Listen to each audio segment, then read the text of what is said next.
Hello, hello, hello. How we doing? Hope everybody is well. Hope you're all having a fantastic Wednesday. It is... I'm actually on time for once. Been a little while. I am starting on time. Alright, as I've done absolutely nothing since yesterday. I closed the world down after the stream and I downloaded and played Tectonica. So we're in basically the exact same position we were in before. One thing I didn't check on yet is how we're looking for essences from ours. Oh, nice. We actually have all the essences. We should have everything we need actually now for all of the unobtainium, allthemodium alloy blocks. We should do. Let me see if I can just make like 18 of them. Just to see if this actually works, because I'm still not convinced the system that I set up for automating this is actually working properly. I mean, it's doing something.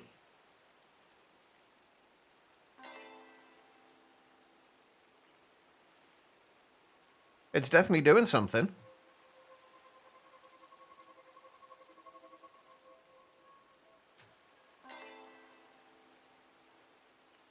Okay, that's good. That's a good sign.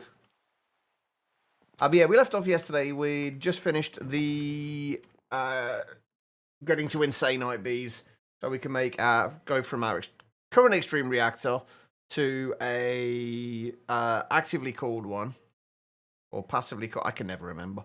So we can make turbines and actually make some more money and actually make some SPS. So that's the plan for today. Marticus, hello. How you doing? It looks like this is going to work okay, though, all the allthemodium alloy blocks. How many of these do we need in total? Is it worth trying to get all of them to craft and just kind of hoping for the best? Actually, the one thing I'm not sure we're going to be doing is... Oh, yeah, that's... Yeah, that's a problem. We're not keeping up with like having source available. So have I got a way I can get into one of those? Yes, I do. Do I have an exporter or an export bus? I do. Good goes. So trying to make MC mods going well. Wait, what's the mod you're trying to make? I feel like you have mentioned this. And I'm ignorantly forgetting what you've said. I do remember Embers, yeah. I used to really like Embers. I think I was one of the few people who did really like Embers.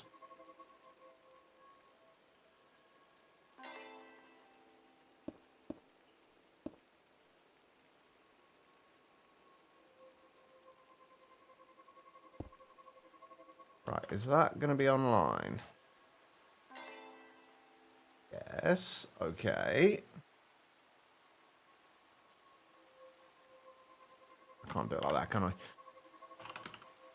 Right, if I grab one of those.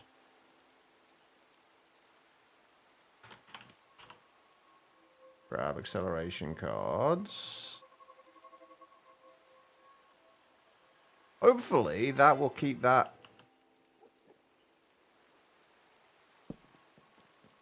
in, like, supplied with source so that we can just keep crafting these.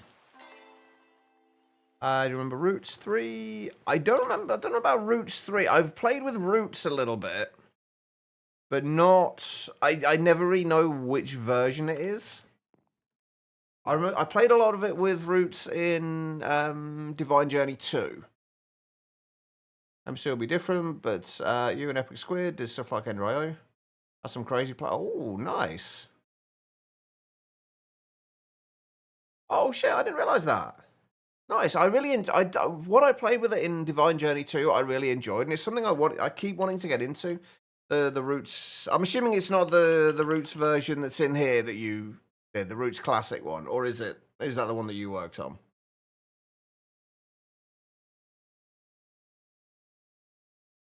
So I keep wanting to get into this. I just haven't got round to it yet.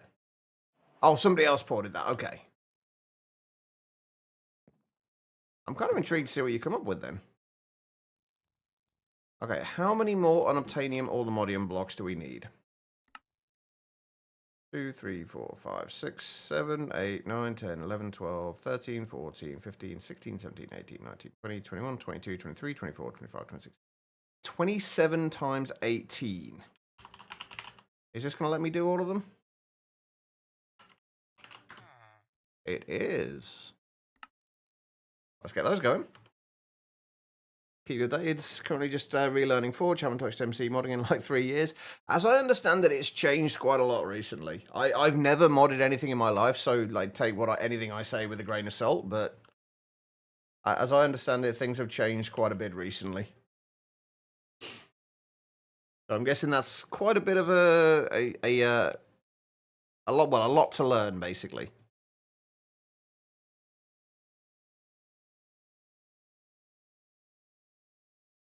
I am looking forward to a new version of Embers, though. As long as it's fun, you'll defo keep going. I mean, that's the main reason to do it, I guess. Is if you're enjoying it. Oh, you know what I never did find out yesterday? Whether the Extreme Reactors reactants make a difference.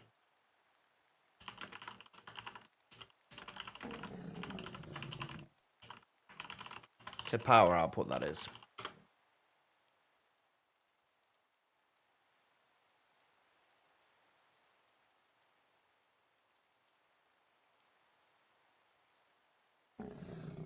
Okay, so it does say that there are different reactants do make a difference. Can we see what is actually considered a reactant? Okay, this item or fluid can be used to produce fuel for a reactor. Can we...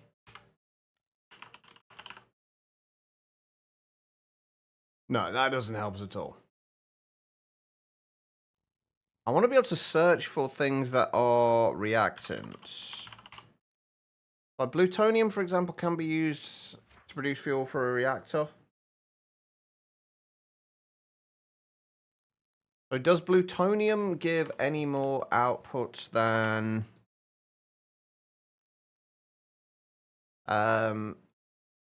uranium?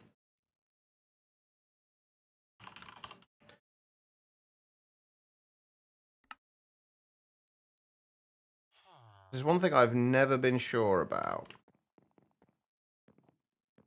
I replayed FTP Infinity Expert some time ago and was like, I remember why we wanted to change Embers. It can be so tedious. I see, I didn't find Embers... I didn't find... To be fair, I remember Embers rekindled.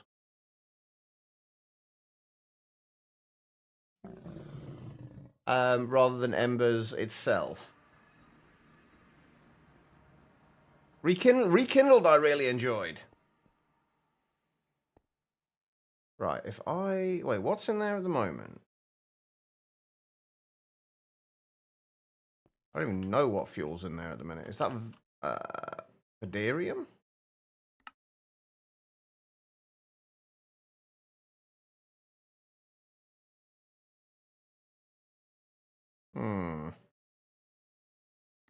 Okay, let's just void that reactant. Let's just go through this.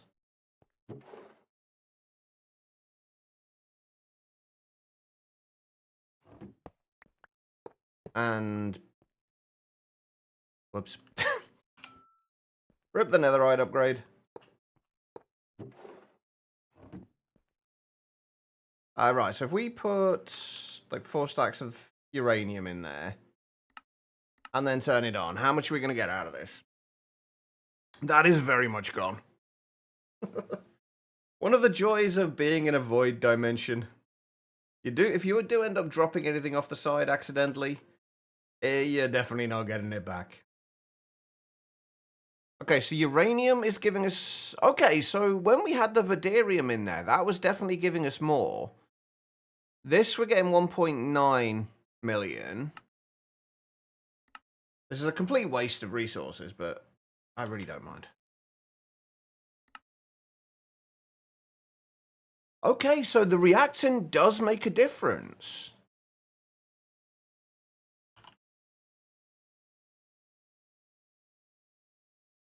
Right, which ones can be used as fuels then?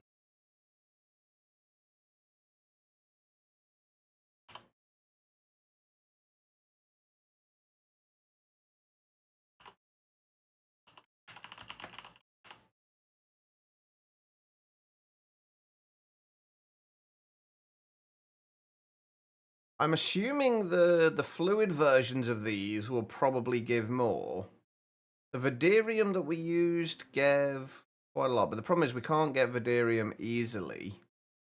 Like, none of these ones we can get easily.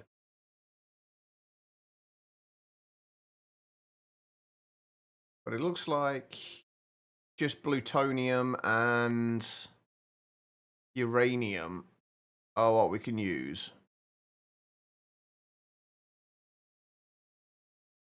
I really wish I'd enabled...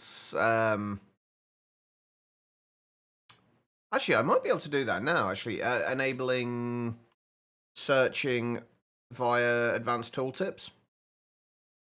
I don't think I need to restart to do that. Hold on, bear with me.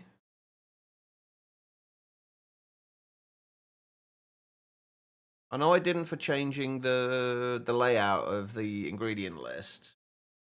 So maybe it's the same for this.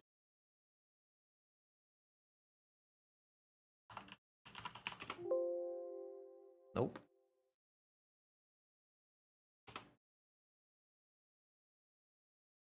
Same.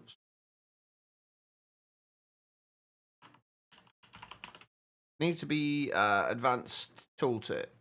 Search advanced tooltips. So if I set that to true,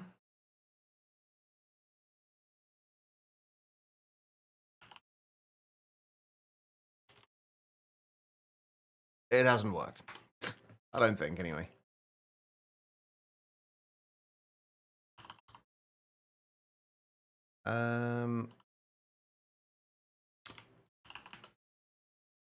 No, I didn't look like it's worked. I'm guessing I need to reload it.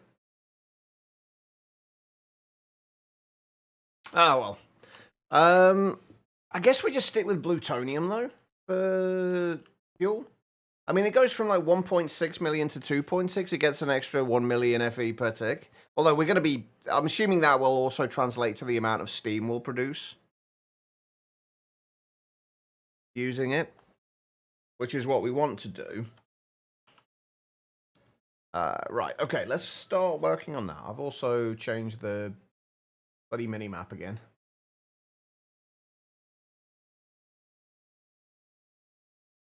Right, where were we? Extreme reactors. Let's claim all of those.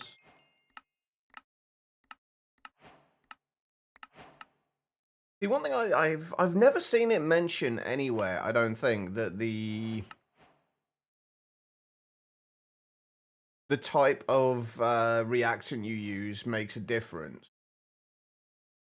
I've never seen it mentioned anywhere. It just says that it can be used for fuel, but it doesn't mention that it generates more FE per tick. Anyway, right, this is what we're supposed to be doing, the turbines.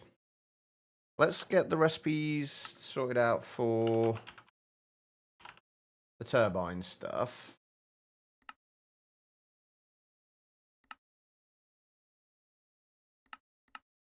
We need recipes for cyanide as well, or cyanide blocks rather. Hang on, let me put that up. What even was that?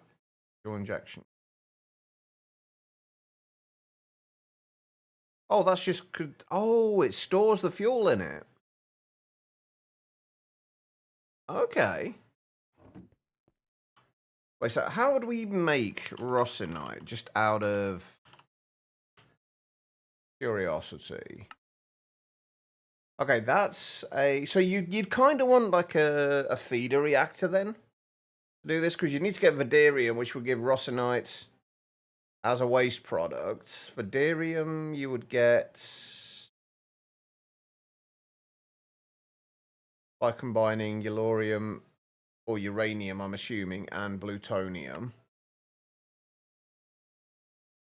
I assume then that Vaderium would also give us considerably higher outputs.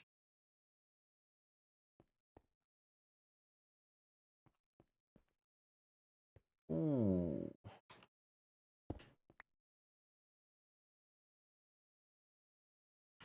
Do I want to see if we can get Vaderium?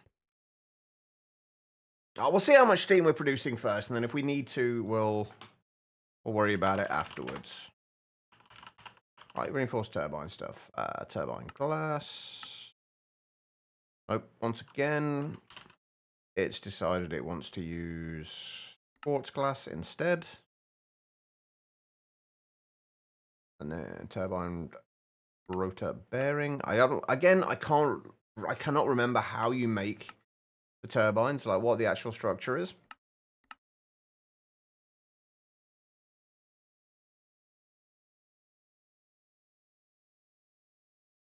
Is it passive that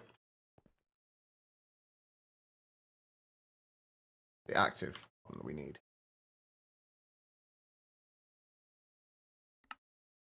I think. I guess we make both just in case. And then forge energy charging port. We don't really need. We don't need the redstone port. We don't need the computer ports. Give me a second. I'll have a look. Active forge fluid port and passive forge fluid port. It's got at least 2. I can tell you that much. Doesn't it normally tell you how many mods are loaded on the F3 screen? I'm sure it used to.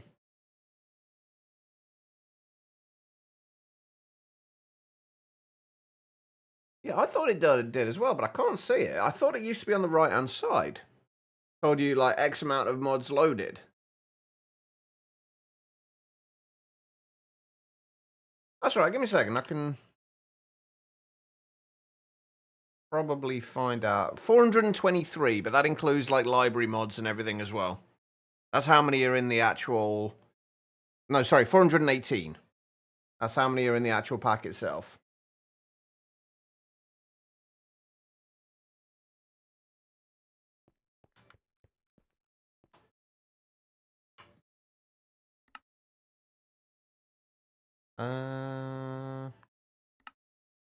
Oh, God.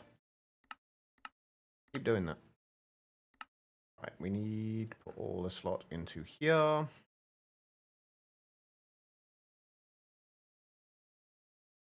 Need to download some more RAM. Good luck with that.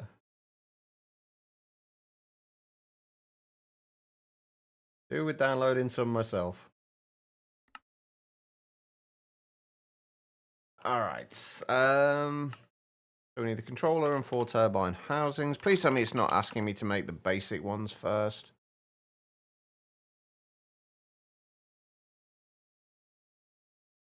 Turbine controller. Oh my god, it is.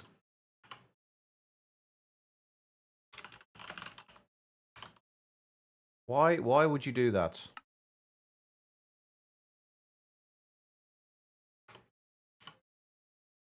Alright.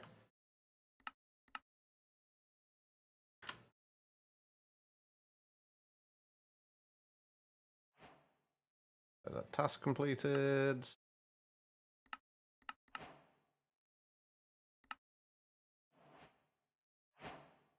There we go, right. And then it's got the reinforced ones there, okay. Why? I don't understand why they do this. Why do they want you to make all the basic ones? I imagine most people aren't going to use those. Or at least give it make it so we can make either the basic and the advanced ones, or the reinforced ones rather.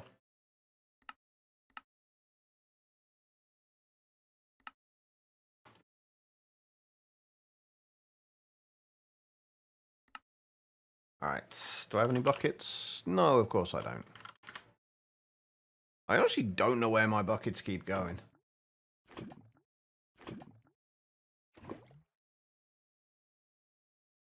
I'm guessing you want two, right? Yeah, of course you do.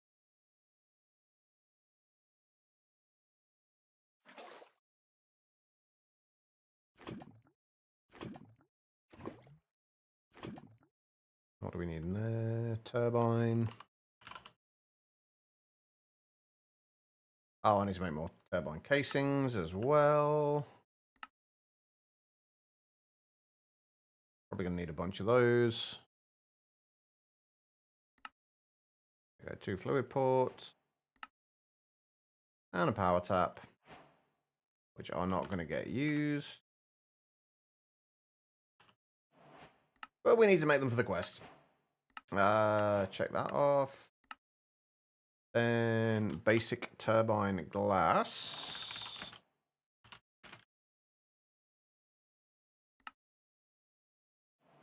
You wanted 4 of those, right? Oh, it accepted that, so yes. And then turbine rotor bearing, turbine rotor shaft, and turbine rotor.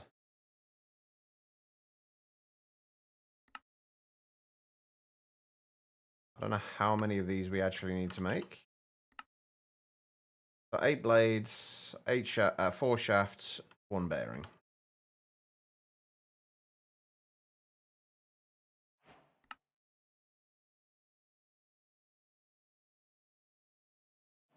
And there we go.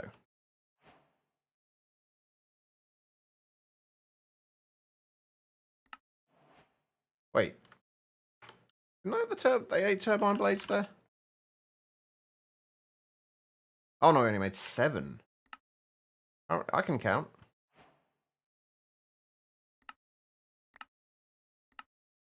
Okay, and then that just wants us to get 1 million FE into the thing, which we'll do in a little while.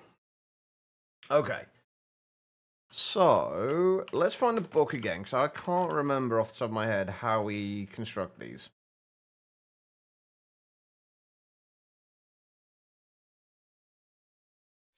Oh, where are we looking? A turbine. Inner workings. How does a turbine generate energy? By spinning its rotor. The fluid from the turbine vapor fluid tank is pumped into the rotor chamber at the rate of you configured in the controller graphical interface. A small amount of the vapor is captured by each rotor blade, causing the rotor to spin. When the induction coils are engaged, energy is generated depending on the rotor speed and the average values of properties like efficiency and drag amount of all your coil blocks. Please note that while this overview allows you to create the best turbines possible, it is an oversimplification of what's really going on inside your turbine. Turbine parts, the rotor. The rotor is the most important component of your turbine, as its design will have a direct impact on the energy production of the turbine. A rotor is built using 4 types of blocks. A single rotor bearing, some rotor shaft blocks, a number of rotor blades, a single housing block.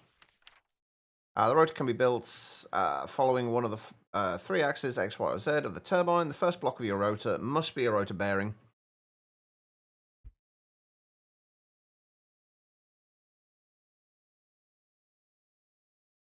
Excuse me, just having a bit of a coughing fit there. First block of your rotor must be a rotor bearing placed on one face of the turbine, usually in the middle. Starting from the bearing, place down as many rotor shaft blocks as needed to reach the opposite face of the turbine, where it should meet housing there.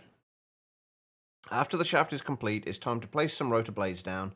They can be placed in any position that is perpendicular and adjacent to a rotor shaft or next to an already placed blade. Your rotor can have as many blades as you like in any combination, however, it's important to note that the number of blades, along with their vapor capacity, has a direct relation to the rotor speed. Okay. So, how many blades? Each blade variant comes with a maximum vapor capacity, maximum amount of vapor they can capture and use to spin the rotor. Hover on a blade in your inventory to see its capacity. Use this value to calculate how many blades you need to handle the vapor flow rate you've set for your turbine in the controller graphical interface. To actually generate energy, you need to place at least some inductor coils at the end of your rotor near the closing housing block. And remember to engage them in the controller graphical interface. You can place up to 3 rings of coils, each ring consisting of up to 8 coil blocks. Mixing coil types is permitted, and if you do so, the turbine will make the average of the values of their properties. Doing so allows you to start with easily available or cheap coils and then replace them gradually instead of waiting to have the more rare or expensive coils on hand. In the following page, you can see the example rotor shown previously with some inductor coils added. Okay. And then the inductor coils.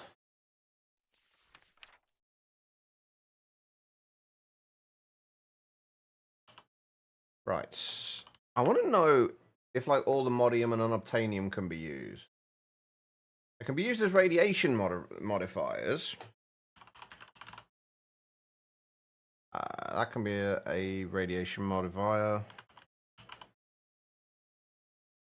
And that can be used as a radiation moderator as well. I'm wondering if switching out my the netherite blocks I have in there at the moment would be a good idea. I don't know if I have enough unobtainium though.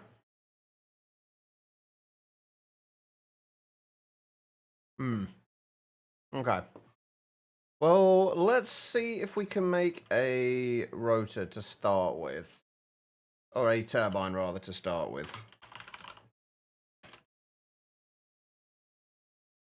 So we know we are going to need a bunch of these. So if we just make 256 for now. That's a start. I'm actually not sure of the maximum size of these. I'm assuming we can build it basically the same size as that. But I don't know if that's going to be efficient, though. That's the problem.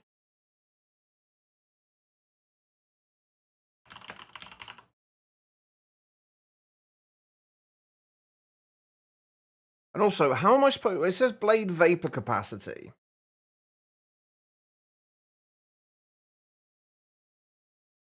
So...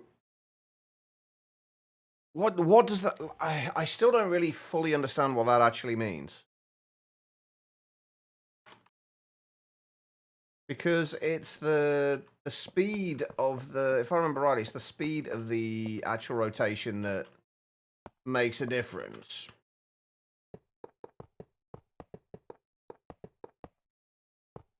Rather than the amount of steam going in. I really misjudged how many of those we were going to need.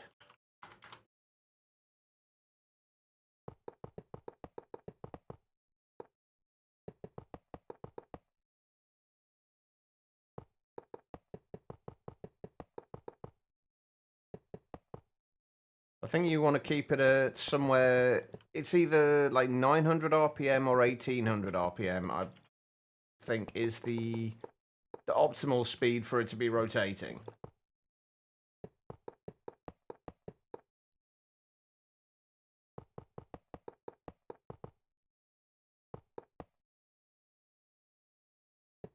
Okay, I definitely did not make enough of it. Oh, well, hang on, we've got more. We're fine. We're good. Right, we'll do glass in the center of these. Got the turbine controller.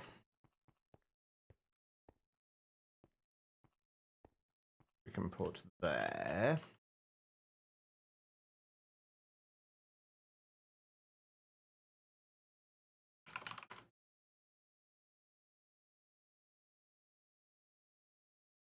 Grab a bunch of those.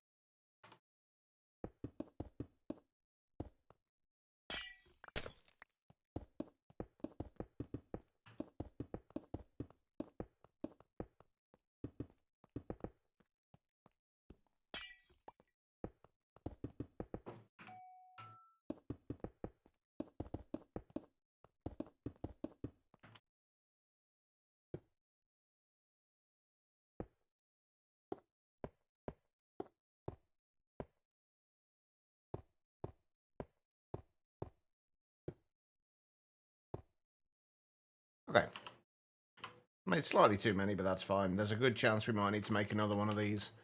Anyway. Right, so we got... That should be the center. I'm assuming, like, when it said that we needed to put these in here, like, I'm assuming it meant that the rotor bearings needed to be in the center of here.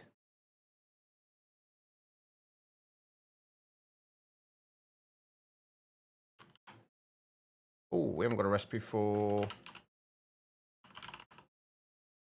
the reinforced shaft.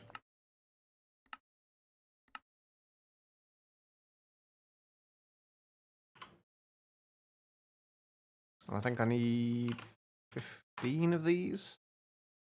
Get it up to the top.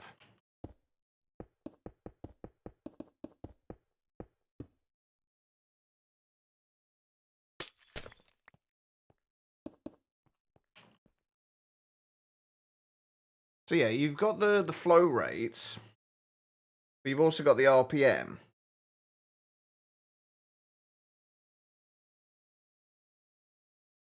So how do you calculate how much flow rate you're going to need in order to keep, like, how, I don't know, I don't get how you're supposed to calculate all this stuff beforehand.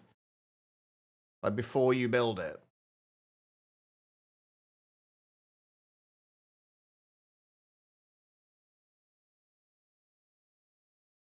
Okay, so but let's just say, so 25, say we wanted to run at, with a flow rate of 20, with a flow rate of 2,000 millibuckets. So would we just do 2,000 divided by 25, which would mean we did 80 of the turbine blades.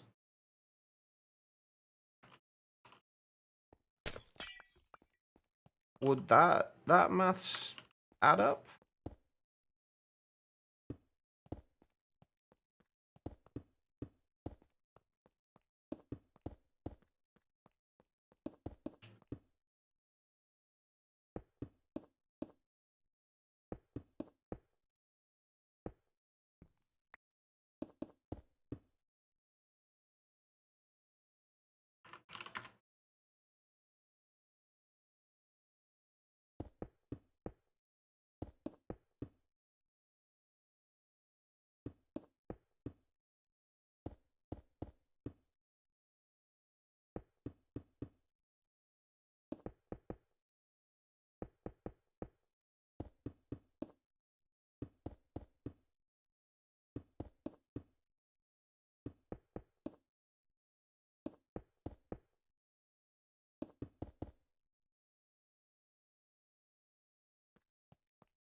So we'd have something like that. That should be enough to handle 2,000 RPM.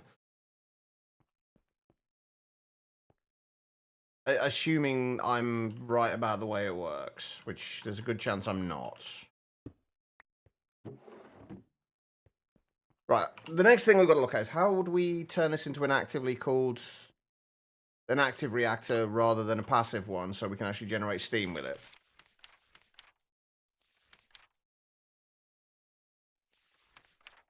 Active cooling. An actively cooled reactor is a reactor that uses an external coolant to dissipate its internal heat. Coolant will be vaporized in the process, and the resulting vapor can be extracted from the reactor to drive the rotors of one or more turbines. To build an actively cooled reactor, you need to include at least 2 fluid ports in the multi-block, one configured to insert a coolant into the reactor and one configured to extract the generated vapor from the reactor. The extracted vapor can then be piped into your turbine to generate energy. Okay, so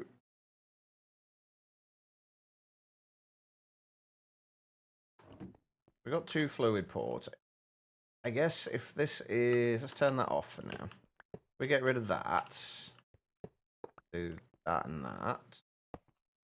Oh, there, that there, and then that there,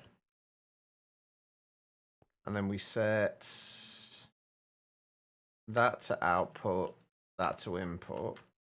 If I were to use fluid lasers, will they reach far enough to go from there to there? Hey, Craze. How you doing?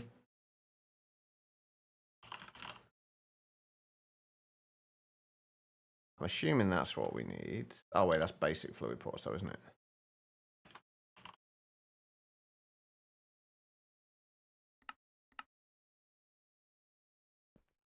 If we were to do that and then put that on there, could I link those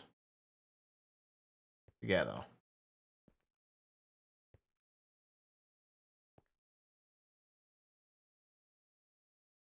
Too far away. Okay.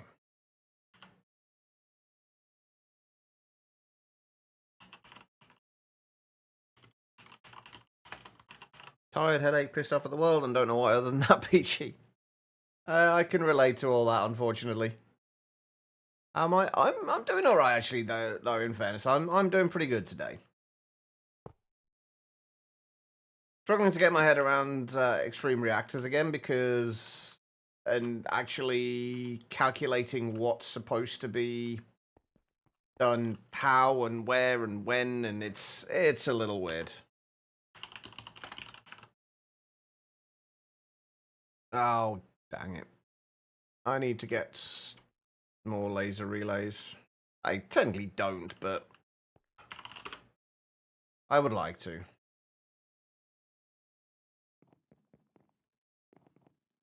So what, how come you're pissed off with the world? Is it because you've got a headache that you're pissed off with the world, or they are kind of separate?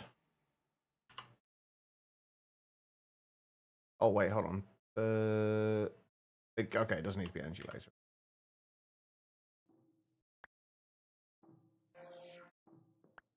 Thank you. No, get in there. Hello? Oh! This is fine.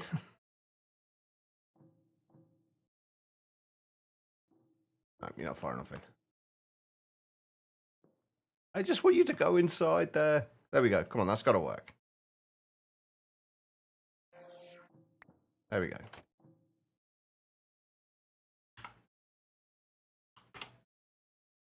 Probably. That's fair.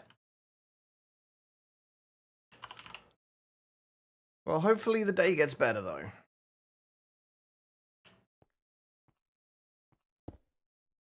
Oh, I need compass.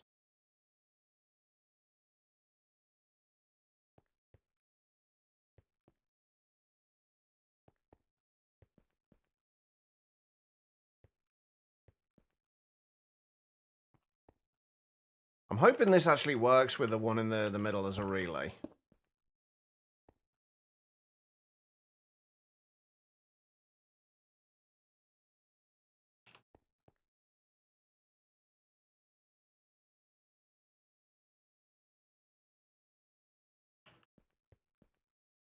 Um...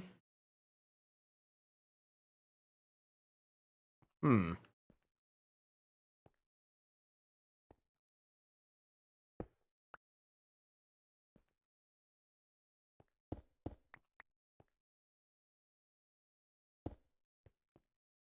Oh, okay. Never mind. Okay, so we've got liquid steam from there. Now, if I were to fill that in...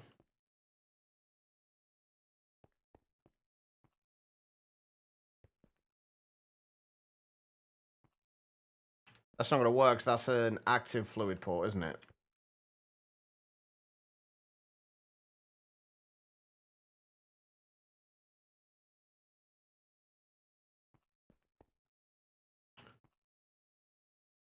Hmm. Would that be different if it was a passive fluid port?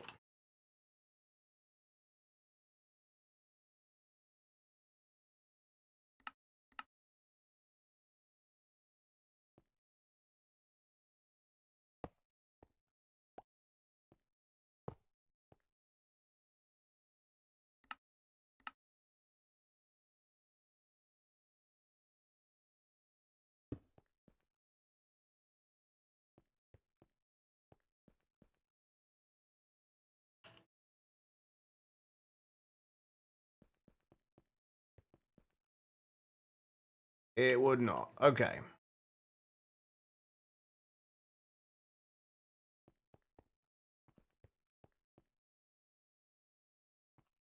See, I don't think... I'm guessing the fluid... Why are you being the way you're being? Fluid laser relay. That's set to output.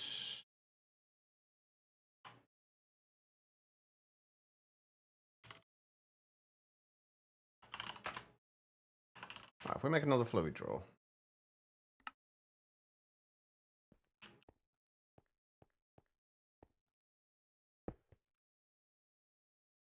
Okay, not auto outputting then. So I still don't know. Like, does the passive I would have assumed would have been the one that auto outputs, but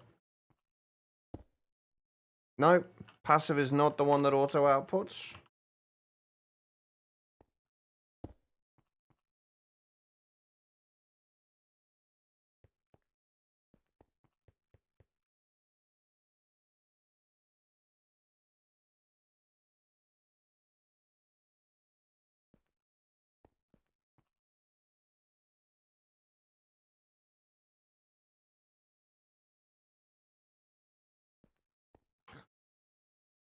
Hmm.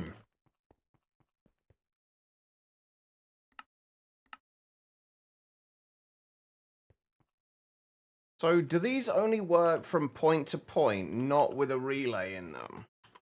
Not with something in the middle?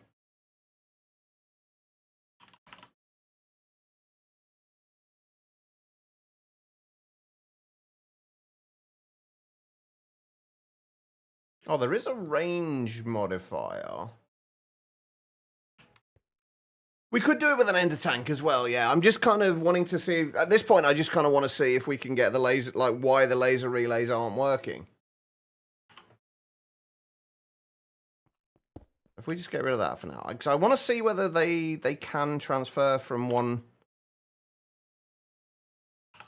draw to another. Hold on, let's just try...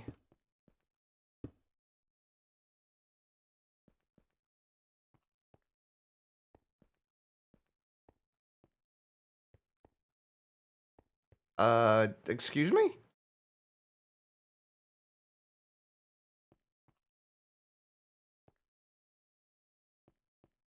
Okay.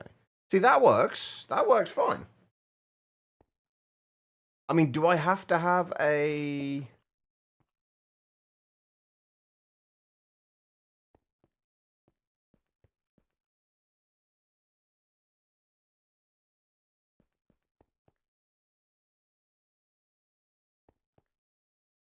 But that's not working. Is that because we don't have...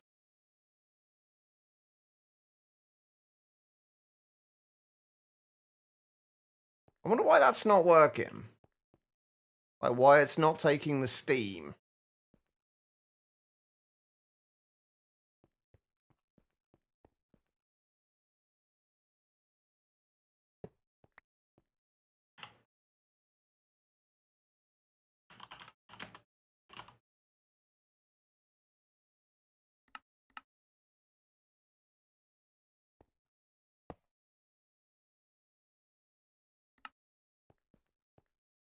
Ah, okay. So the passive ones are the ones that you need to actively push into. Active ones will... Okay. I don't know how I feel about that.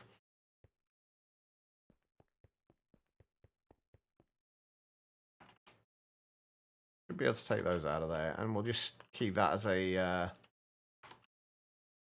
an interim thing for now. Turn that back on. What are we getting as a Oh, we're getting magenta as waste product. Can we just get it to void the waste?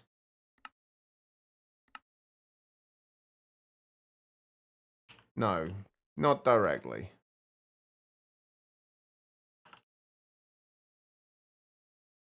I'm guessing it doesn't auto output either? No, of course not.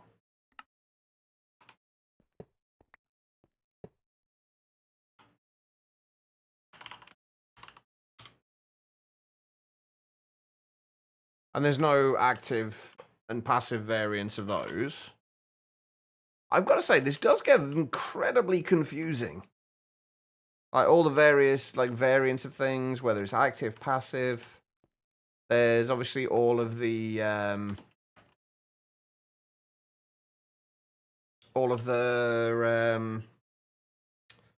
the basic and reinforced variants of everything. It's all just a little bit weird. So is this actually...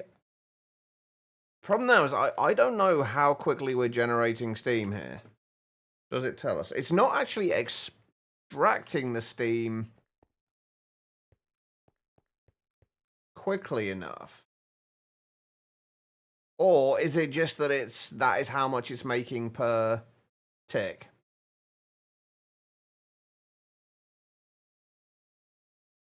Like 37.65 buckets per tick.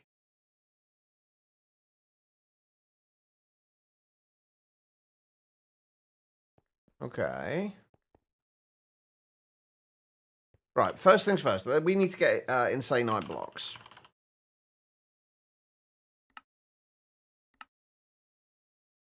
Which means we also need a recipe for those. And I think we can get 24 of these around the as coils.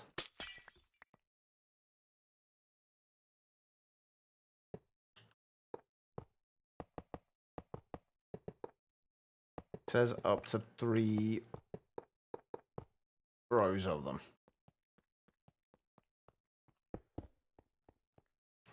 I guess today is going to be a lot about experimentation.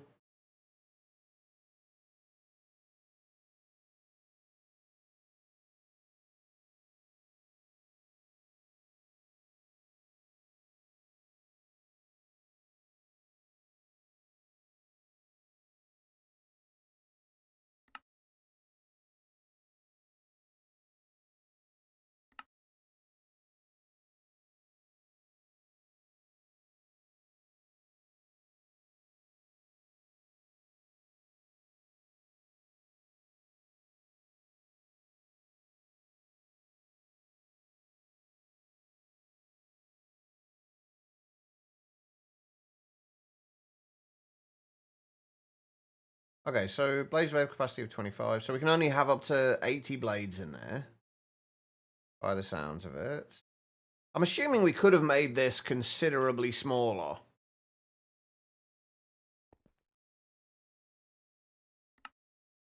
And it would have been fine. I'm also assuming that if we can get this up to 1800 RPM, that will give us the maximum we can out of it. We can get out of this.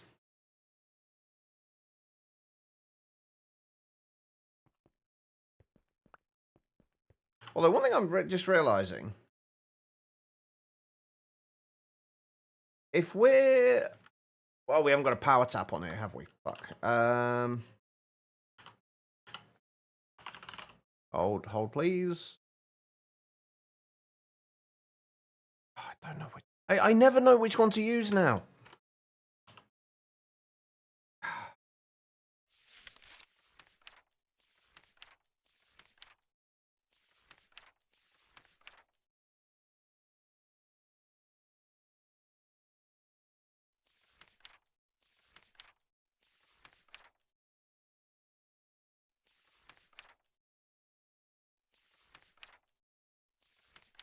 Right, passive and active ports. Some reactors or turbine parts that interact with external blocks are available in passive or active forms. A passive part does nothing by itself. It does not try to send out energy, fluids, or items, nor does it try to acquire them. The block connected to the part needs to take the initiative and start the transfer. An active part is always looking for an opportunity. Okay, so active ones are the ones that automatically do stuff. Okay.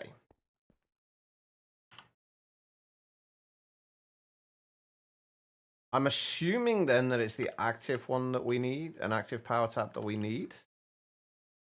If we bring this over here, please tell me that hasn't got to start from nothing again. Oh, of course it does. Lovely. Oh, Lord. Okay. I'm guessing we can't speed these up either. No. Okay, so now I guess we wait.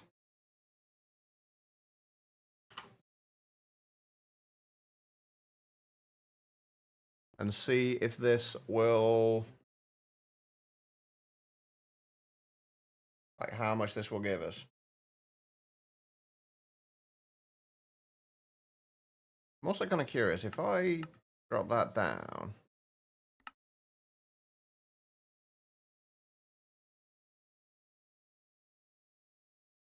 But if this can only take 2 buckets per tick, and this is producing 37.65, does that mean we can basically have like 17 turbines running? If we really wanted to.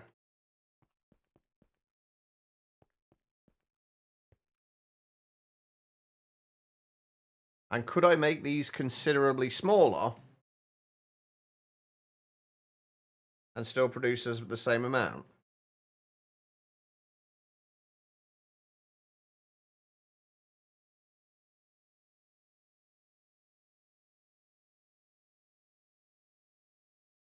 I think what I might do as well is actually change this over to using peer-to-peer for transferring the steam, especially if we're going to have more than one turbine running.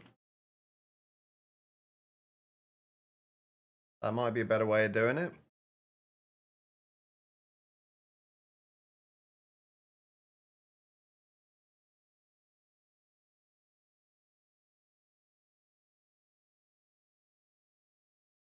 But I don't know. I genuinely don't know if like the amount of space you have makes a difference.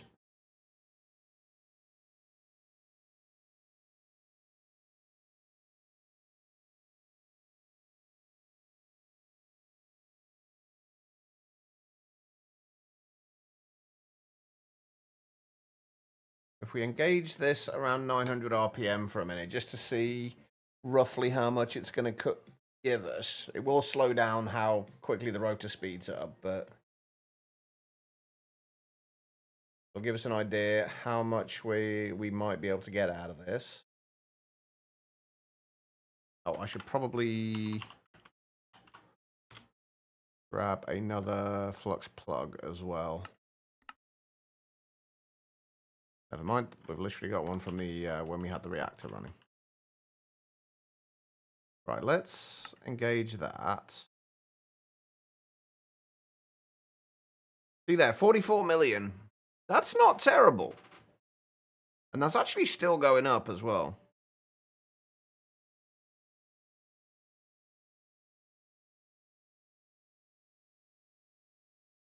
If we can get that up to 1800, let's disengage those for a moment. Oh, I might well need another few induction providers. Right, why do I feel like this has stopped?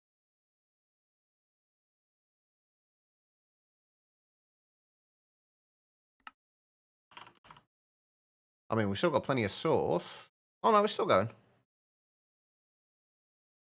Right, what am I looking for? Induction providers.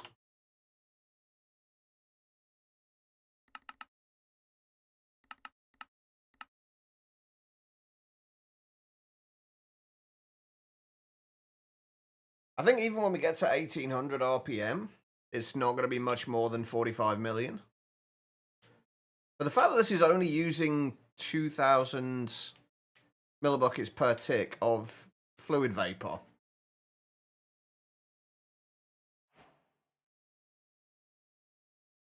is kind of nuts, honestly.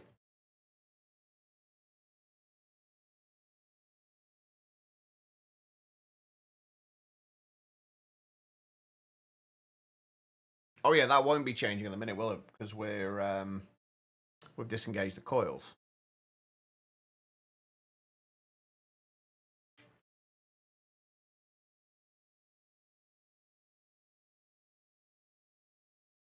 I wonder if there is anything better than the Insanite.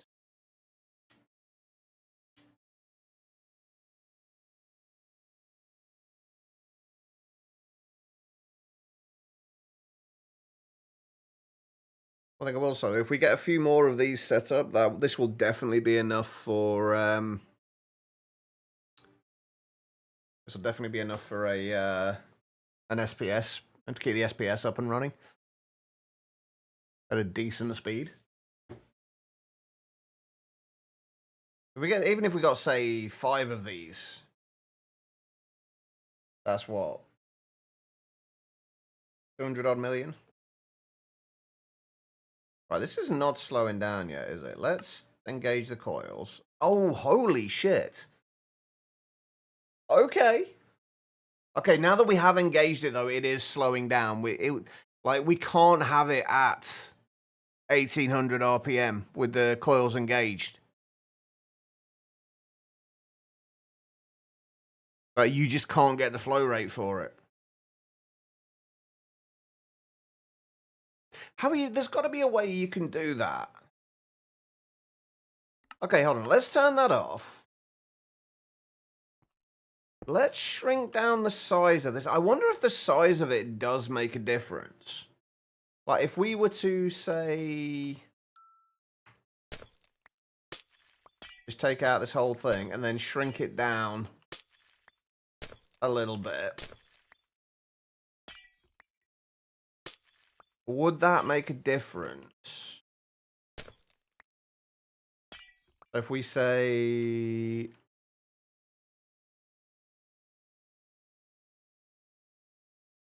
We could probably shrink it down quite a bit. Like, we could shrink it down so this... We take, like, 2 blocks off... 2 or 3 blocks off, or 2 blocks off the edge of each edge. And shrink it down that way. And we can probably shrink it down vertically as well. Let's make it as small as possible to keep this amount of rotors with, say, 4. Let's just get rid of all of those. Whoops. Not exactly what I had in mind there. This is going to be a day of experimenting. I hope nobody wanted progress today.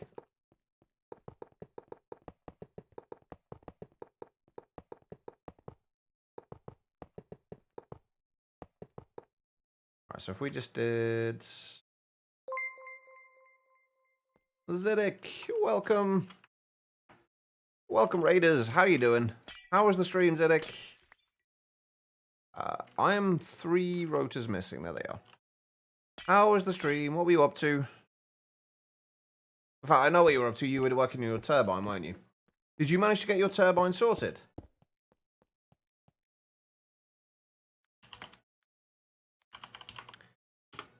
And for those not already following Zedek, as always, go fix that. We're just messing around with turbines ourselves at the moment, the Extreme Reactors ones. Because doesn't seem to be a huge amount of information on how to properly optimize these things. At least not easily available. So I'm experimenting. It's alright, you up 35k per tick being made? I won't go into how much these make. But these have been massively buffed. 35k per tick's not bad, though.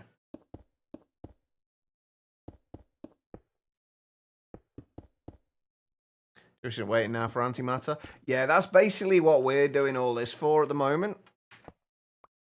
We're trying to see... basically how quickly we can make power and get Antimatter. We're working towards getting the star at the moment, and the antimatter is the bit that I've been kind of putting off for ages. You know, I'm just going to tear all this down and rebuild the rest of this. I'm trying to, like, our best method of making power at the moment is definitely Extreme Reactors. Because they have been buffed. There's about, like, they've got the outputs around about 5 times its usual values. So I'm trying to see how we can get the most out of this. Oxygen is only 3x3x3 reactor. Oh yeah, that's not bad at all then. Only 0.4 mil buckets per tick fissile fuel. Yeah, with that kind of ejection rate, you're definitely going to be waiting a while for antimatter, aren't you?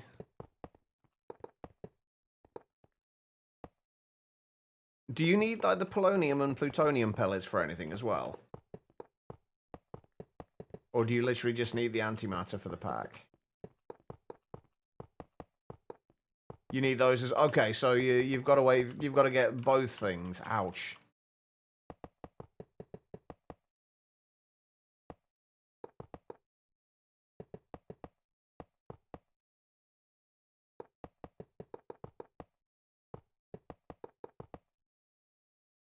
$40 plutonium and stacks of polonium. Yeah, that's going to take a while. It's on a server, right? So it's at least going to be running overnight as well.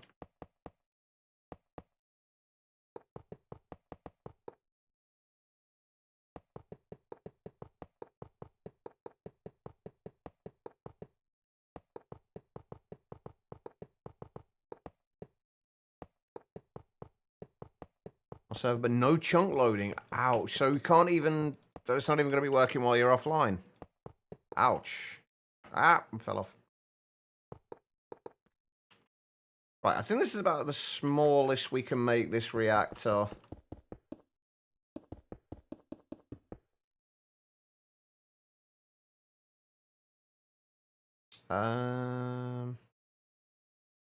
That's what we need to do. So that goes there. I think this is about the smallest we can make this reactor. To keep the same number of blades and everything else.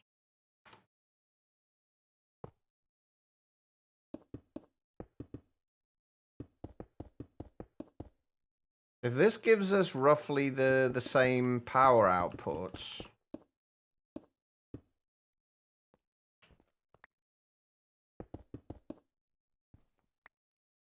Oh, that's a good point. Yeah, there's the mechanism anchor upgrades.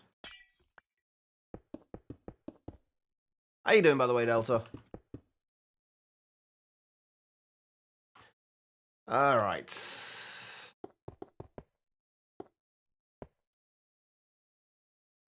That needs to go into there. I'm going to need that again and that.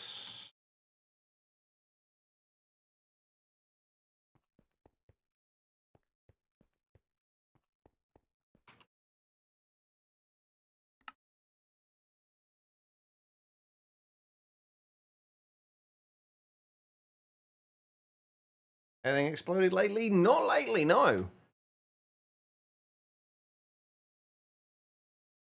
I seem to be doing all right on the explosion front. So far.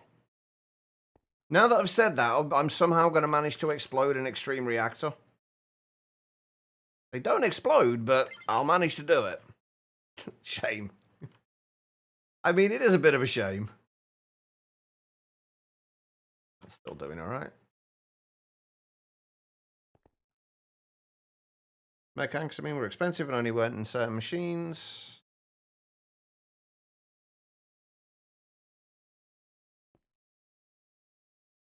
Yeah, what I'm trying to find out at the moment is the optimal rotation speeds for the turbines are 900 RPM or 1800 RPM. Now, with the size of the turbine that we had before, which was basically the same size as that reactor, it couldn't maintain 1800 RPM with the induction coils engaged.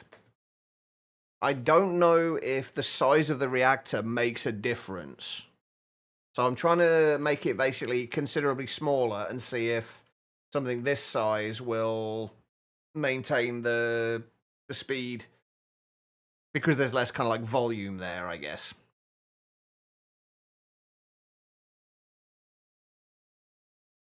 Good morning, Rallius. How you doing?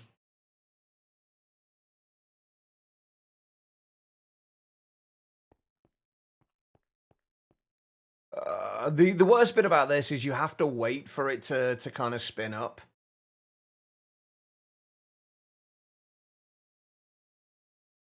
We'll wait till once it gets to 900, we'll engage the coils temporarily and see how much power it'll output. And see if it is the same. Because before, at 900 RPM, it was outputting about 40 million. You're awake. I mean, that's a good start.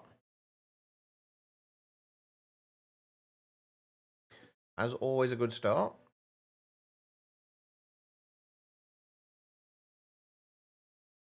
But it just seems that, like, no matter what you do, 2,000 millibuckets per tick is not enough to maintain 1,800 RPM. At least not with a max size. Okay, so even smaller, it does give as much power, although it's not outputting the... Oh, wait, because I haven't done that. Yeah, so even made smaller, it does give the same amount of power. I'm going to assume we're going to have the same issues with rotor speed, though. I don't know how you're supposed to keep 1,800 RPM rotor speed.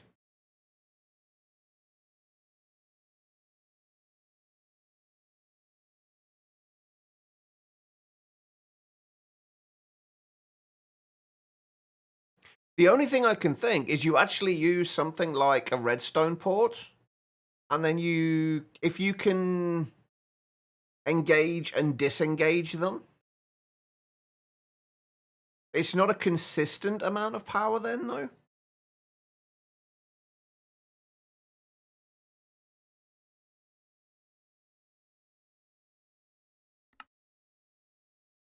Yeah, if we engage them here, it's already, like, the speed in which it's speeding up is already drastically slowed down.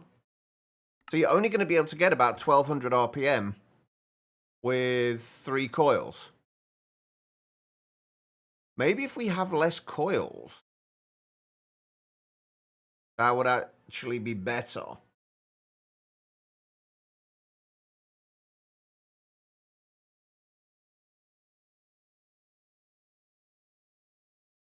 Also, I wonder what would happen if you use something like a Just Dire Things block swapper to remove the coil blocks while it was running. Yeah, you engage them, it's already losing speed. You can only get it up to 900 RPM. Okay, Good right. afternoon, Smile. Random, thank you for the 100 bits, and good afternoon to you as well. How you doing?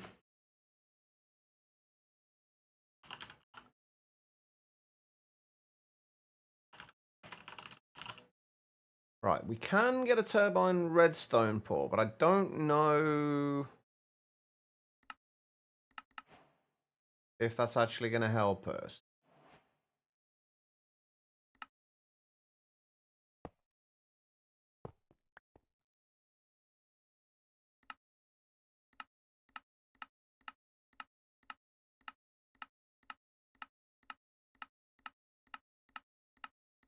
I wonder if engaging and disengaging them would actually help.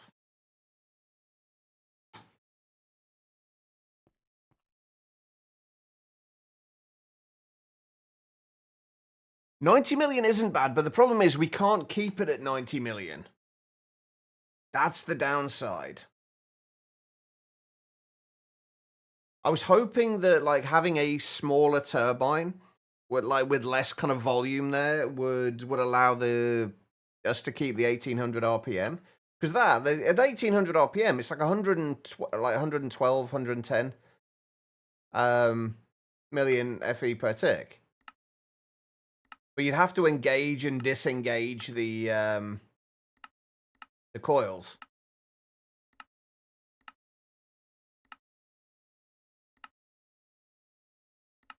I mean, the other option is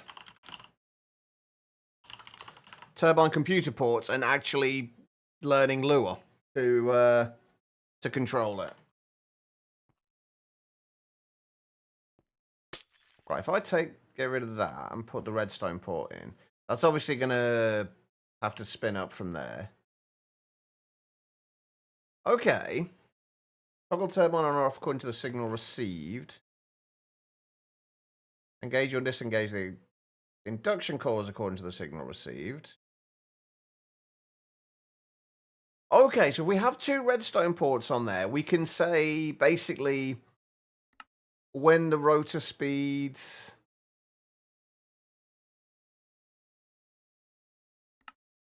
Okay, hold on. Let's get one more redstone port.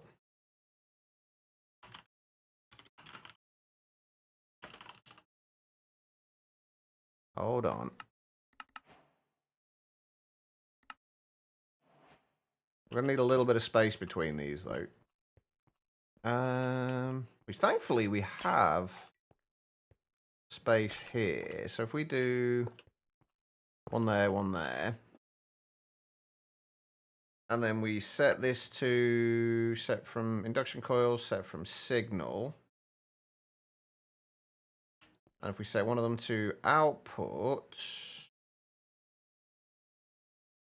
based on rotor speed, active while above 1800 RPM, say. I'll turn that on to get it going. So basically, actually, if we just to disengage those.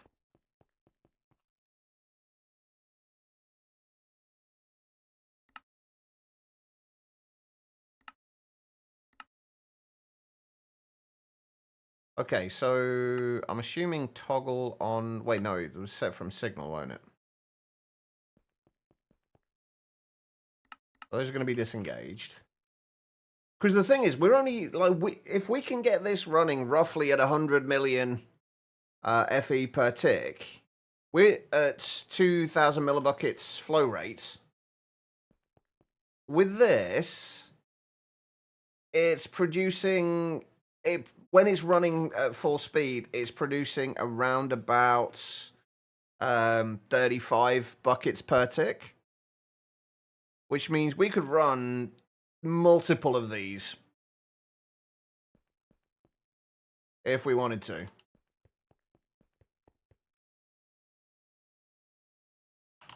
What do we got there? Backstop.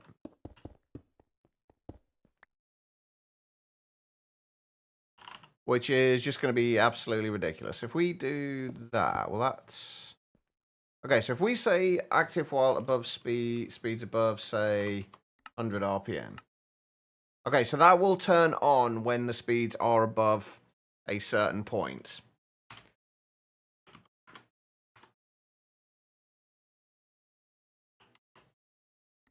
If we say that to be over 1800... And I'm assuming this works when there is a redstone signal.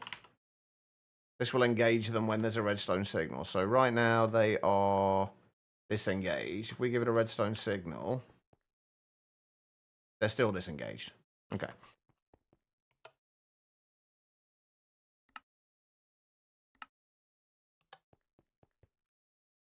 There we go. Right. Okay. That should work.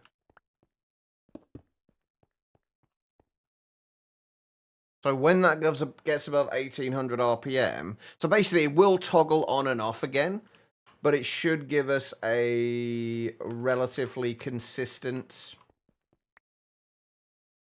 speed. Oh, hang on. Yeah, active while between... That's even better. So if we say 1790 and 1800... No, I think when it's just say when it's above 1800. Freaking Easter eggs. So when this gets to 1800...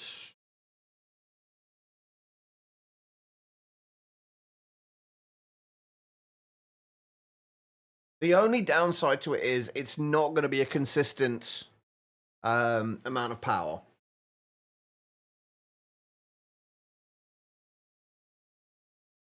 That's my only concern.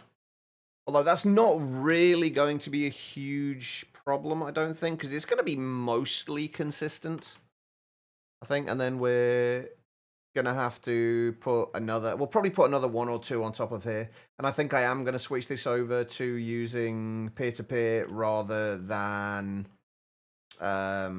lasers. Just because we got more range. And I still need to set it up so we can send plutonium out to here for fueling this thing, which we should be able to do. If we just take the cable from here, we should be fine. One thing I really wish we had with Applied Energistics was a way to convert cables like in-world to smart cables so you don't have to break your network to switch them over. Say you want to check how many channels are being sent through. You don't have to check, you don't have to kind of break the network to do it.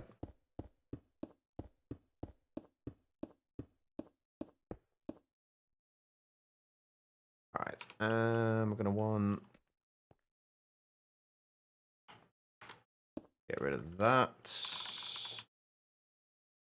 We're going to want an interface.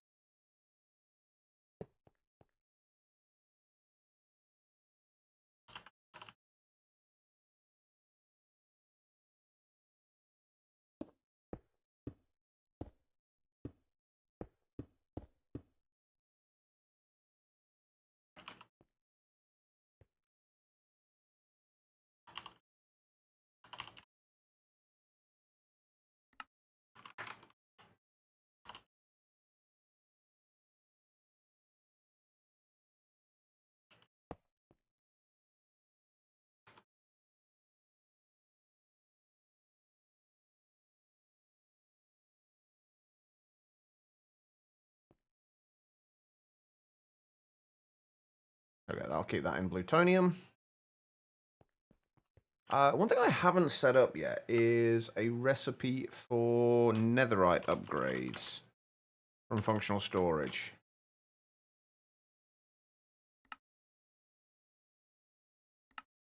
I would like to do...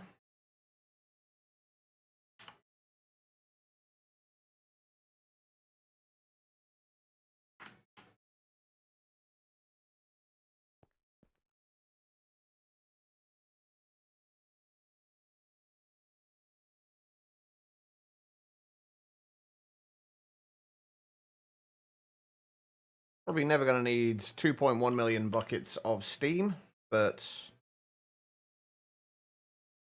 you never know. Yeah, there we go. It's turning itself off and on again. So it's not going to be... Hang on, if we go over to... where are we? Here.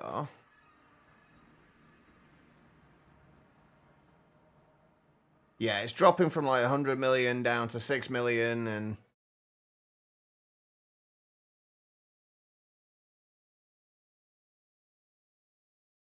But I think all in all, overall, it's probably going to be giving us considerably more than if we had it just running at just like 900 RPM. So now all we got to do is I want to make another, say, 16 induction cells.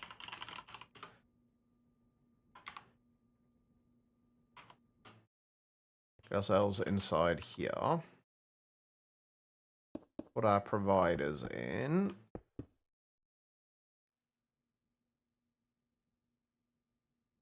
We get one more provider as well. That gives us a maximum input of 471 at the minute. It'll be about 530-ish when we get the induction provider in there. The other induction provider in there. And then once we get a few more induction cells, we'll have plenty of storage space. And then I think I'm going to do maybe 3 or 4 more of these turbines.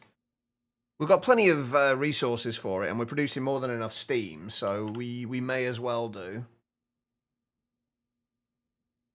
And then we'll start working on getting the SPS set up.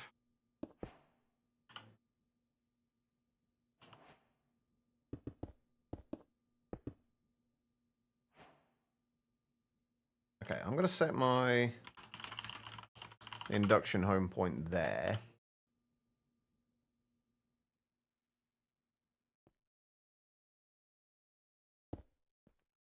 We've got 86.4 trillion storage. Okay. That'll do for now.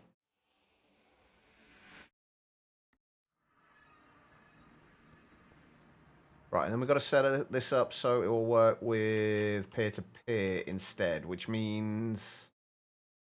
Oh, which means that this thing's going to be pointless.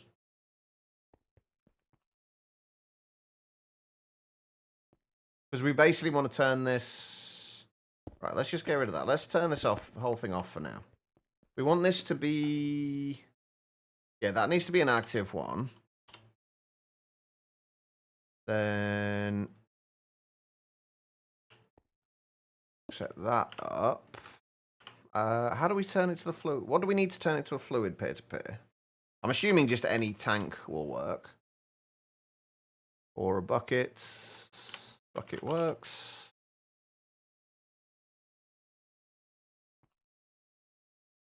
So fluid peer-to-peer.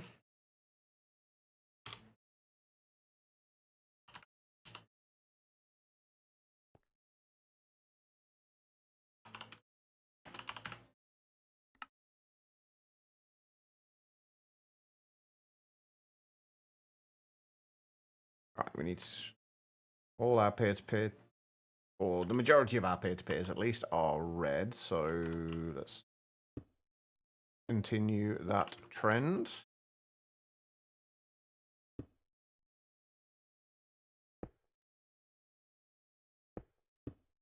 Oops, red, not pink, Judge.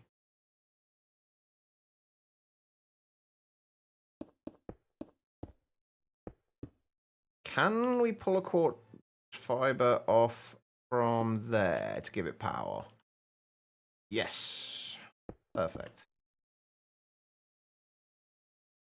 And then we want to just come up from...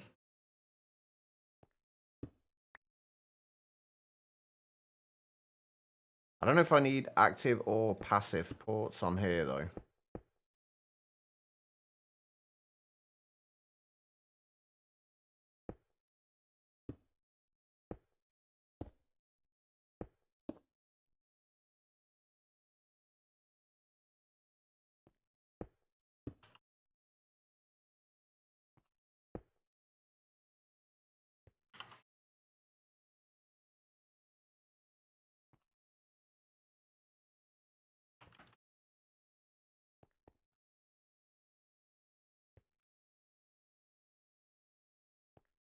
Seems to be working.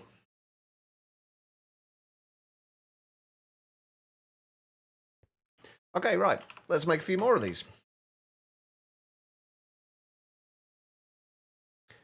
Get rid of all the stuff we don't need right now. Like that, and that, and that. Although actually that we probably will need. We will need that in a moment as well. Right, so we're basically just going to stick these on top of here. I think we're going to do five in total, so 4 more. I'm assuming I can... Okay, never mind. Well, that's going to have to restart again, isn't it? God damn it. Fine. Okay, so we have to have a space.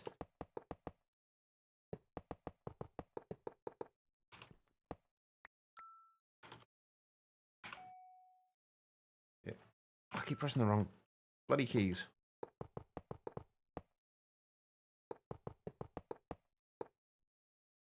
How tall have we made this? 2, 3, 4, 5, 6, 7, 8, 9, 10, 11. 5, 6, 7, 8, 9, 10, 11. We're obviously going to have to do all the redstone ports for all of these as well.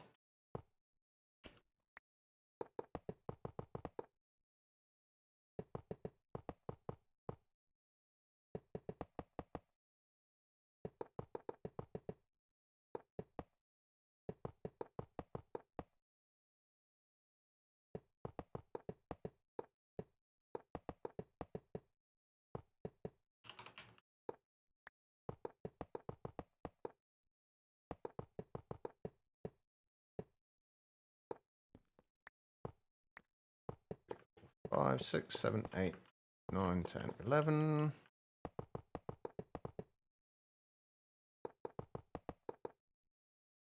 I feel like this might be overkill, you know.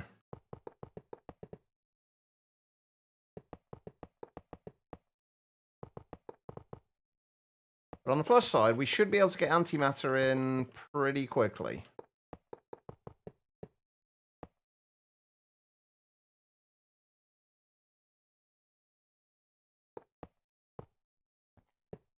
What's that? 1, 2, 3.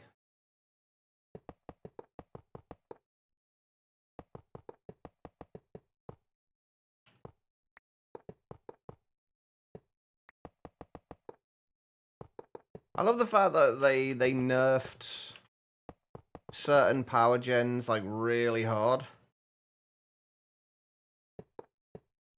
but then buffed one to a point where it's just absolutely ridiculous and not worth using anything else for large quantities of power.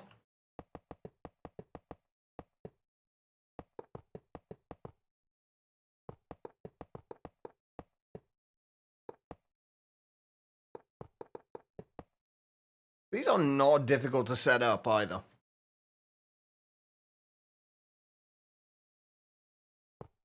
They're pretty easy, all in all.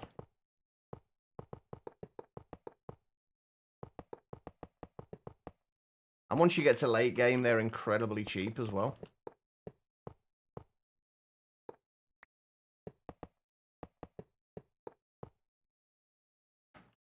One, 2, 3, 4, 5, 6, 7, 8, 9, 10.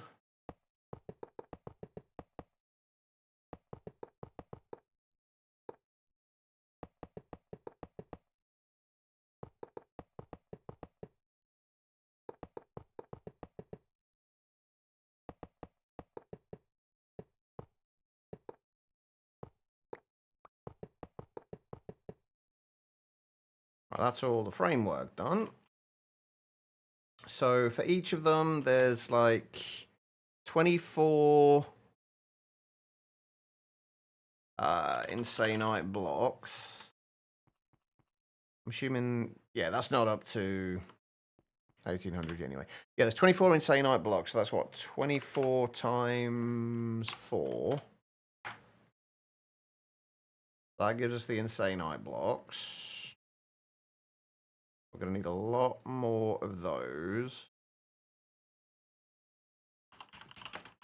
We are going to need rotor bearings. We're going to need 4 of those. Let's get all the rotor bearings in first. That's 1, 2, 3, 4, 5, 6, 7, 8, 9.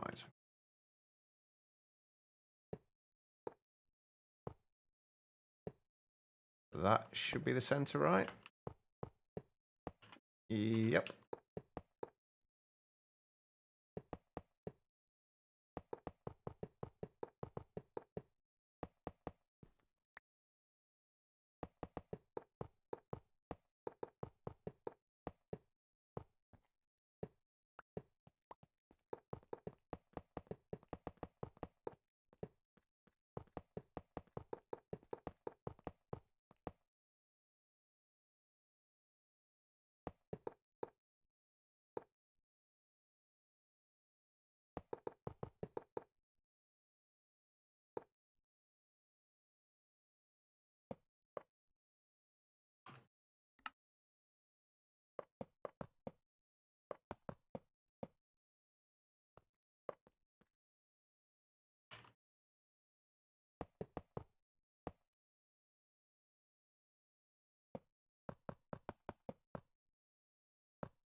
You know what probably would have been easier to do as well?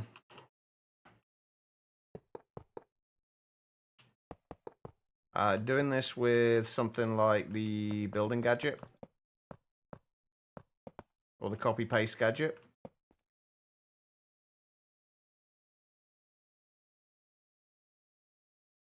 But never mind. That's fine. Right. We definitely need more of those. I might have slightly overdone it with the amount of these I made.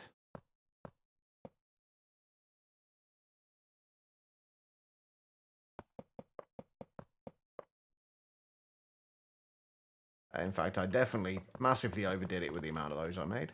But then if we want to make any more of them, we can do.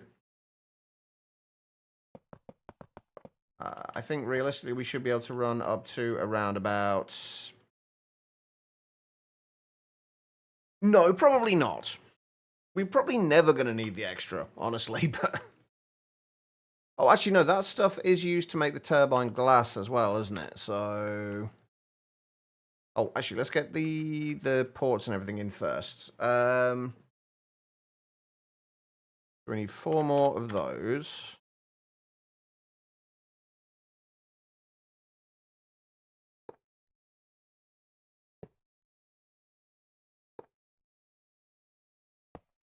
Four more of those. What do we need? 4 passive fluid ports.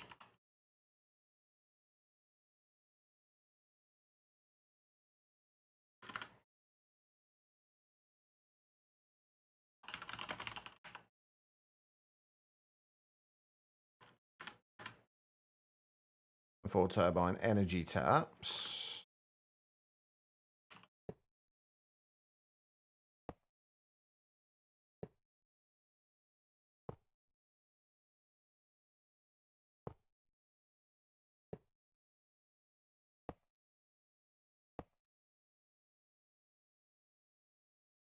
And we need turbine redstone ports.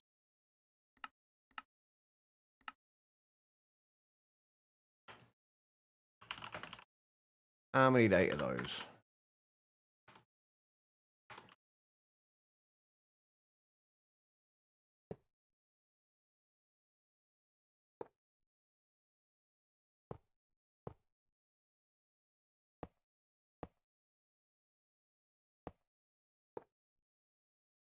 Right, then the rest needs to be glass. Oh, actually, we may as well do the rotors and everything else first. Right, so... We need 80 times 4 of those. How many of the shafts do we need? How many is this? 1, 2, 3, 4, 5, 6, 7, 8, 9. 9 times 4. 9 times 4, take away 6. We've already got 6 of them. So 36 of those. What else do we need? I think that's it, really, isn't it?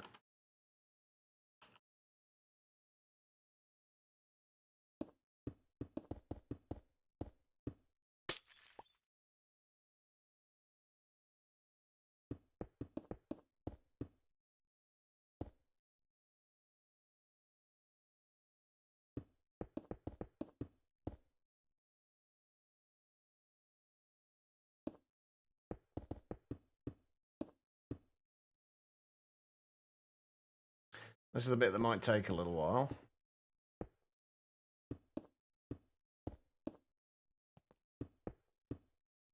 Can I use the wand? Build these up.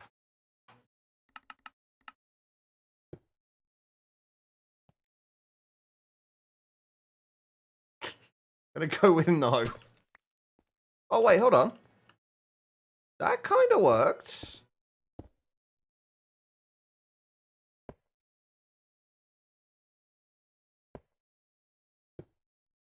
It just needs to be updated.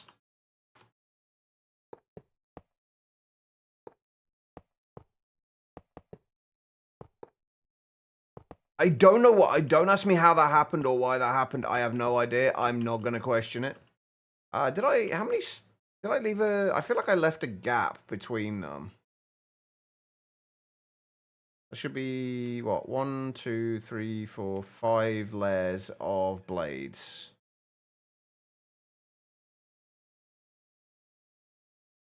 Yeah, that's perfect. Okay.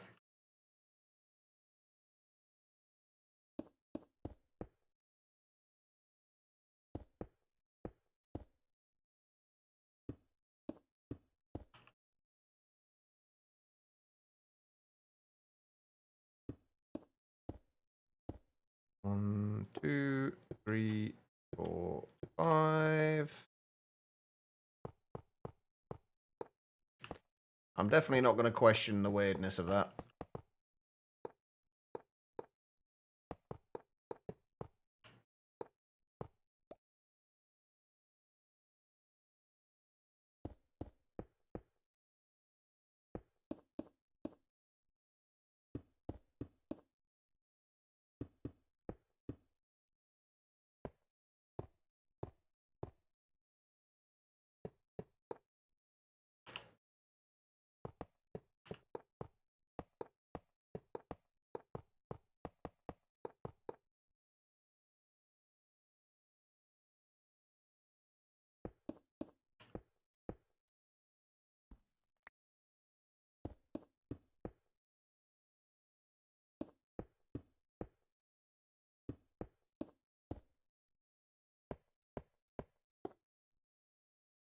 Okay.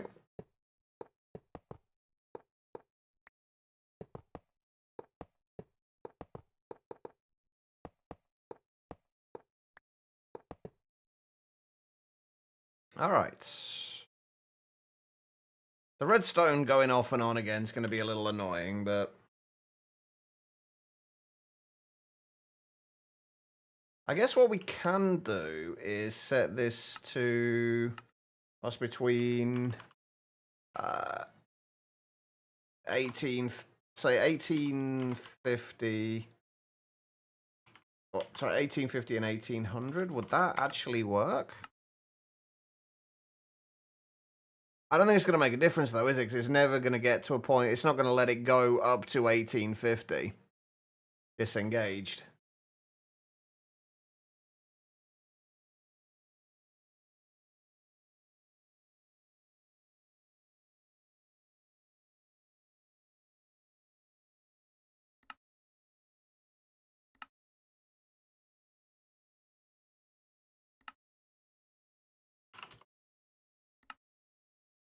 Nah, let's just leave it as is. That'll be fine. Right, we need a whole shitload of this stuff. Probably more than that. We'll get a little bit more just to be on the safe side.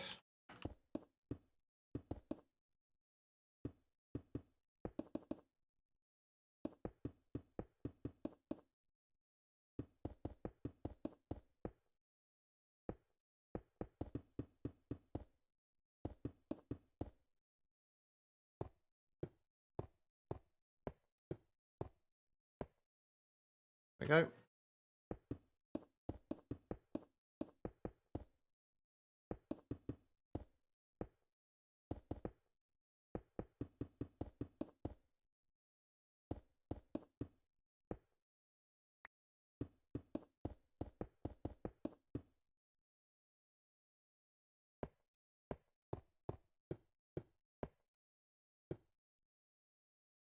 There's another one.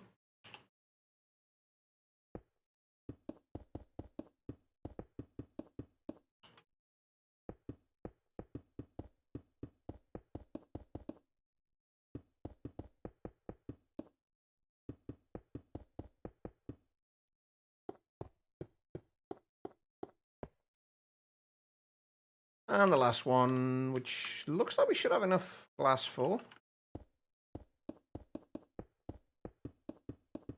I think. I hope. Or we will see.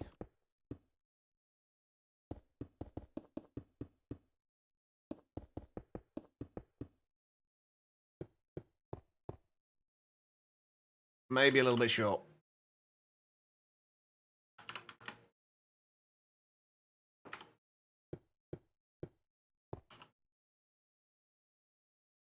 There we go. Right, let's make sure we got the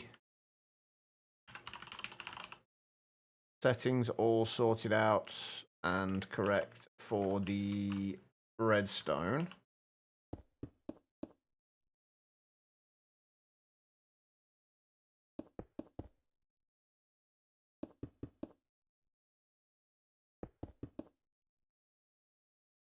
So we've got these set to active while above 1800 RPM and engage coils set from signal. So active while above 1800.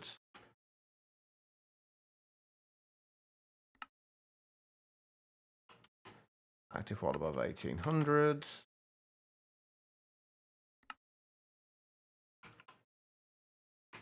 Active while above 1800 and active while above 1800. And then engage coil set from signal.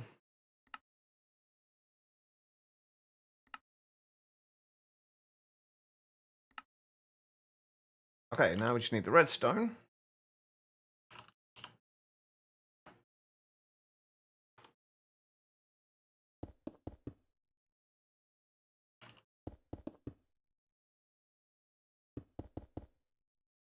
Hey, Celestial, how's it going?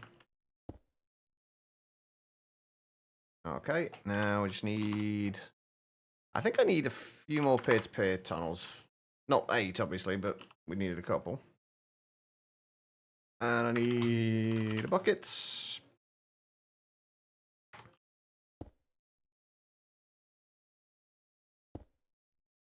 I don't even think I need to do this, actually. Just pasting the thing from the memory card should be enough to convert them, I believe.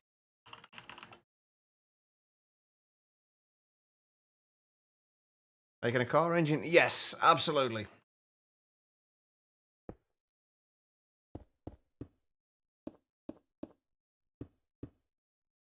How is your build going on 2B2T?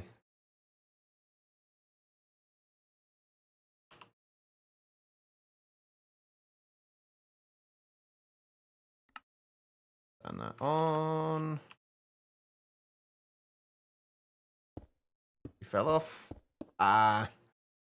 Did you run out of steam with it, or just kind of couldn't be bothered anymore?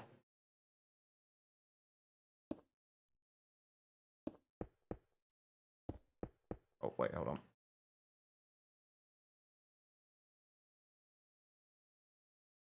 on. Why do you not have a vapor fluids in there?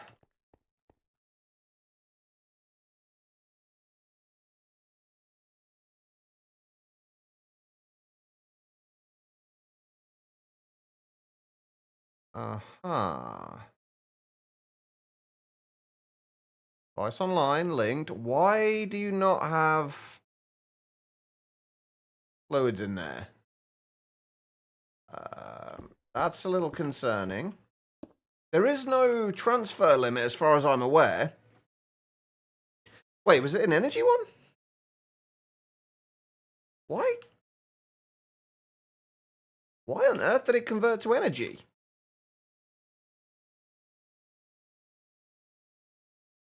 Well, that was weird. Okay, fair enough. Thank you, Muxies. I honestly, I hadn't expected that to be an issue. Yeah, it's changed to an energy one there as well. I don't know why, but okay. Yeah, I didn't even look for that.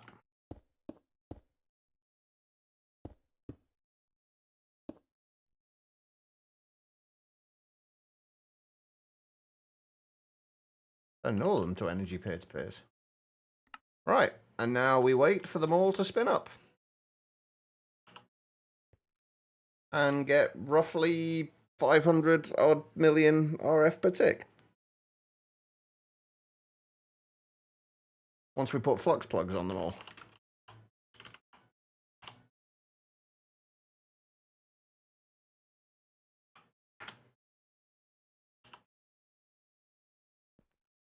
Ran out of steam. The VAB has lots of specifics that you needed to account for. VAB.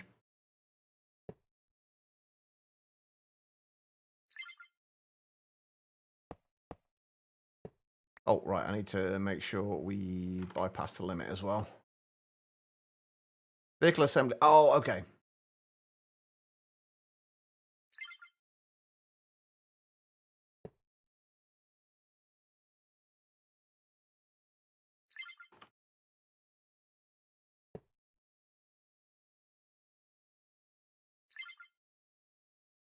All right.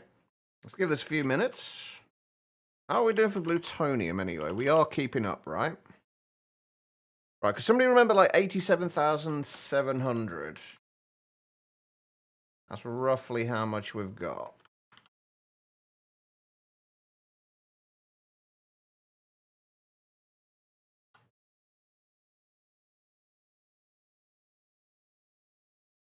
No, but I do need to set them to vent the coolant.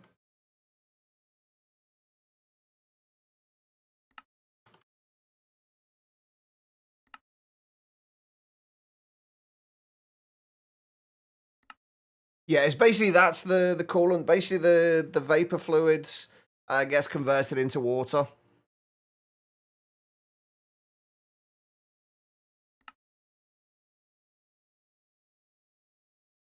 So it should just be venting that. It's 7,700. Thank you, Wolfie. Are you... You are not quite there yet. Takes a little while for them to spin up, but hopefully, once they do, we should have all the power we are possibly going to need.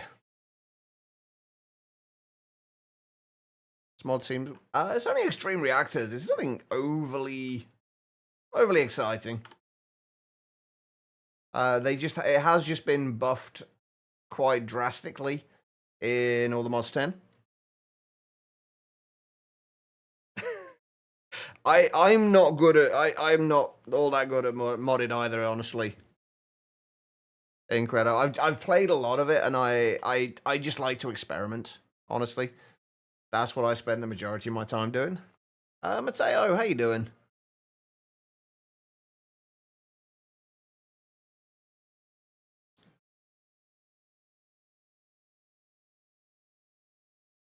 Where are we? We're almost going to start getting to 1800 there.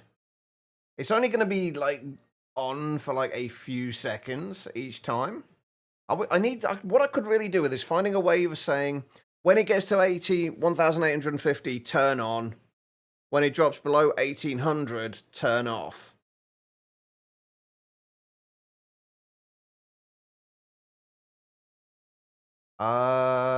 Coils have not engaged. Why have the coils not engaged? Because I didn't set that one. In fact, none of... Oh, God, you know what? I didn't save any of it, did I?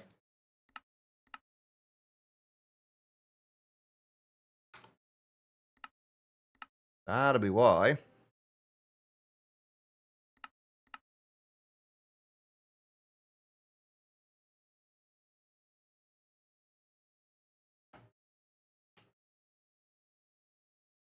Yeah, that'll start going down again now. We don't want it to go any over that. But yeah, what I want to be able to do is basically say when it gets to like 1,850, turn on. When it gets to 1,800, turn off. Then it won't be constantly going off and on again. I can probably sort it out, but honestly, I don't know if it's worth it. What I'm hoping though is that these kind of, when these turn off and on again, kind of stagger.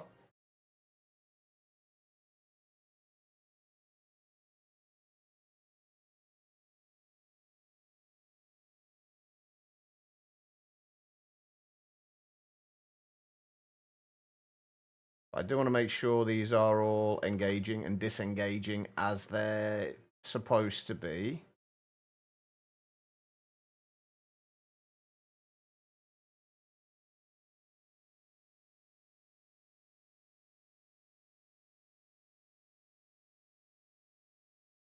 There we go. Right, that should get us a decent amount of power now. It's inconsistent, but it should get us a decent amount.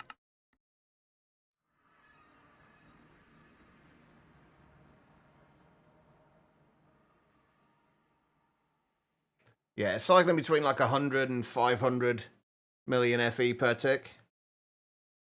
Which is fine, honestly. We know that we're probably on average getting around about 450-ish, I would guess, million FE per tick. I kind of wish there was a way we could get like an average for this over a certain period of time.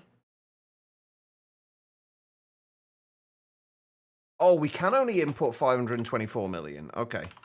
Hold on. And we are producing up to about 550, so I do need to add in at least one more induction provider. Not induction cell, although I wouldn't mind some more induction cells as well.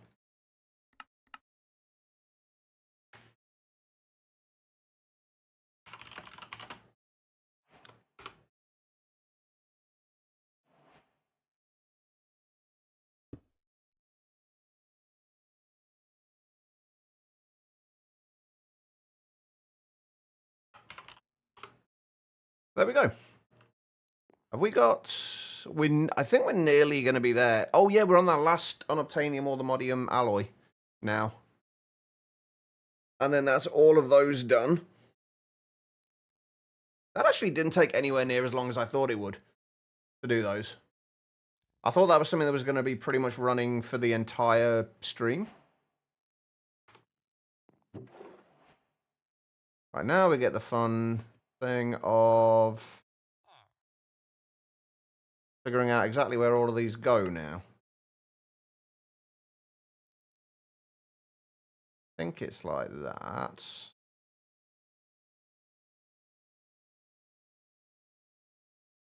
And also balancing it so there is 18 on each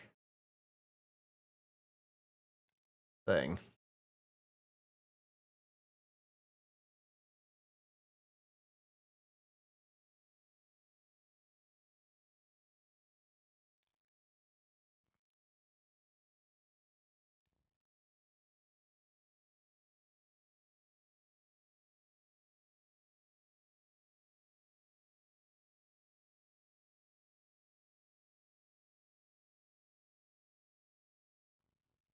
Oops.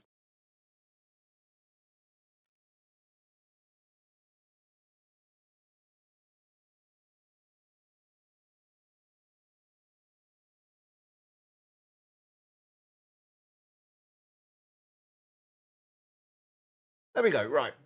We're getting there with the star. Waking up at 5, 6 p.m. and missing the entire day feels wet. Yeah, I've been there on many occasions. My sleep regularly gets messed up. All right, so next up, SPS. We've got to get that sorted out. I've got to remember how we do the SPS. We know we need SPS casings. We're going to need structural glass. Do I have structural glass already? I do have structural glass recipes already. We need SPS ports. We need supercharged coils.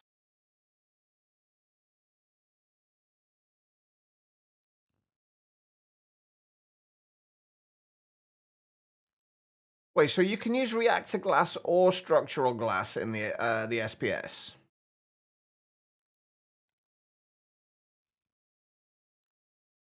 I guess so. Not like you lost time either. You didn't oversleep, went to bed 9 a.m., but even then, it just feels like lost time. Yeah, I can relate. It feels like you've wasted an entire day. Even though you've been awake and probably been doing stuff like for that extra time that you would normally have been sleeping, like the previous night, you still feel like you've been unproductive. All right, I can't remember exactly what we need for the SPS. Does it give us a breakdown of how much we need? It does. Perfect. Okay, right. So 60 SPS casings.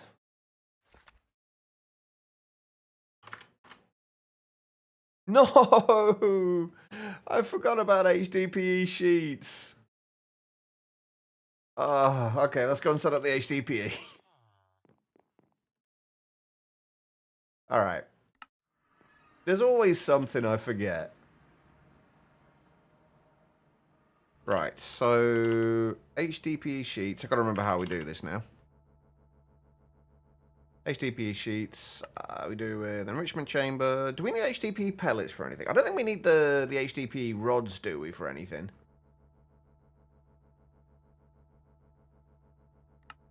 Literally nothing.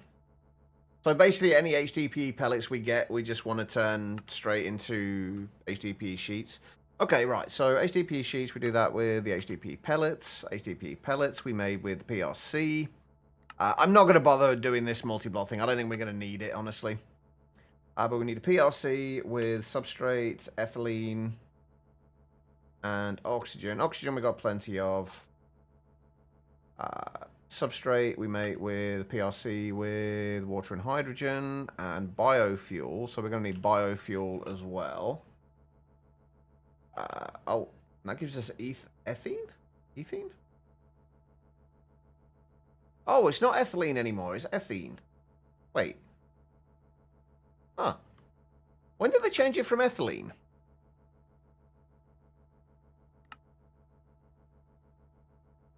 Drain. Okay. Well, first things first, we need a crusher. We're going to do a relatively simple setup for this. We don't need to kind of go overboard with it.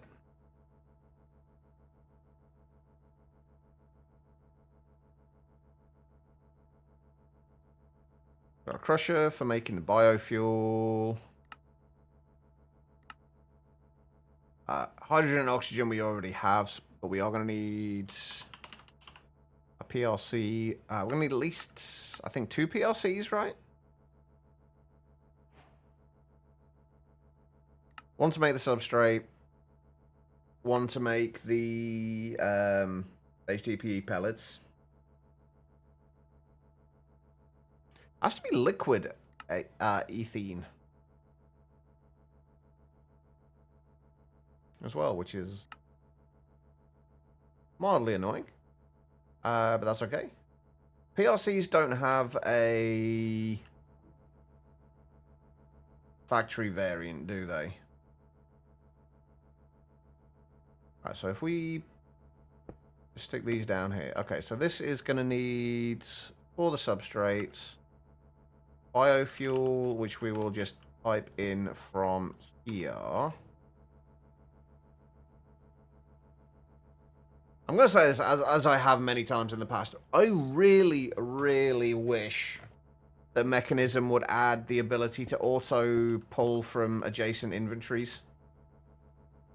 Like, if I were to ask for like one thing from Mechanism, that would be it. The ability to auto pull from adjacent inventories. Right, am I going to need biofuel for anything else? Like, is it worth me kind of stockpiling this?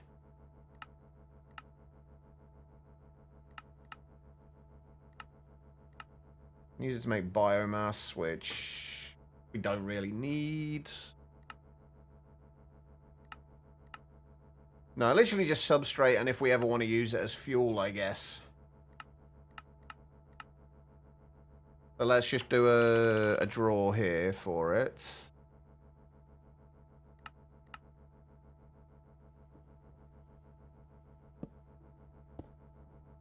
So we can store some.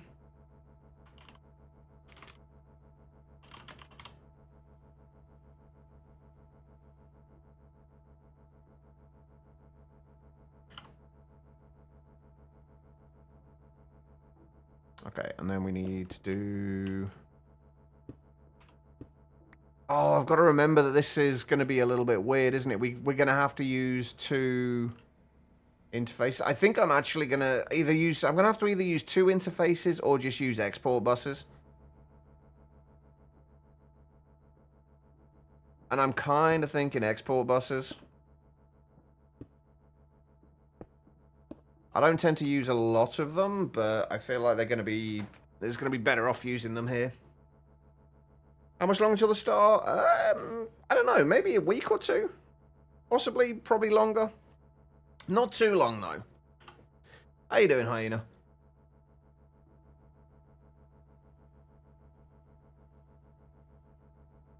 Alright, so that's...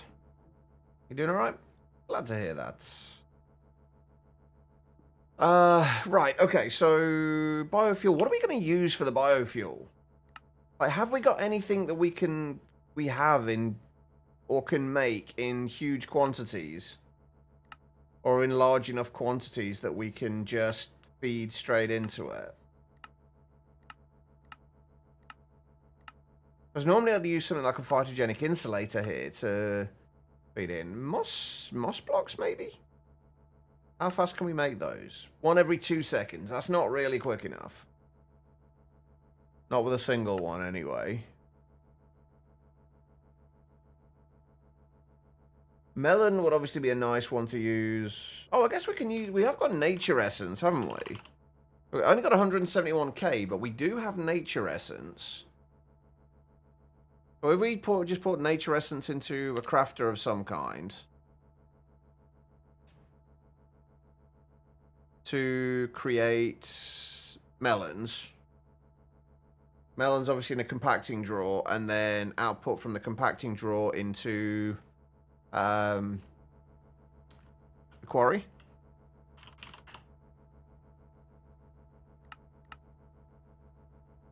That is probably the way to go. What do we have in the way of crafters, though?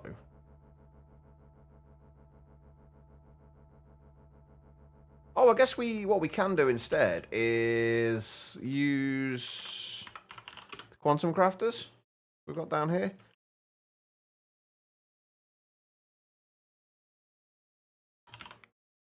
To craft melons.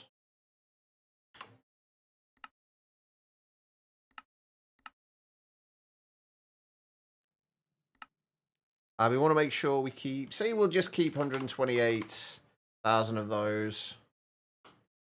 And we don't ever want more than, say, 128 melons in the system. That should just keep crafting them for us as we need them. And we'll never craft too many.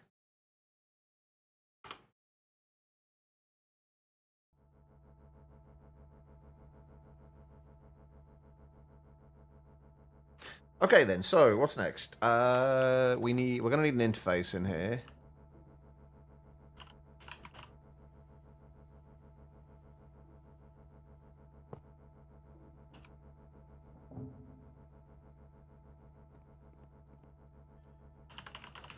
Do I have enough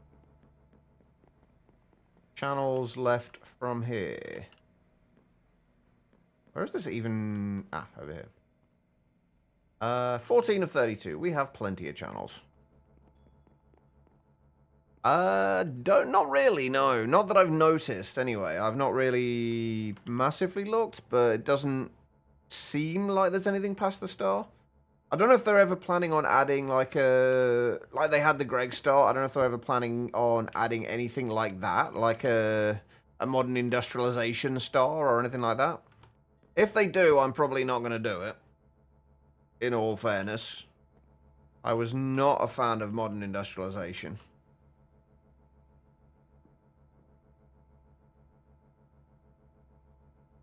Oh, wait, that's a bit of a problem, isn't it, actually? I've just realized. We need melon slices, not melons.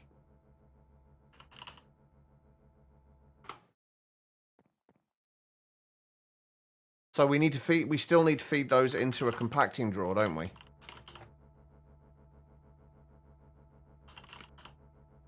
Which will work better if I spell it correctly. Let's put that there. We won't put any upgrades in this, though.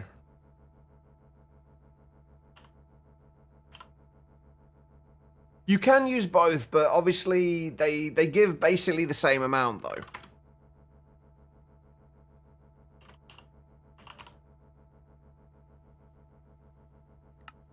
So, if we look at...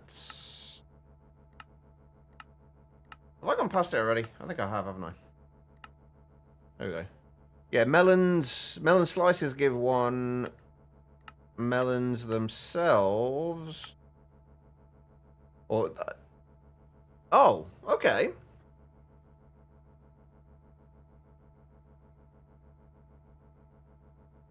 So, it'll either give us 6 or 1.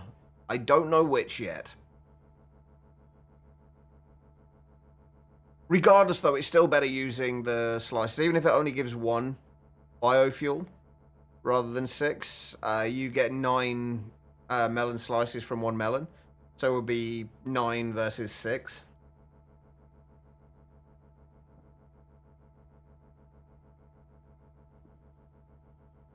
Oops. That's not what we want.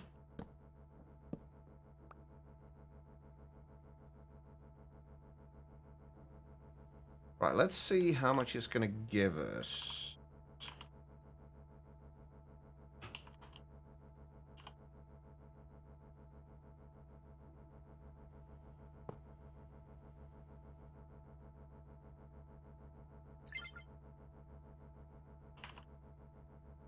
Right, we need energy upgrades.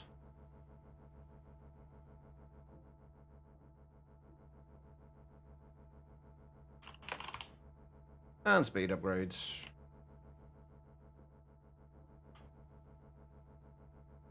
No, it's not something wrong with JEI. There's just conflicting recipes. Does seem like it's giving us 6 though.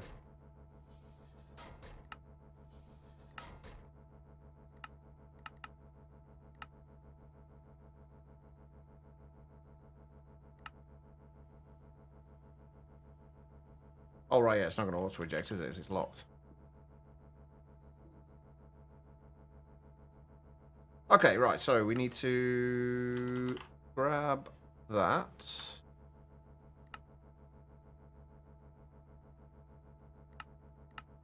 Extract on orange. We actually don't need it to be that fast.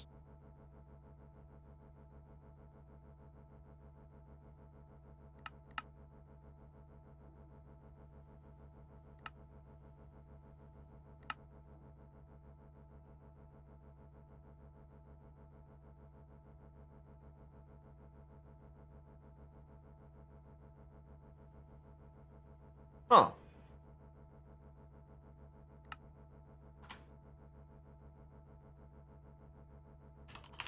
Why do we not have any melons? Oh, I know why. I didn't actually start this going, did I? Okay. Today's the day. The day for what, Panda? What is today?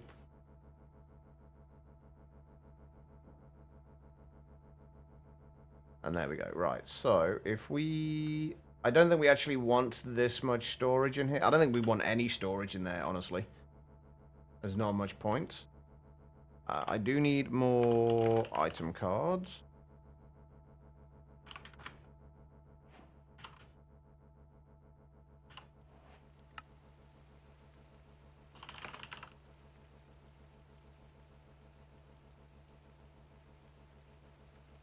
Going to see your boyfriend today? Hey, nice. Wait, is this the first time you guys have met? Or is this you just not seen him for a while?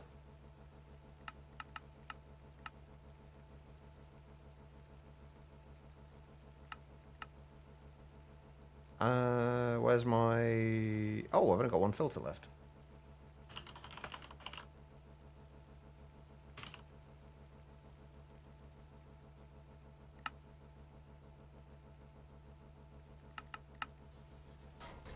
There we go. That will let that fill up too.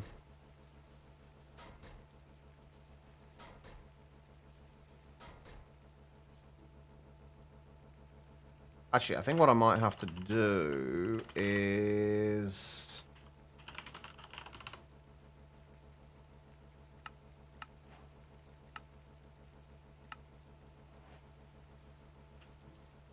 move that. That's there.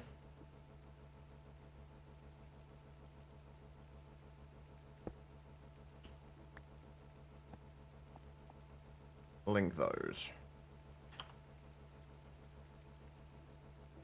He left February the 1st from here. He was here from October the 1st, February the 1st. Now you're going to him. Oh, nice.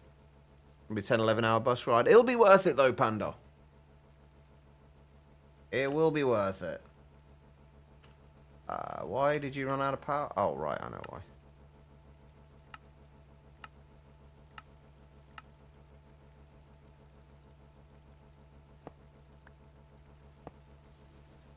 There we go. You'd be there until August. Damn, so you're going for a while then. Although I guess he was there. He was with you for a while as well, wasn't he? So nice. Enjoy the two of you. Okay, substrates. Give us 100 millibuckets of ethene. I guess we're gonna have to store the ethene as well, just to be on the safe side.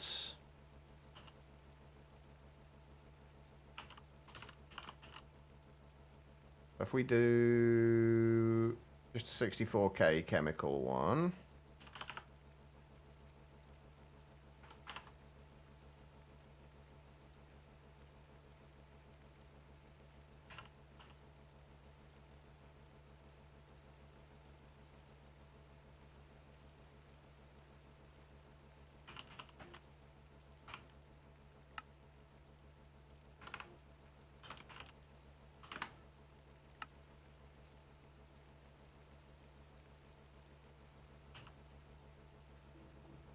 Okay. So we need to 2 export buses. Come on. Regular export buses. If we just make a few of those. What do we need to feed into here? Hydrogen and water. Okay, so that should be easy enough. I wonder if I can use the same export bus for these.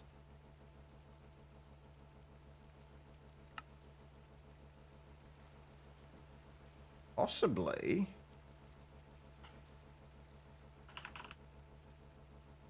Should be able to, I think.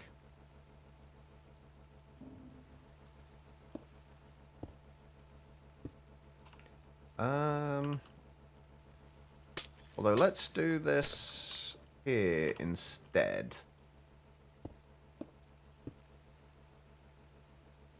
Because we're going to need to output to... Come on. We're going to need to output to both of these.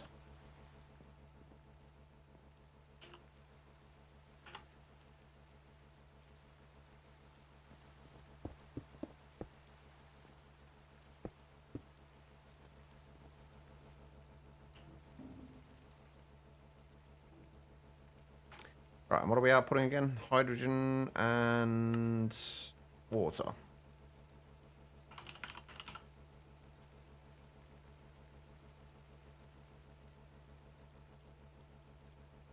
Oh, actually, I'm curious how this will work.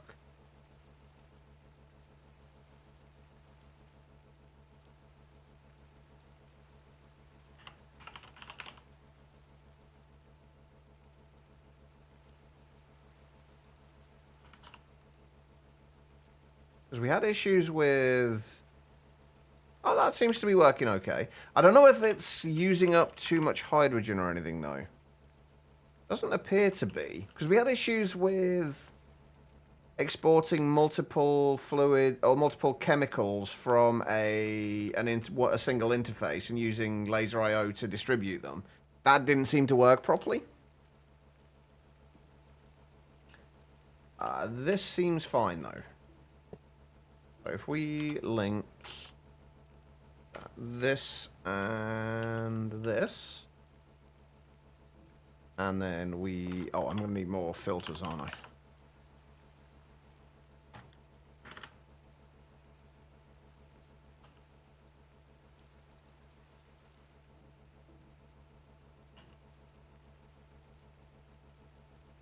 Let me insert biofuel.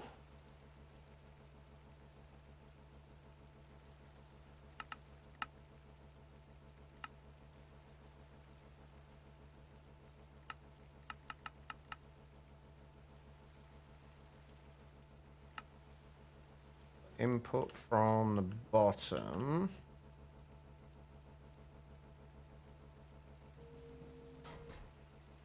There we go.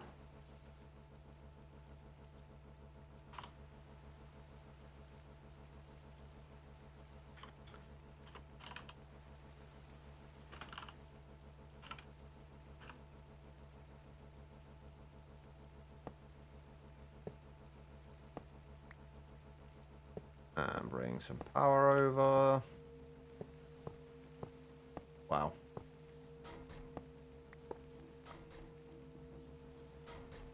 There you go. That's getting a substrate. Substrate then needs to... Actually, let's make another drawer for the substrate.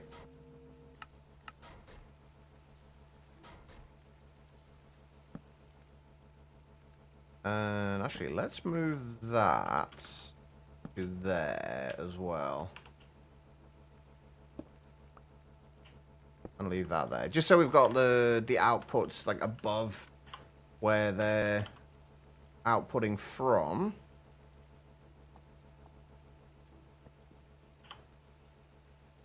That was not what I intended. Fuck.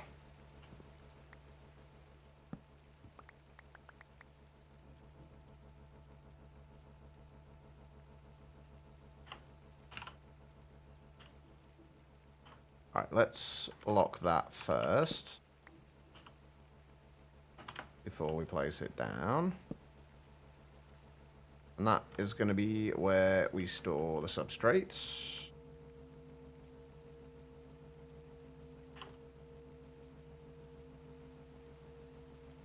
Where's my linking tool gone again? Oh, there.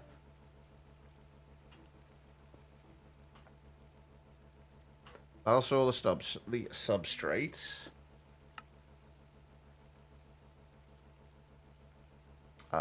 We'll have to extract from there on orange.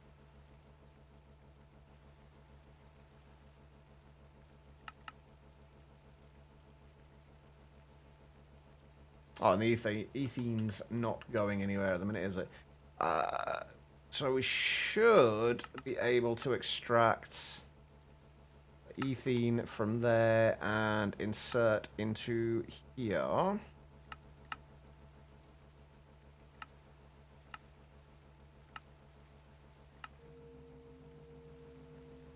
There we go.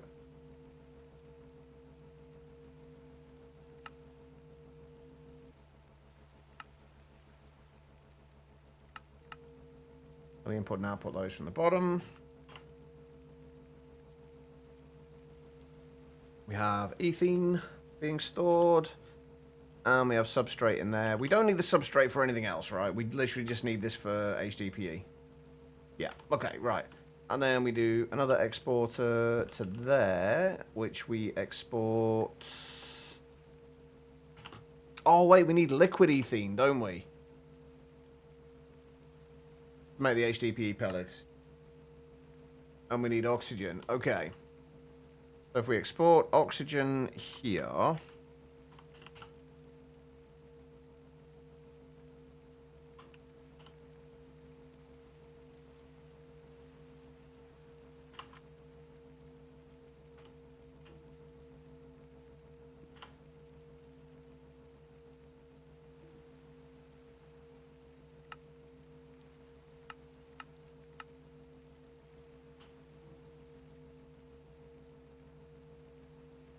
go.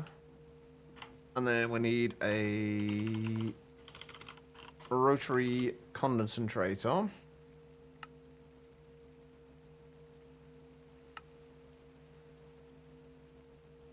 gonna have to go and check on those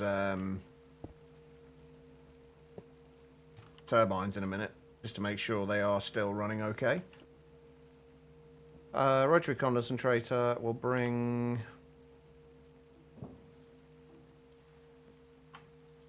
covered cable from here. Okay, we got some on us already.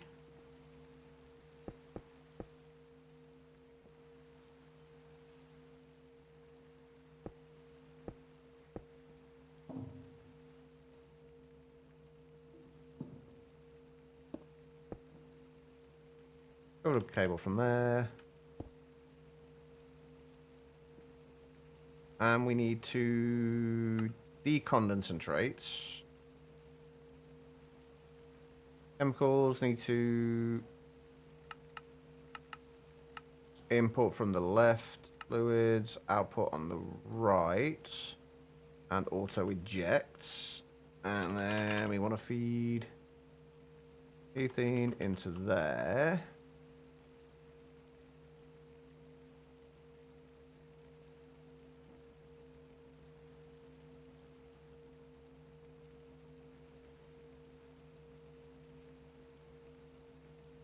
Do I need to turn this around? I shouldn't need to. Decondensating. Oh, wait, no. Condensating is the way it should be going. My mistake. Yeah, there we go. That's better. Right, energy upgrade. I already did the upgrades in the other ones, I think. Speed upgrade. We will turn this off once we reach a certain amount of HDPE pellets.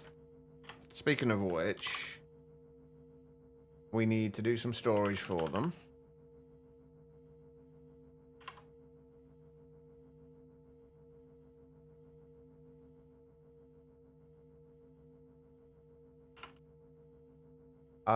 Oh wait, we're not storing them as HDPE pellets, are we? We're storing them. We're going straight to HDPE sheets from these, right?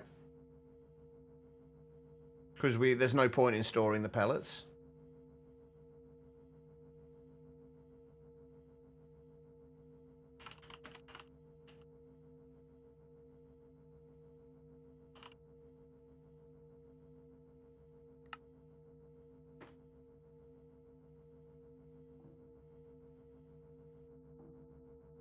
Okay, that's all going into there. We need that there.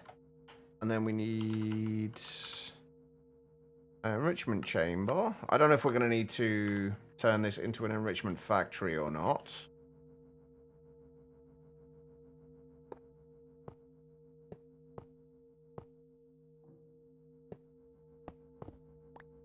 Can I disconnect this?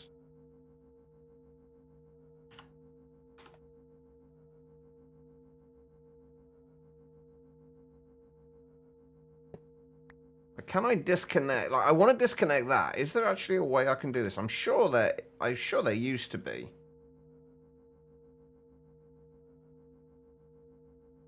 I'm sure you used to be able to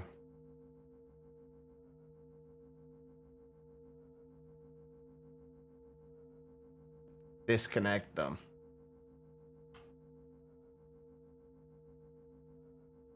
Oh well, it's not really a big deal.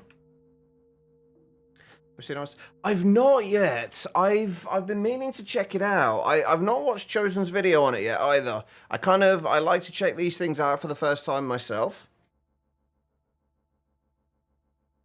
But they've I know somebody said a while back that they'd added things like the ability to have like peer-to-peer on it and stuff like that.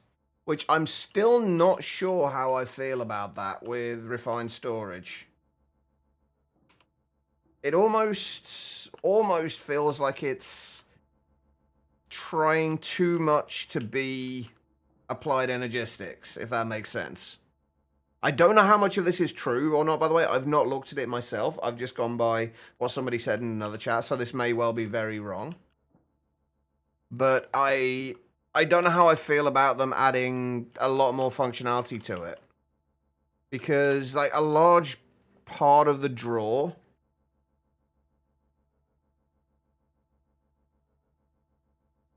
The large part of the draw I found for people, or from what I felt like from people, was that refined storage was considerably simpler and easier to set up. You didn't have to worry about channels, peer-to-peer, subnetworks, anything like that. If they start adding things like that, I feel like that takes away from what refined storage was. But again, like I say, I haven't looked at it yet, so I don't know like how it's been implemented. By the way, the subnets is very interesting. I think you like the way that it does things differently, but keeps it simple. I'm interested to try it out. I honestly, just because I am an AE2 fan, I don't think I'm ever likely to change. Unless it gets to a point like 116 where I felt that RS was actually better than Applied Energistics at that point. But with all the changes and updates to Applied Energistics, honestly, I can't see me changing and switching away from it. But I do want to check out the new refined storage.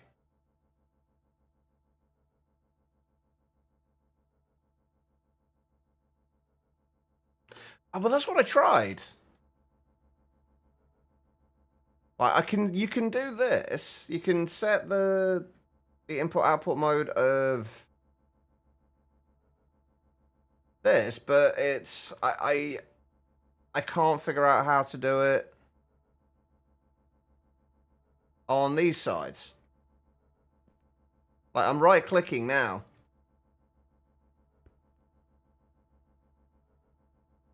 And I can only alter the bits where there's actually a connection to a machine.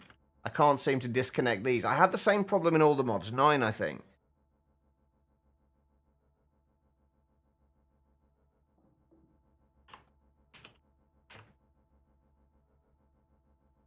The Yeta wrench is still a thing, but if the wrench from power can't do it, I'm going to assume that the one from Ender IO won't do it.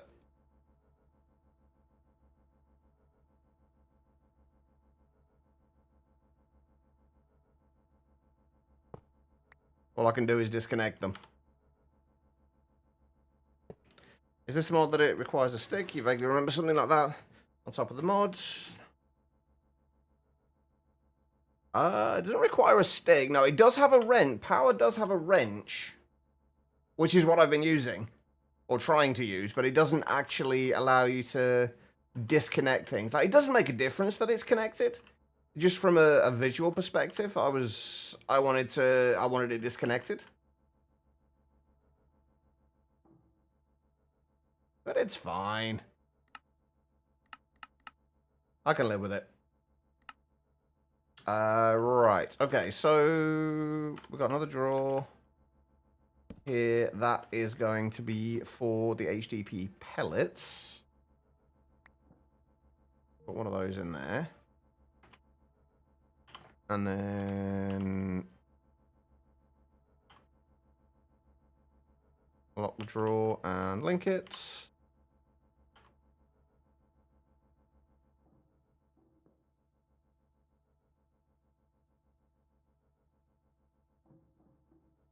We're not crossing any chunk borders, are we?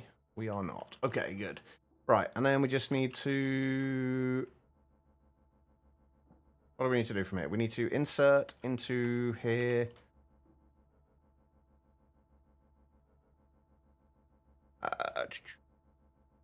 Substrate.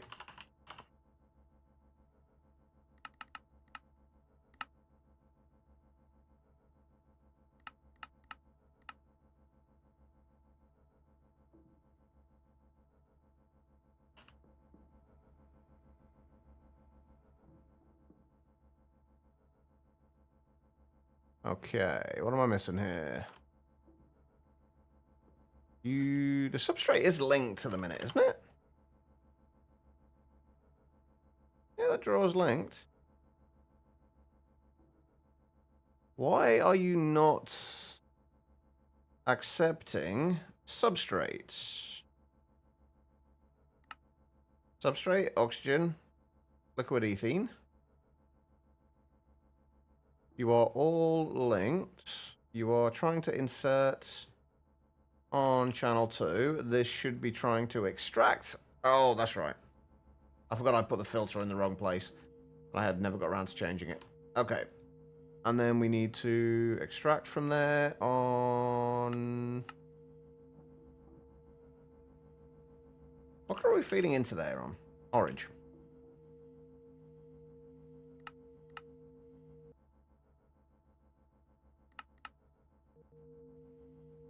We are running out of power in this, though. So maybe we want to take out a few speed upgrades.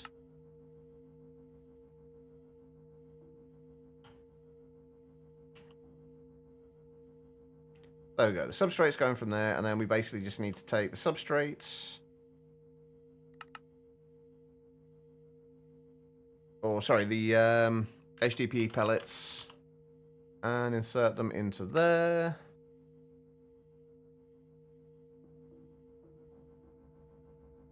Set it to extract them from there.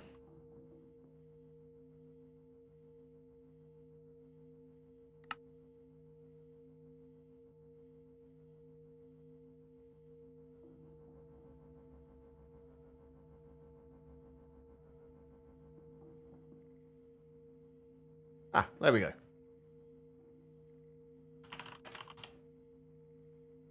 Did I could have sworn I put upgrades in there already. I did. Oh, but not speed upgrades.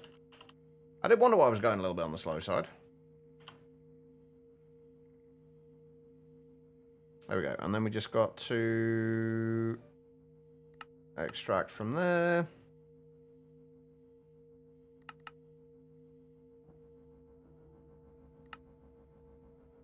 And insert into there.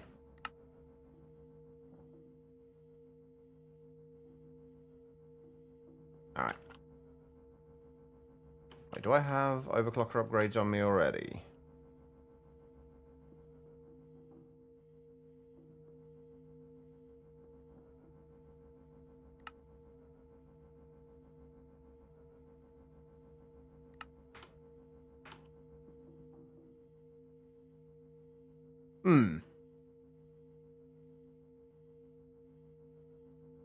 Why are you doing what you're doing?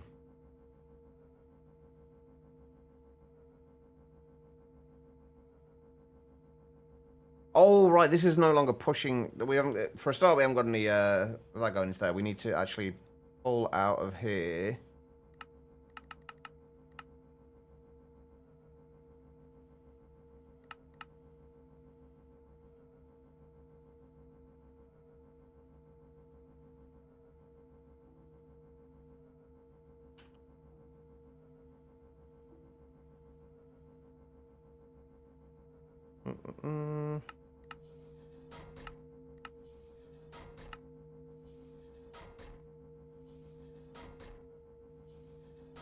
I think that's going to be fine anyway. I don't think we needed the ultimate crushing factory as it is. What I don't understand though is why this is choosing not to insert HDP pellets on there.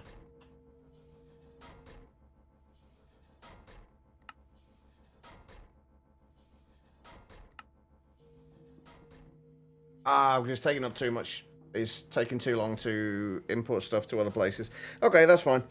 But that should be HDP sheets coming in now. Perfect. Right. What's the time? Oh, God. Lag spike. It is time to go and check on the turbines and then go and take a break, I think.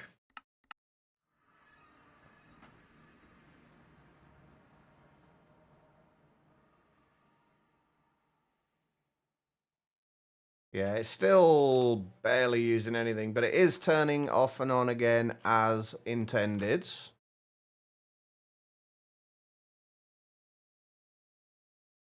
we are making a decent amount of power from that, I think.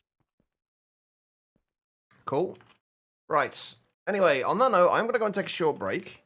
I do like to do this every couple of hours just to stretch my legs. I grab myself another drink. If you have been sat down for a while yourselves, I do suggest you do the same thing.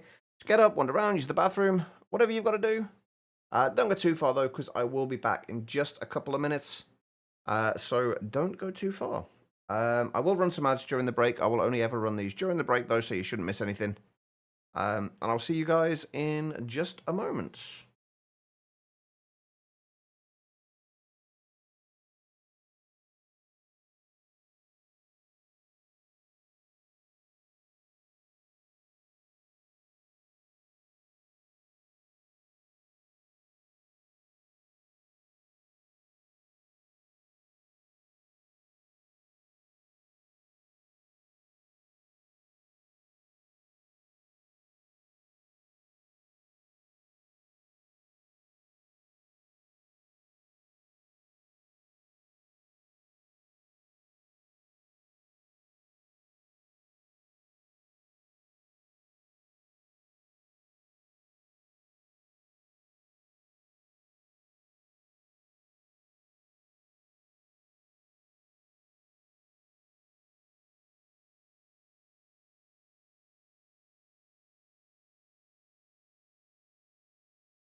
Alright, everybody, I am back. Thank you all for sticking around during that break. It is greatly appreciated. Oh, does anybody remember how much plutonium I said I... Oh, never mind. It was definitely less than 106,000. Okay, never mind. That's fine. Cool, alright. Let's see if we have enough HDPE sheets after all that. I do want to check on my power as well. Make sure that is still okay. That is absolutely fine. Perfect, right. SPS casings, it was 60 we needed, right? Yeah, 60 casings. A stack and 58 of reactor glass.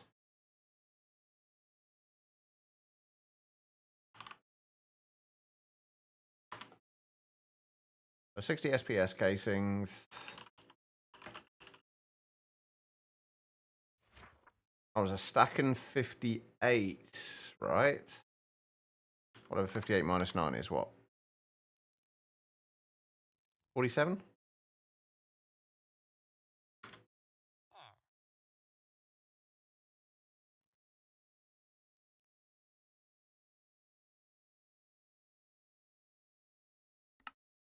Oh, we should probably do the, like, claim all of this stuff as well, since there's a bunch of things that... You know what, let's get the quests sorted out. Let's do like the hazmat suit and stuff like that. Just so we can at least get the quests completed.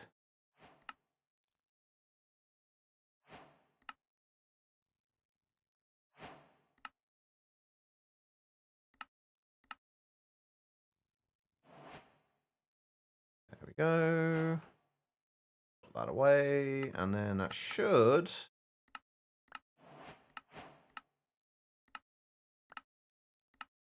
I've got a whole lot of things for us to claim.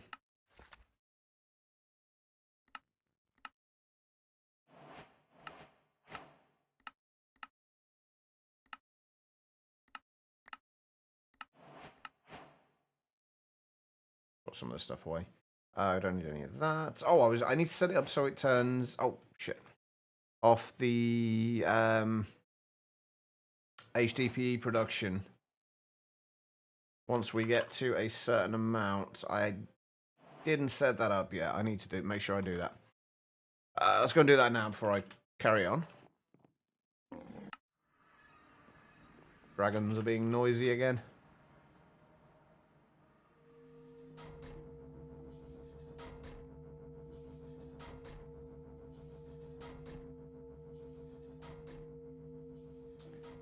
How do we want to do this?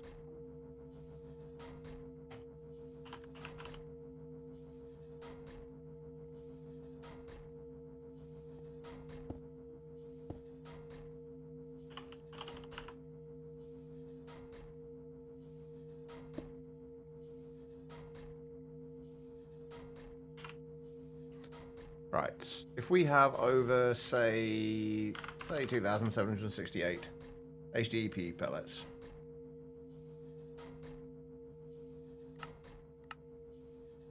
That should turn off when it gets a redstone signal. So if we just say that, do that, I'll turn off. Perfect. Okay. That way we won't chew through anything that we don't want to chew through, basically.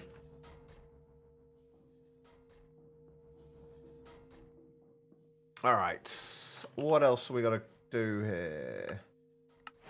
Claim that. Claim those.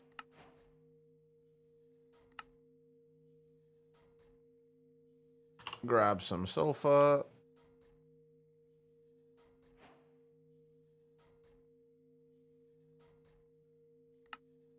And claim that. So chemical dissolution chamber and fluorite.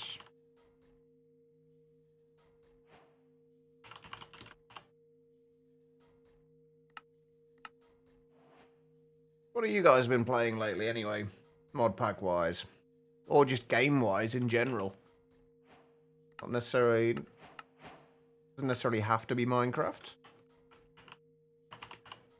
What have you all been playing? I did end up getting Tectonica last night, since it's been on sale at the minute. They've changed. If anyone who's played Tectonica, it's changed a lot. I was quite surprised at the way they'd approached certain things with it now. I quite like them, admittedly, but they seem to have changed it from being one big map, and it's now essentially turned into a bunch of smaller maps. Which is a strange take, but... What do I need for this? Isotopic centrifuge.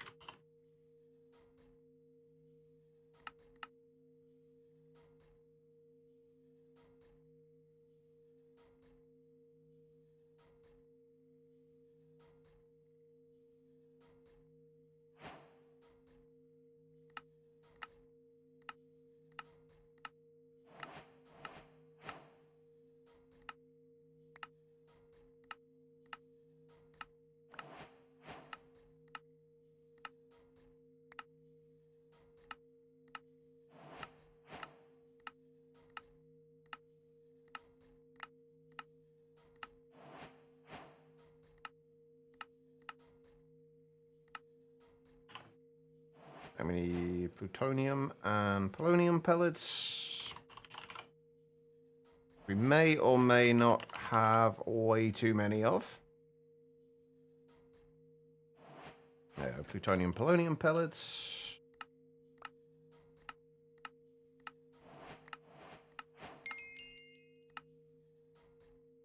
And then we're doing the SPS stuff. So we just need 3 SPS ports now.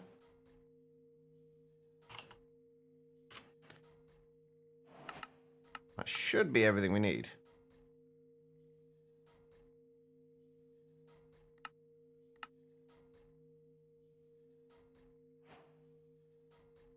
There we go. Right. Wow.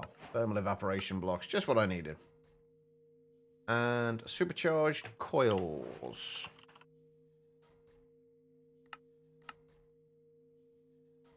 Okay, we haven't got the lasers set up yet. Okay. Supercharged coils. Okay, that's easy enough. We've basically got everything we need anyway. Try that again. I think we technically only need one of these, but...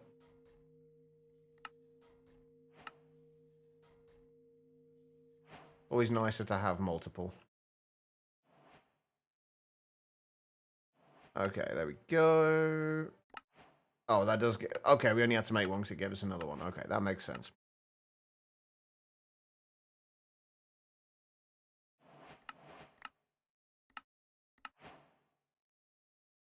Right, the next thing then, where are we going to put this? I kind of feel like we want it in here.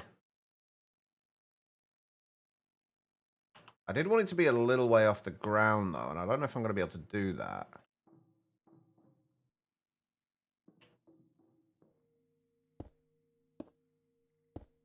I can do it 2 blocks off the ground. How tall is it? Where are you? 1, 2, 3, 4, 5, 7 blocks tall.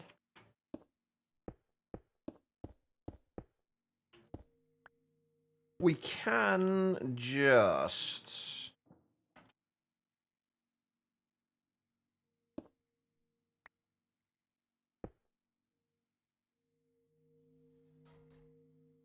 I think that'll be alright though.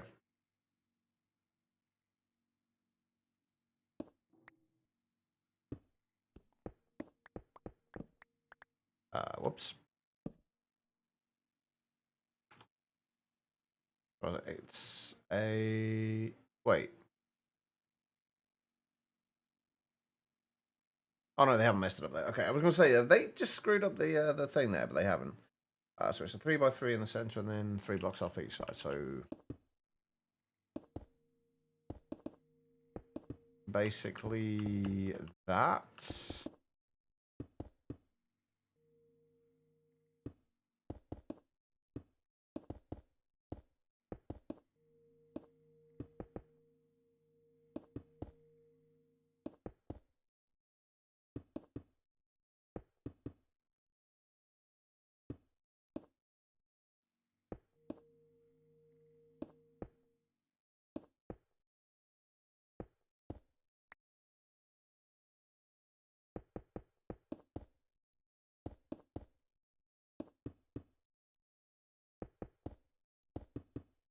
Obviously, we've got to replace some of this with ports.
Let's do the port.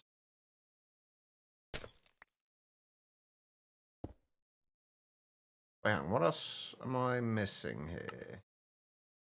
Nothing. Okay, these just need to be on port there, and then if we do those there.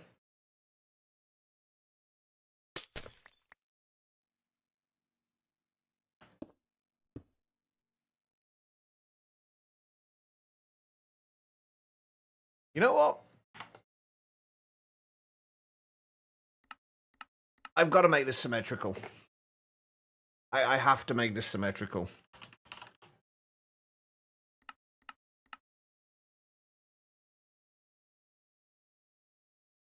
It's going to look weird otherwise. Oh, God, I only need to make one more, didn't I? Whoops. Okay, well, we've got an extra SPS thing.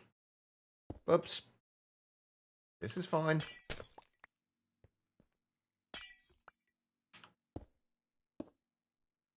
There we go. At least that's going to look a little nicer.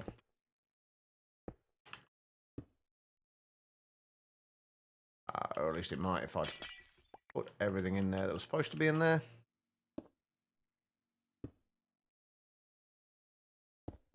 There we go. And there. And then... There we go. We have an SPS. And we've got 4 flux points.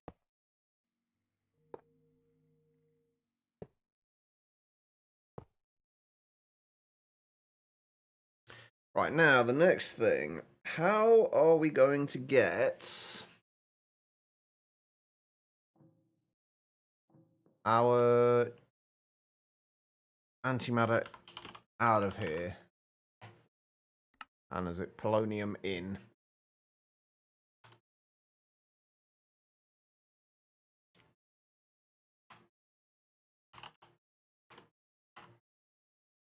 Can we change these from input and output? Yes, okay, good. Right, what I think I'm actually going to do... I've got no idea if this is going to work. I'm actually going to put the ports in the bottom. Input on that side, output on that side. What we're going to do is we're going to entangle the port. Why has that got power in it?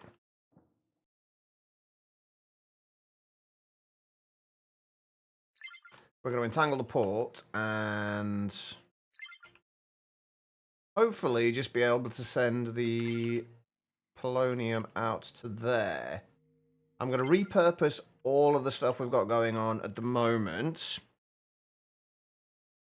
We just blanked out. You can go through a mod pack called Terraforma, Greg Mod. I looked at that the other day, actually. Terraforma Craft is the one mod that I dread to touch. It always feels just a little excessive in places. But I would love to check it out at some point. I'm not in the floor. I'm just small. Right, so we need to go over to Nuclear Disaster Mark 2? No. I dread to think how full these are now. Oh, mostly not that bad, actually.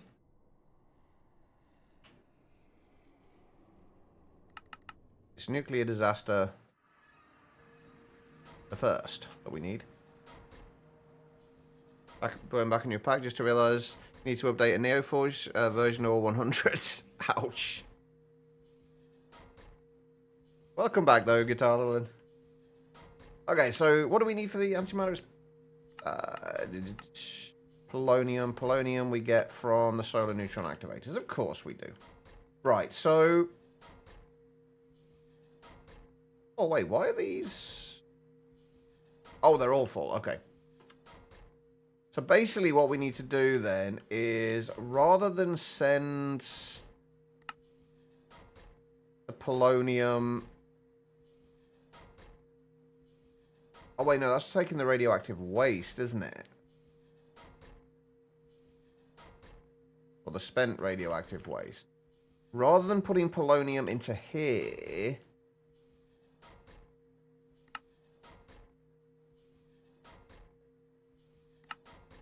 we need to put it into an entangled block. And hope that this works.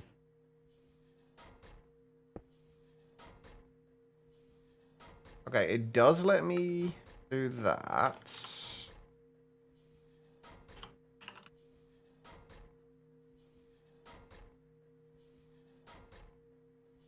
If we do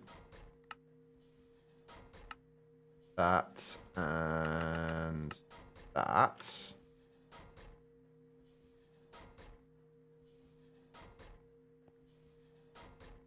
we've got to wait until it's daytime.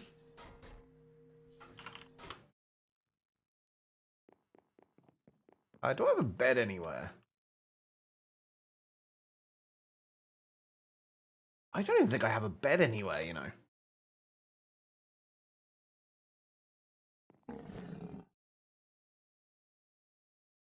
From 27 to 113. I mean, hopefully there's plenty of improvements at least in that time. Oh, I'm going to need that still. Right, if we go back to where we were. Hey, there we go. Right, what we want to do is...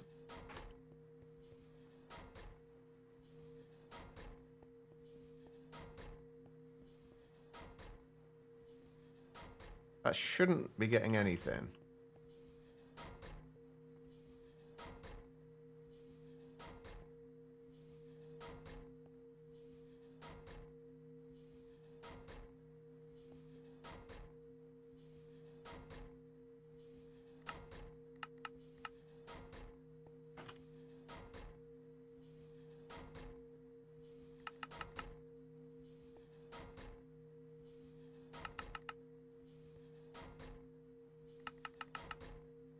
Are you playing? You only have like about 8.41 days played and you only just got into Power and Steam like the other day? I mean, to be fair, Terra Firma, Greg, as I understand it, is definitely a long-term kind of pack.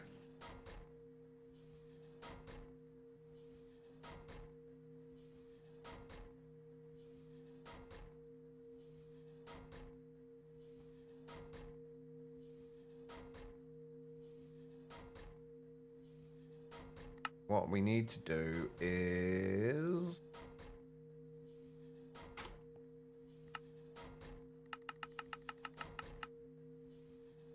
ensure that nothing goes into these.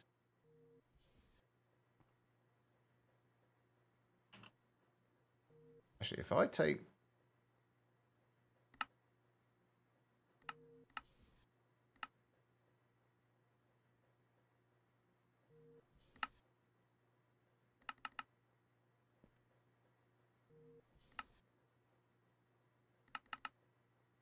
I want to make sure we are getting polonium in there. We are. Okay, good.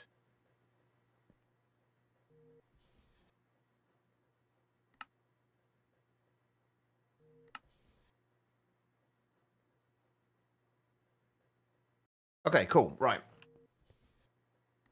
That's sending polonium into there. We do need to obviously speed up the SPS now. As of right now, it's only doing 800,000. If we set it to, say, 20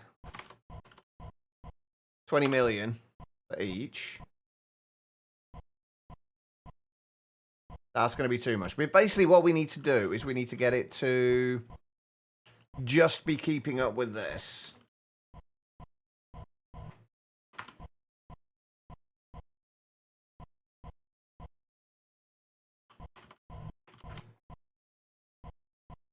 So it's kind of constantly going, but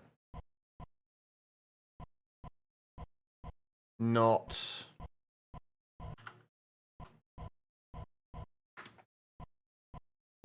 doing this, basically.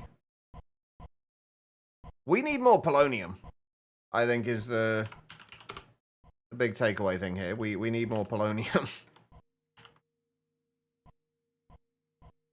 Wait, where did my warp stone go? Wait a minute. There it is. We need more polonium.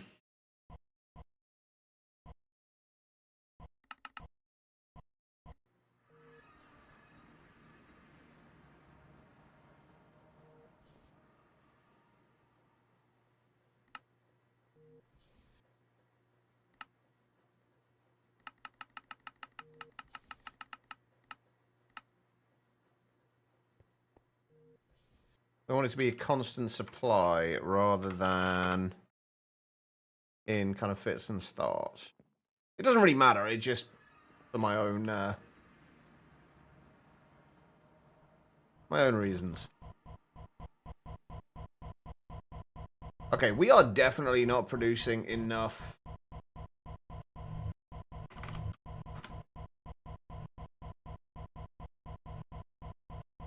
Okay, if we just set this back to 800,000. Okay, even like what would be 2.4 million is still too much. I think I might have gone slightly overkill with the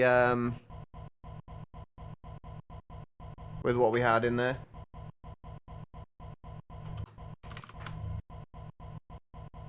With the amount of power we're generating now. Although I guess there is always...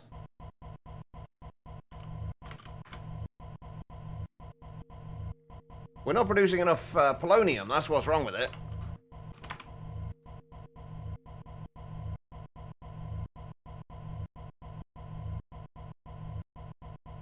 It's not got to be polonium in it, that's what it's not got. We need more polonium. That's easily fixed, though. I think we're going to go and... You know what, I'm going to do all of these on just 100,000, except for one of them, and then we'll just do the majority of... Just so we've got... We can do it all from one thing. Hang on, if I just have one... No.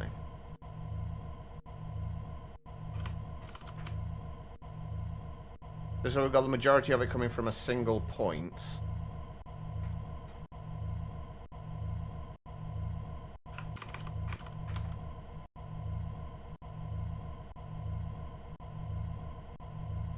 No, I'm not very good with references to most things.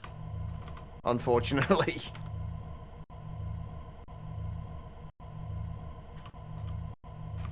I do apologize.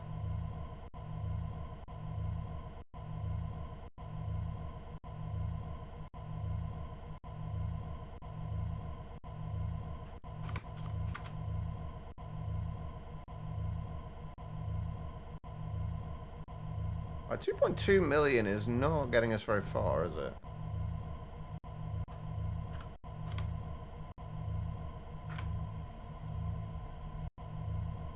Actually, we need to burn through this. There we go.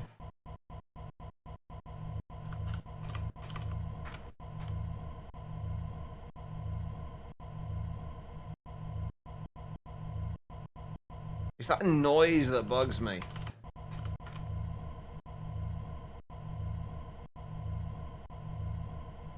$2 million is a little too much.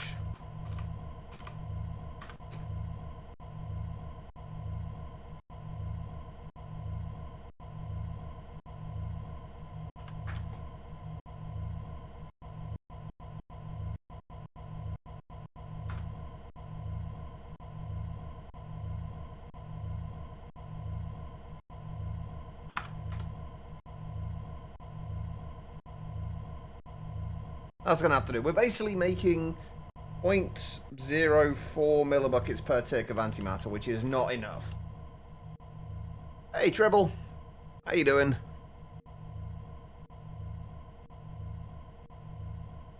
Even the swing blade doesn't mean much to me, unfortunately. I'm very uncultured.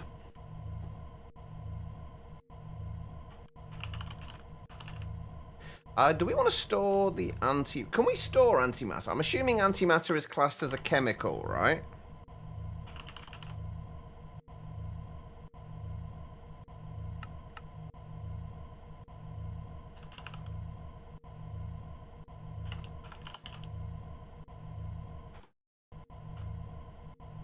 I'm assuming it's a chemical. Good, thanks. Hope you're doing okay. I'm not too bad. I am not too bad.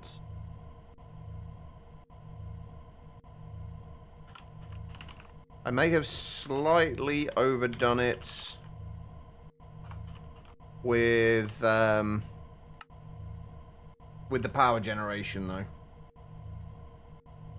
We're making roughly about 400 or 500 million RF per tick at the minute.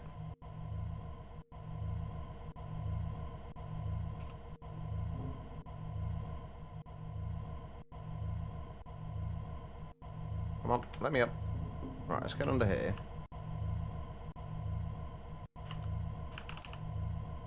Grab some covered cables.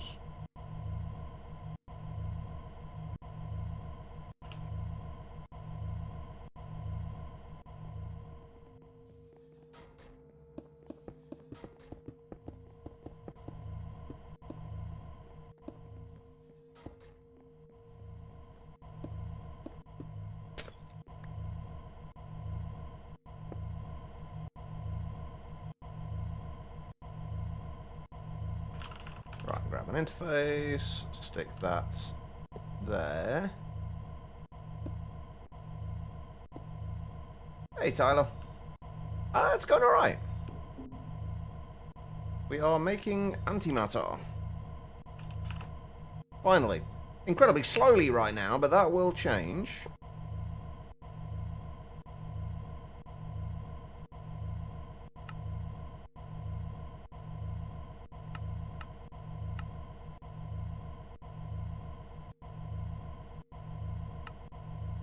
Hopefully, anyway.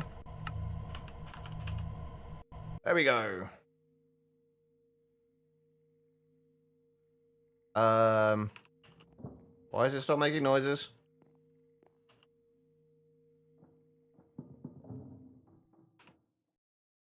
Oh, shit. Why did it... wait, what?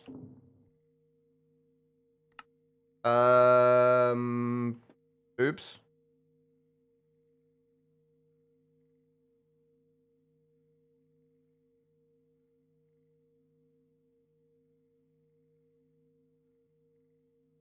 Where's my polony?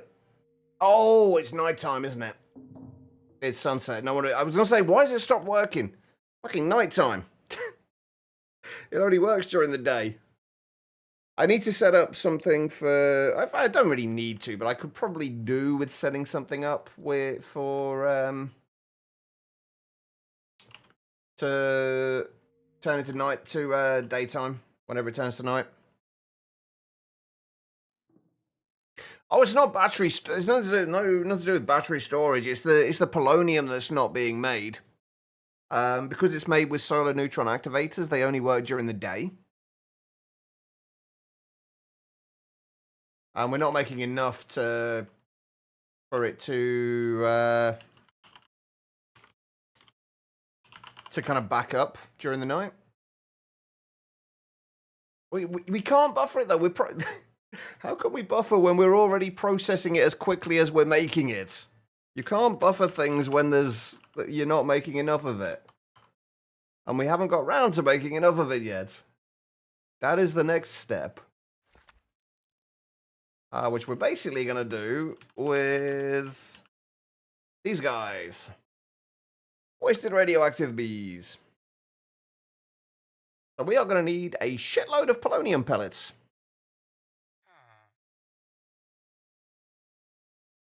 That's what that's what I'm intending to do.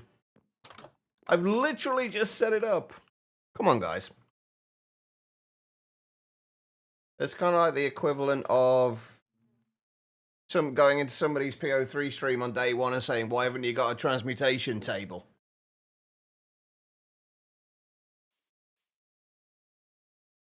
Sounds like excuses. Hey, absolutely. I am making all the excuses.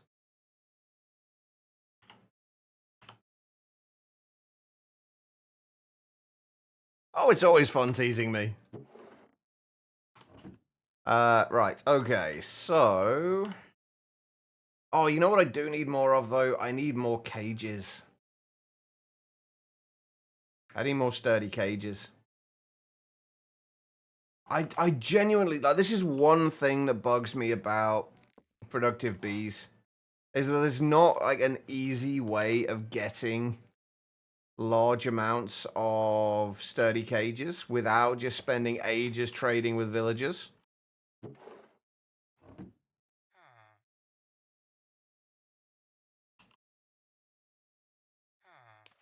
We've got a few of them here, but not a ton.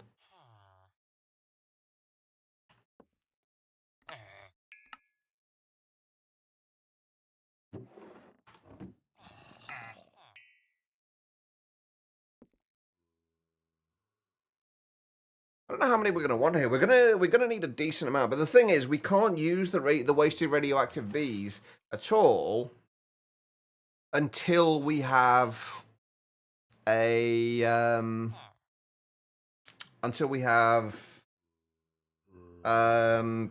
antimatter. We need one piece of antimatter to get started because their flowering item is an antimatter pellet.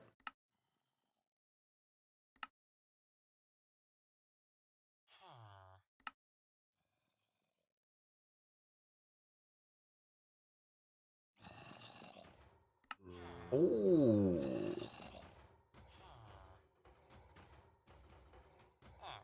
Oh, that's actually quite good. We might need to make the runic processor then. Yeah, something like that would have been nice, Tribble. Yeah, you have to use a simulator and a feeding block, yeah. I mean, I wouldn't do it any other way anyway, to be fair, but yeah, you do need to.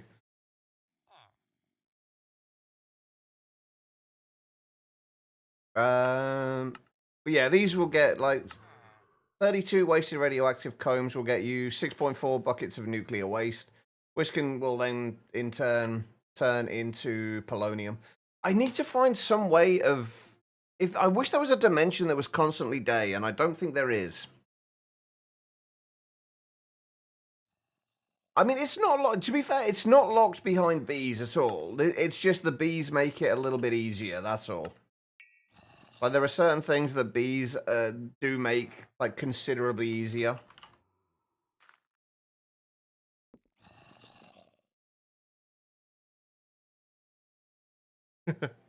Hey, Pitchcon, if you wanted to play Inferno again, I would say play Inferno again.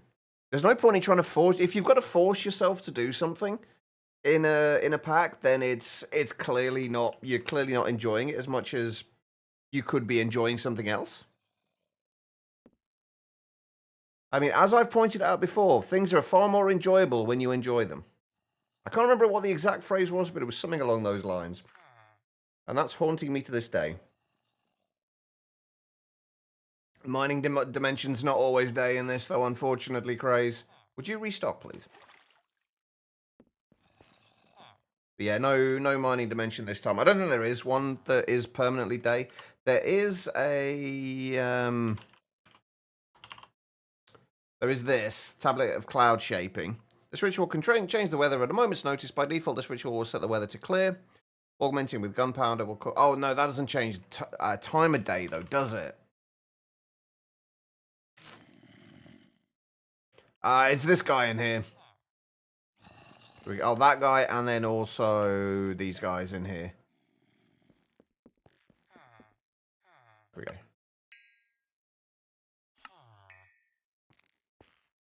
That's where my zombie friends are. Just to get plastic, you need to go through bees and trees. I mean, you don't need to. I mean, there's the default methods of getting plastic from from industrial foregoing. That still works.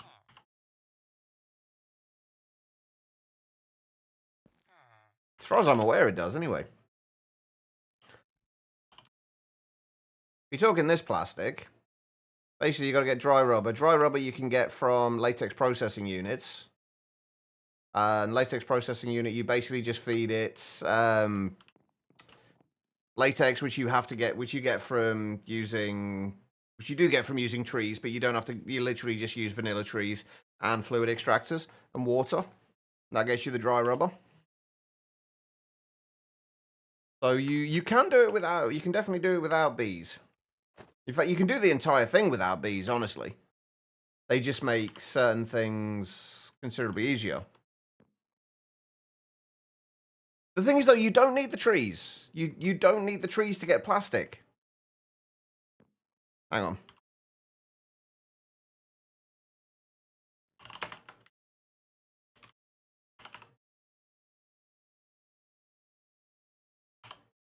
Have I not got any acacia wood? Right, if I just do this with dark oak for now.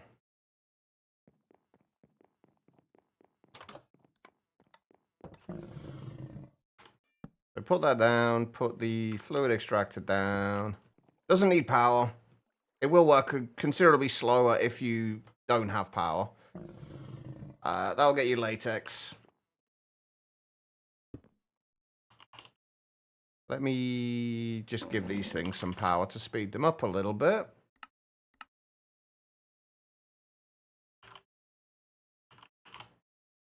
The thing is, though, the one thing that is a little awkward is the JEI is a little lacking when it comes to showing how to do this. I know how to do this because it's something I've done in the past. Many times. But, like, I know how this works, but, like, if you just looked at JEI, you wouldn't, necessarily. Yeah, feed latex into there. Grab a sink.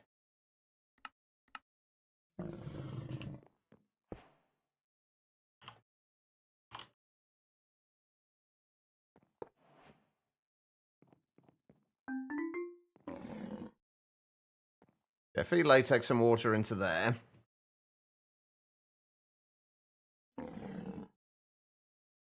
Should be, when it gets a bucket, gives you dry rubber. Dry rubber you just smelt into plastic.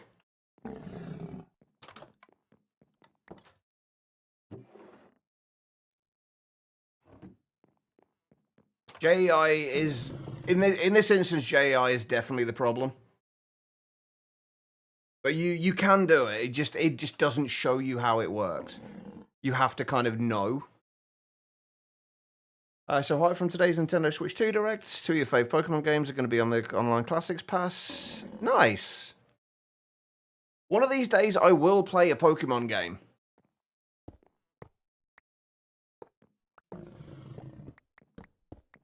Eventually.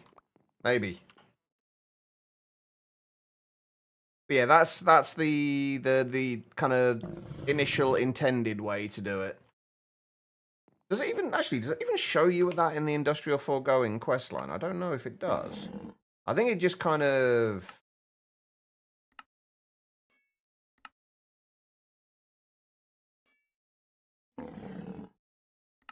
It does kind of walk you through it, but not really. Anyway, right.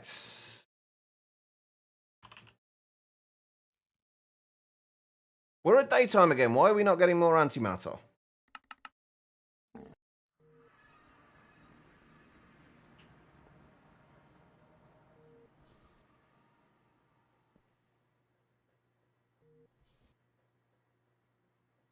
We're just not extracting it for some reason.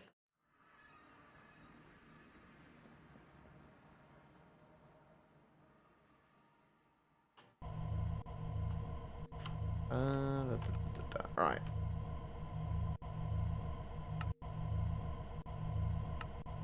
Oh, it's because there's a filter in there at the moment, isn't it?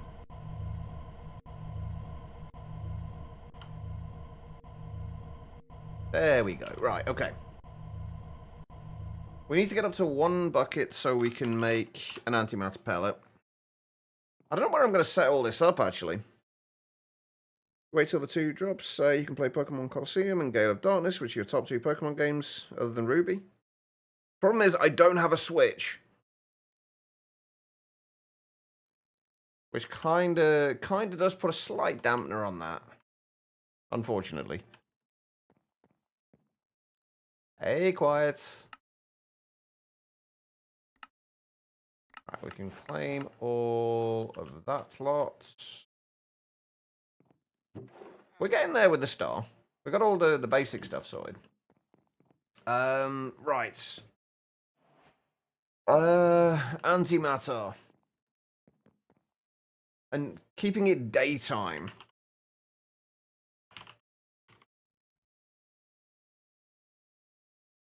There's got to be an R's one that changes time of day, right?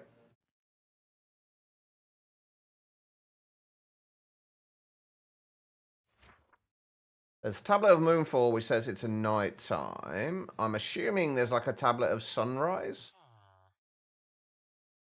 There we go. Okay, so should be easy enough to do this. Yes, Antimatter. Wife of Uncle doesn't. Alright, blazing archwood, dandelions, and a clock.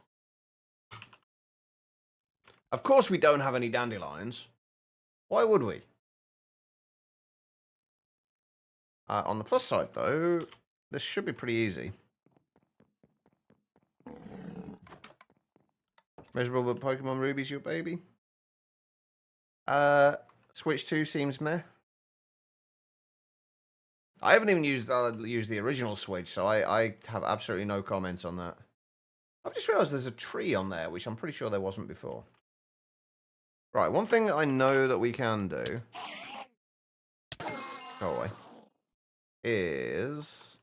We can now bone meal pretty much any plant.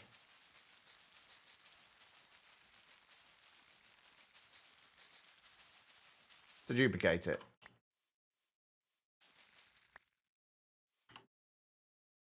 If I think what I'm going to do, I'm just going to make a few stacks of... I think I'm just going to make a few stacks of the tablet. And then just set it, find a way to get it to... Perfect. Find a way to get it to use it whenever it turns to night time.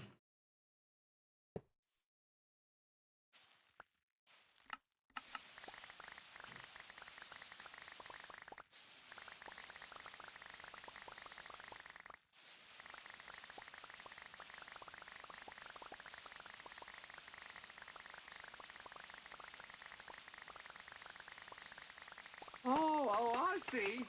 Running away! You yellow bastard! Alright, no worries, quiet. Are you finished work now, at least? Oh, yes, you are, if you're going to class. I should still be here when you get back, at least, quiet.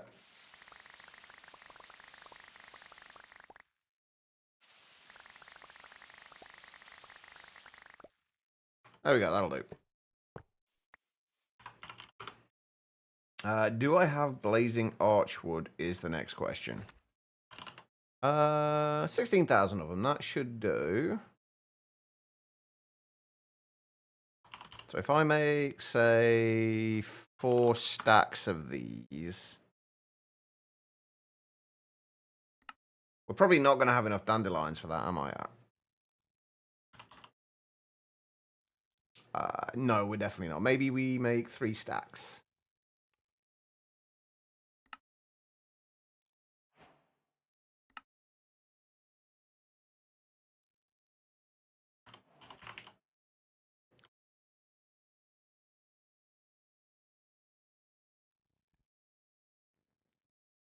A stupid ass meeting? What kind of stupid ass meeting? Is it a work thing or something else? Where can I set this up?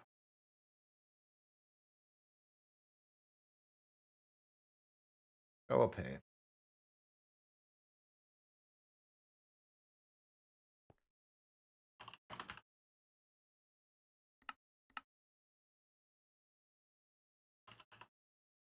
Can we... We've got daylight sensors.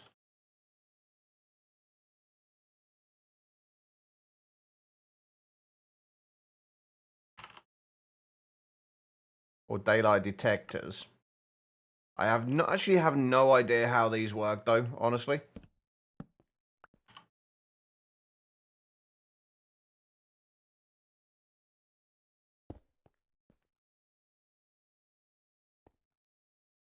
So I'm assuming this... When it turns to nighttime, this will turn on, right?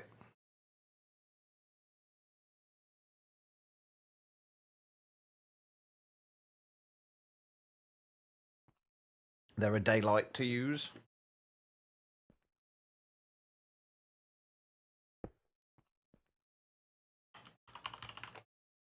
I have no idea how this is going to work, by the way.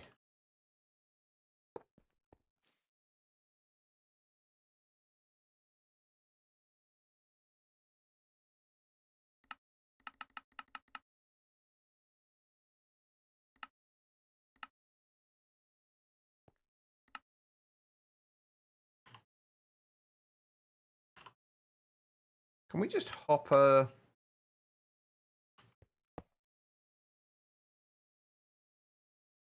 No, okay, so we can't hopper them into there. I'm assuming we have to click them in.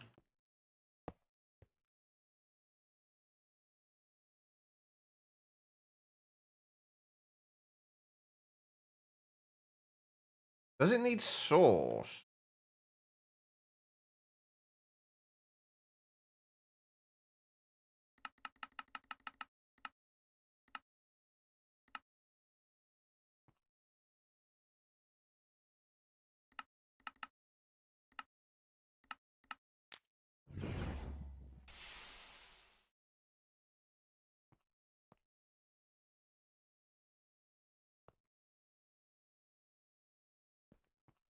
Okay. So that should work, I think. So long as I set this up correctly. Basically, I think we want it to turn that... Click that. Have that on pulse. And then... I've got no way of really testing this until it gets to nighttime, and I think I've just literally just turned it to daytime, so...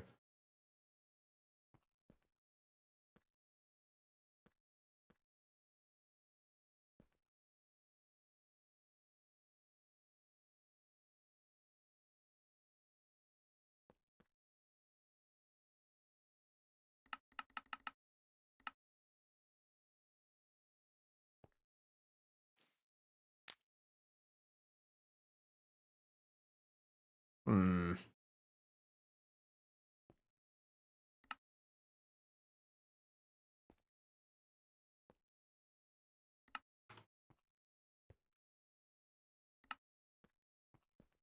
Oh, where... Oh, no wonder that's not clicking on it.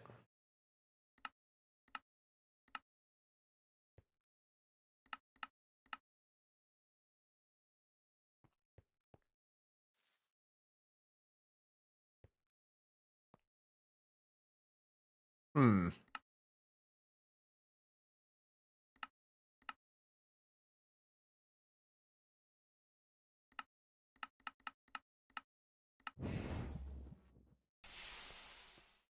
Okay, cool. Oh, for every single time. How do I manage to do this?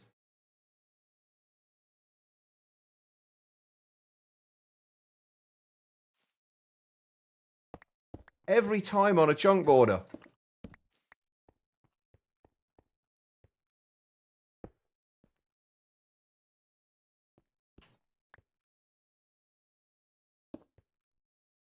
So put that there. We need one there. One there.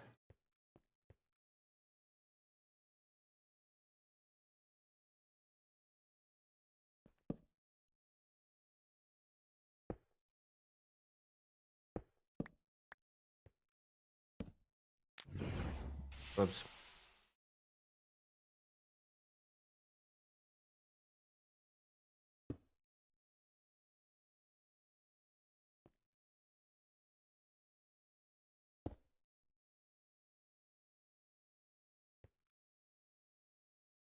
Why is that still emitting a signal?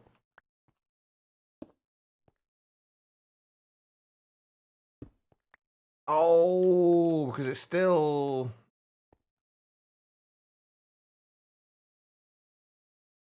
Damn it. Okay. There's got to be a better way of doing this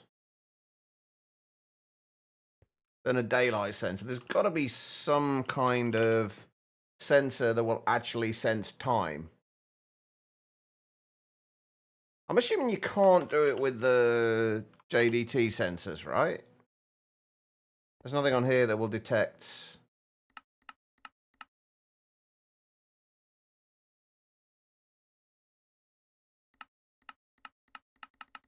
No. Yeah, integrated dynamics is actually a pretty good shout.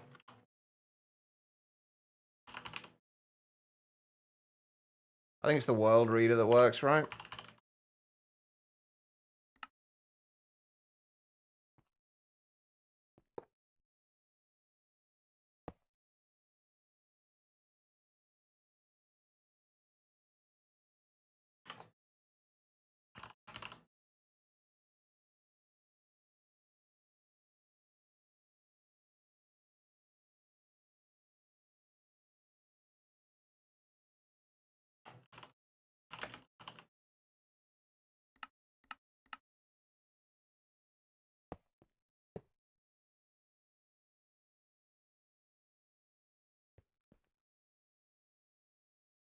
Should just be as simple as that, but problem is now we can't find out until night time.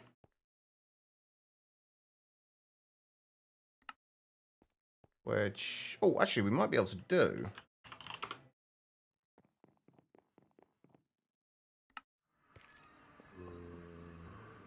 I'm sure I made a hammock somewhere.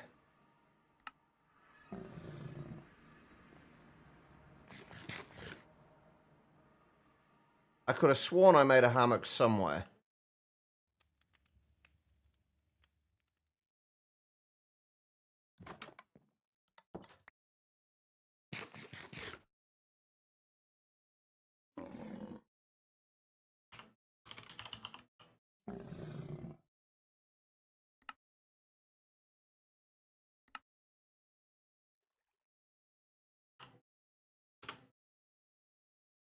My one concern here is that it's going to... Actually, if we set this on just on high, that on pulse and that on high, that should hopefully work. Right, let's find somewhere we can do this.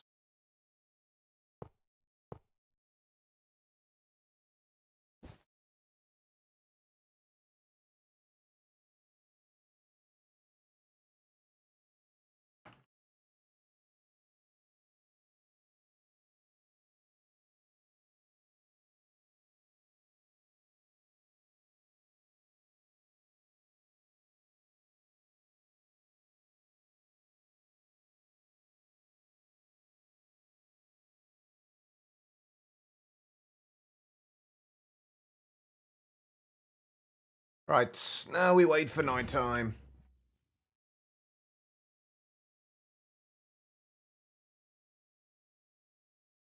There we go. We have semi-permanent daytime until these run out. We could always make more, but honestly, I don't know if we're going to need it. Right, so we need literally just a hopper will do for this. We'll feed those into there. That should keep it daytime. Which means, hey, there we go. We've got enough antimatter now as well.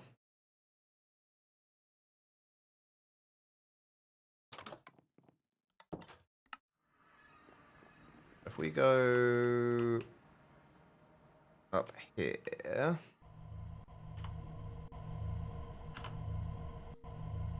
make a pattern provider. We only need one pattern for this.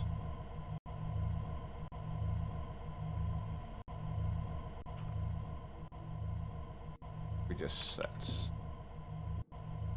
this here.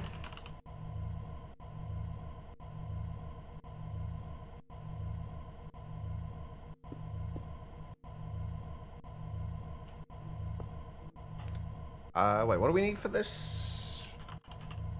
Machine-wise? Chemical crystallizer. Oh, I haven't got chemical crystallizers craftable. Well, shit.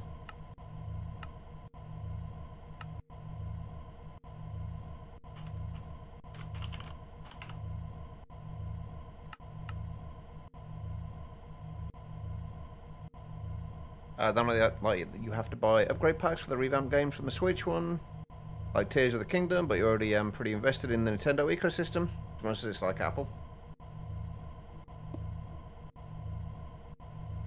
Alright, so if we chemicals input there, items output there, auto eject.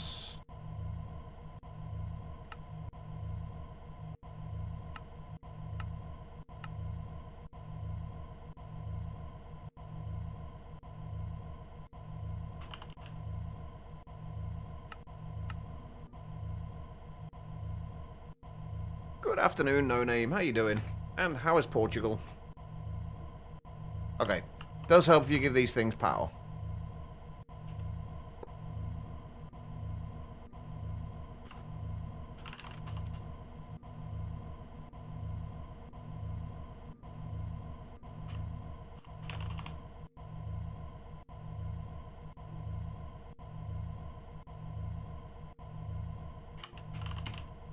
We have our first antimatter pellet. Catch. Words are hard. Okay. Currently sunny and light clouds. Nice. Right then. Yes. How are you doing? 28 Montans, baby. Less than 3. 28 months. Holy shit. Can we get some love and hearts in the chat? How are you doing, miss? It was so nice to see you live the other day. It's good to see you back. Right, can I find you and your little black dress? There you are. Making a veg risotto. Ooh. Sounds good. Wait, why was your arm sore? Or should I not ask? There we go. Thank you so much, miss. I appreciate it. I've got a bunch of bits and stuff to add to here as well. Oh, also, I've finally fixed my Ko-fi alerts, I think. Or semi-fixed them. They should be working now. Because there was somebody who tipped from via Ko-fi yesterday, and I didn't realize till after the stream. And I felt like an asshole for missing it. But I finally got around to fixing it. Oh, how did you... You need to... Do we need to start wrapping you in bubble wrap as well, miss? So you don't damage yourself. Right, we'll put that in there for now. Right, we've still got to make these wasted radioactive bees.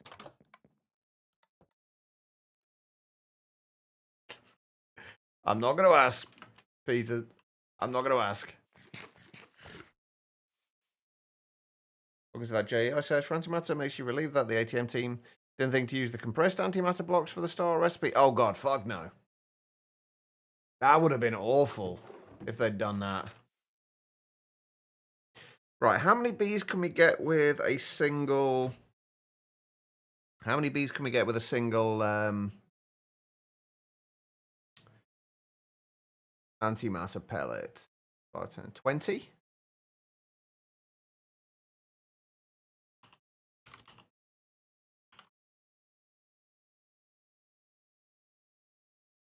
Right, let's do...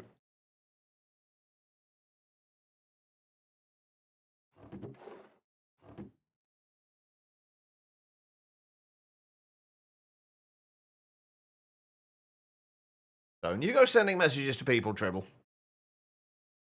I'd rather you just stayed and chewed on the cables still.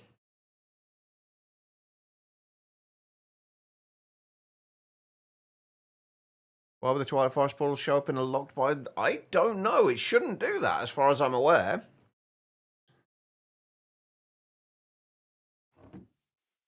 Right, we need to make some slight changes to this.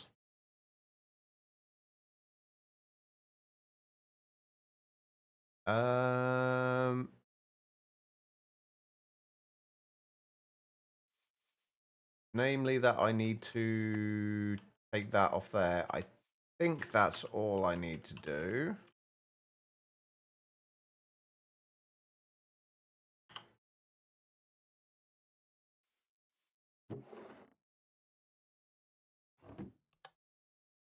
Yes, perfect. Okay.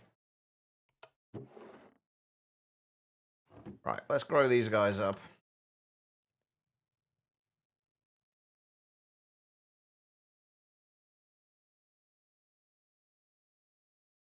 Is it polonium or plutonium pellets we need?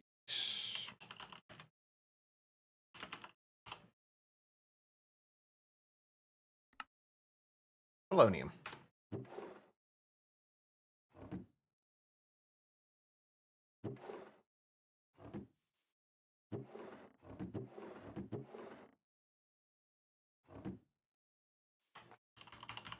Which thankfully we've got a little bit of.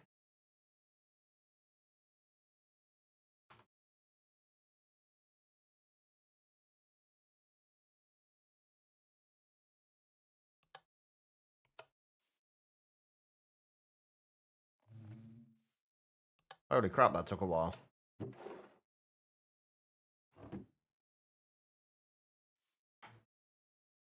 Um...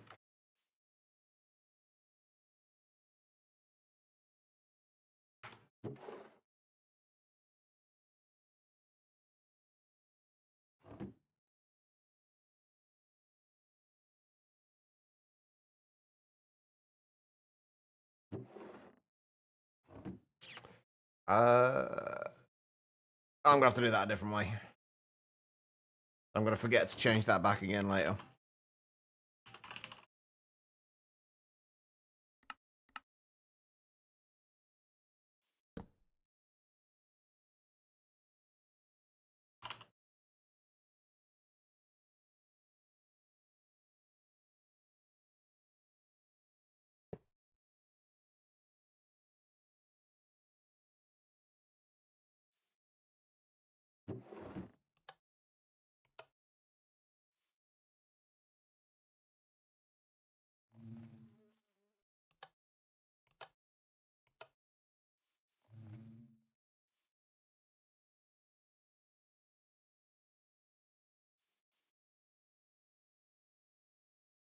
Has that changed? That's changed already, hasn't it? You can see when its little backside changes.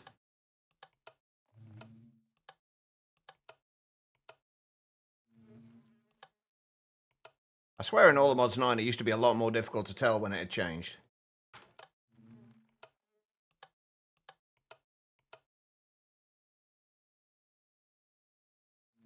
Yeah, I'm sure they're loving it.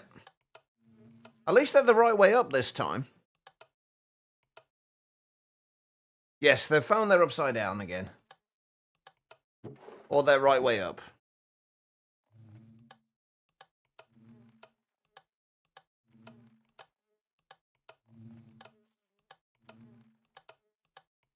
Ooh, some of these are going pretty quickly.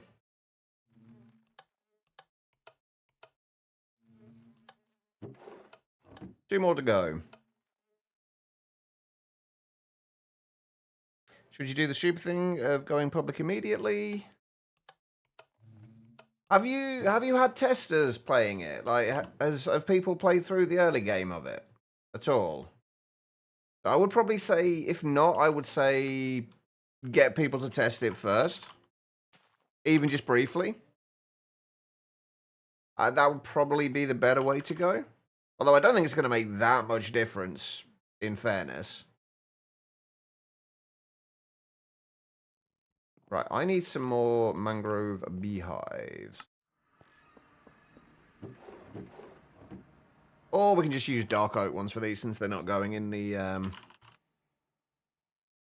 where we've got everything. So I don't actually know where we're going to set this up. I think probably over where we've got the, the radioactive stuff at the moment. Oh shit, I need hives as well, don't I?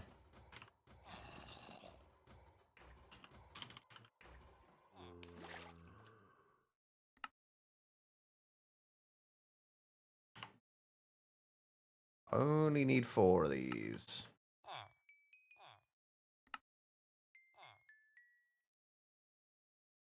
For now, at least.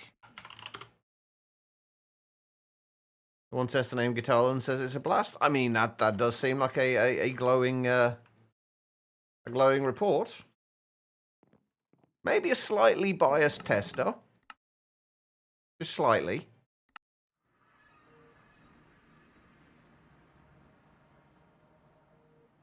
Right, now, one thing I do want to know.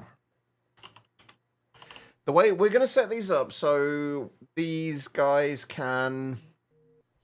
we'll put the combs into the runic processor, I think. And then probably go with the runic solar neutron activator. We're going to need to get all this stuff made first before we can do that. Do you think this needs to have line of sight to the sky as well, or does it just need the time to be right? I'm assuming just the time needs to be right.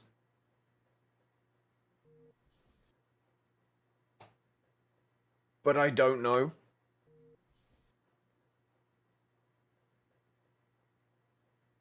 Oh, and there's stuff we still need to sort out here anyway. Oh. Right, let's start getting the radioactive combs in, at least.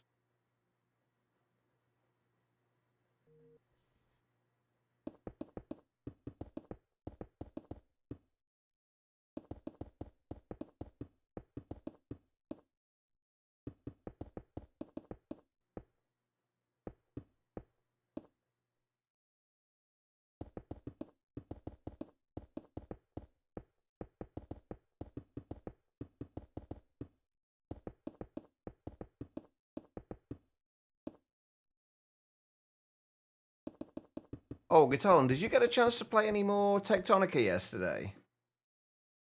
I did end up buying it in the end. They've definitely made some changes.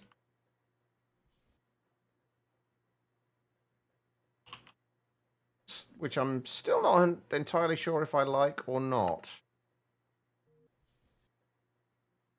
But you get motion sick, but it's pretty nice.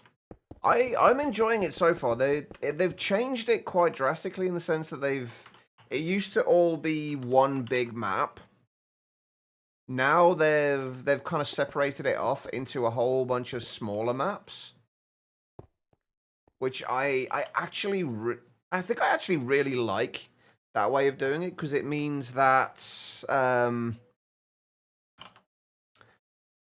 you what am I trying to say? It means that you know exactly what you need to automate, like in one particular area. It makes it a little easier to progress. Wait, have they? Lucky. Are you sure they've given up on the game?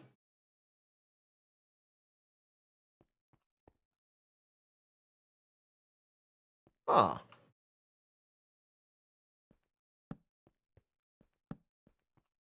Oh, I'm doing that the wrong way around. These need to go this way.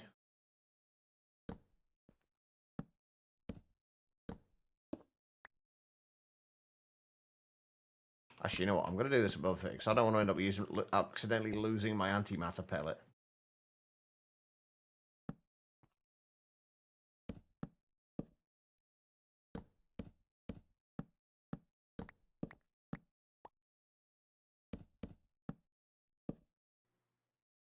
What's Tectonica? It's a factory building game.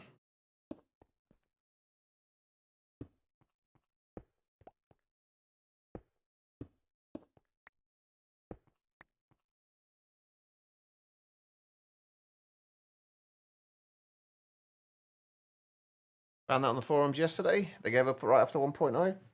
Oh, I hope they do come back to it though, because I'm kind of enjoying it.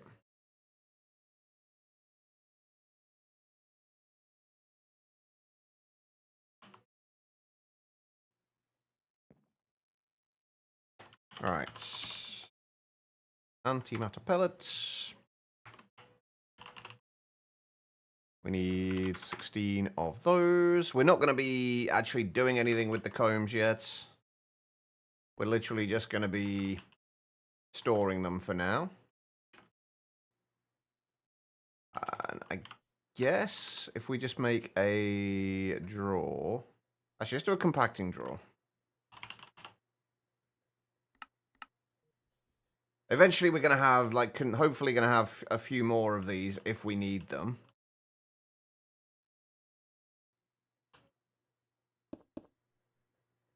I've got to say, it does feel weird that they put it on sale despite the fact that they're, like, on a temporary sale, despite the fact they're no longer continuing it. It kind of gives the wrong impression. If I'd have known, I think if I'd have known that they weren't continuing with the game, I probably wouldn't have bought it. Wait, what?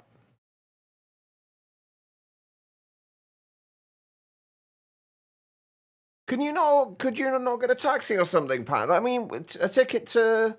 Wait, couldn't take you where? To the bus stop? It's not Steam that decides whether it goes on sale, though, Guitar Lilin. That's the thing. Could you not have got a taxi? I know it's probably going to be expensive, but like, it's better than cancelling your entire trip. I'm guessing this is something you've been looking forward to for a long time.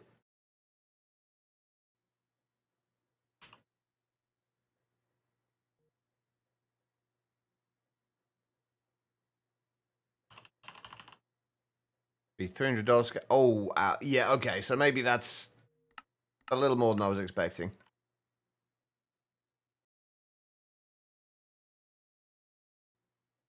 Okay. That really sucks, though, Panda. Hopefully you managed to get something. Like, can you reorganize the ticket for another day and go, say, like tomorrow or later in the week? Is that a possibility?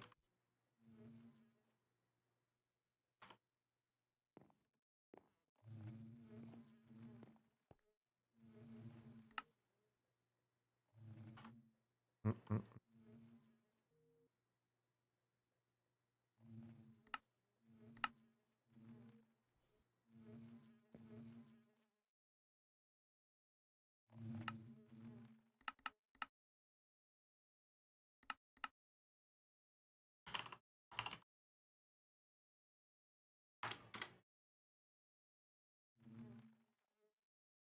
The station is about an hour and 30-minute drive from you, depending on traffic, so it can be 2+ hours. You need 27 to get a ticket for the 8th.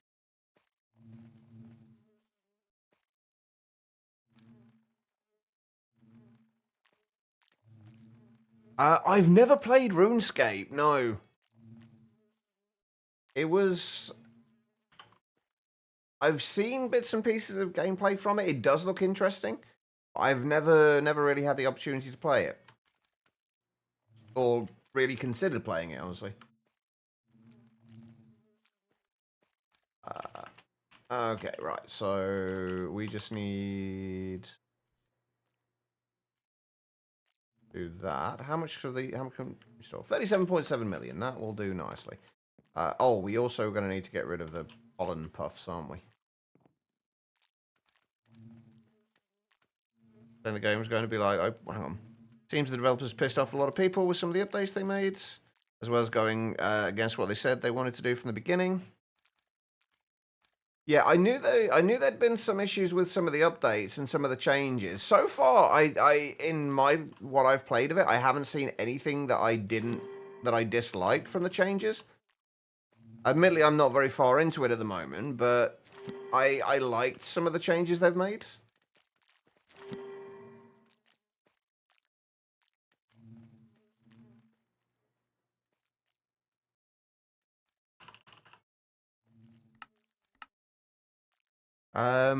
Creates a RuneScape for making a survival game. Ooh. Are we talking kind of like 7 Days to Die kind of survival game? I mean, obviously that's a zombified example, but like that kind of survival game.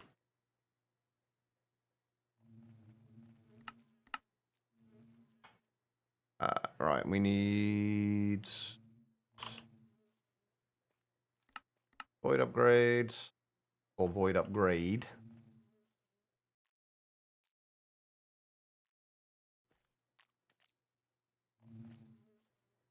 Right, so now we're already up to 1.3 thousand, 1.4 thousand, 1.5 thousand. We should be able to get plenty of stuff from this, at least.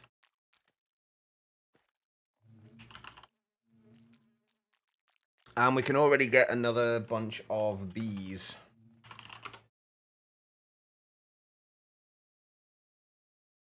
Hope you're happy. You're on top of the nether playing with mushrooms again. Hey, if you're happy doing that, Pixicon, it definitely sounds like you would prefer to be doing that than trying to work towards the ATM star.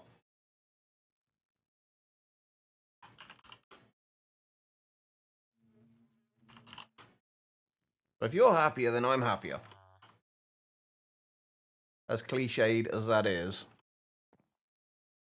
Okay, right, so we've got wasted radioactive combs coming in now. We've just got to be able to process them.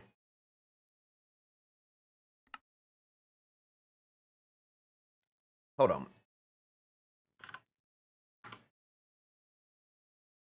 We could make a bunch of chemical oxidizers, but honestly, the runic, this is probably a much better idea. Oh, fuck. I got rid of the ATM star. No. Come back, star. All is forgiven. Okay, so we've got to figure this out. So we need to do... Oh, we're going to need to be able to get sentient enders. Aren't we? Ah. Okay, this is going to be easy enough, hopefully. Can we still do powered spawners, and can we still use powered spawners to create what we need to create? I.e., can we get fill soul vials with them?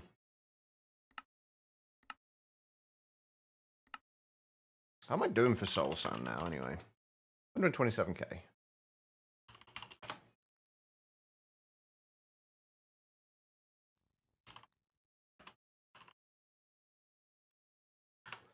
I am probably going to have to do seeds for solarium, though. I think. Oh, and of course they take the 1x blocks, don't they? Obviously. Why wouldn't they? Alright, that's fine. We're just going to need to make a lot of this stuff. Had a lot of fun automating sentient enders. Well, I guess that's kind of what we're working on now. So, let's see how much fun I have. By the way you use quotation marks there, I'm going to assume that fun is not really on the cards. Just out of curiosity, what was the difficult part of it?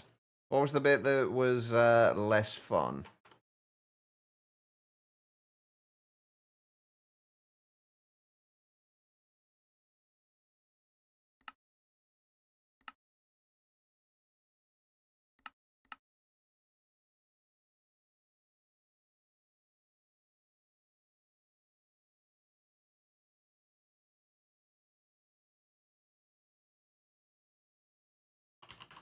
Right, let's just make one seed to start with, and then we'll add more as we get more in.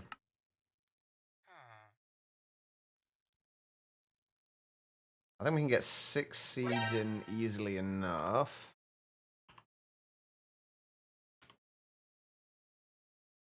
What essence do we need? Imperium. V, thank you for the posture check.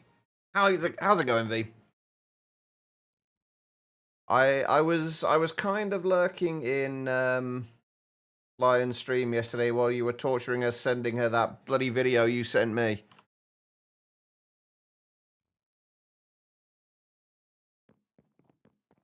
Got a bit stubborn about wanting to do it a certain way by spawning the mobs to capture the souls. No, that's fair. I mean, I can't say anything about that. If I have it in my head that I want to do something a particular way, I will do it that way. Like, whether it's the best way or not, I will still do it that way, and I'll go out my way to do it that way. M's not heard it as far as I'm aware. M went back home. V. She's back at home at the minute, so she probably, unless you sent it to her, she probably hasn't heard it. Luckily for her. Because it was horrible. Don't you? Look, she's having a rough enough time at the minute as it is, V. Don't make it worse. Wait, I need to be over here. Don't be a jerk. Oh, I need to do the crafting recipe for this, don't I, first? Before we do anything else.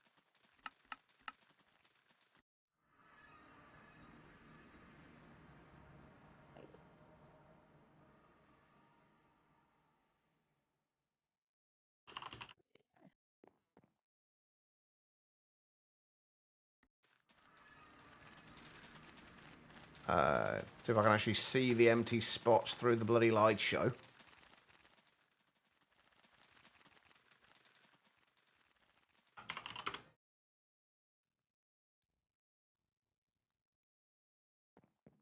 Oh, right, hang on. No, we need to be over there still, don't we? That's one of the many things I do love about Tribble is the good vibes. There's always good vibes from Tribble. And awful puns, but we can forgive him those.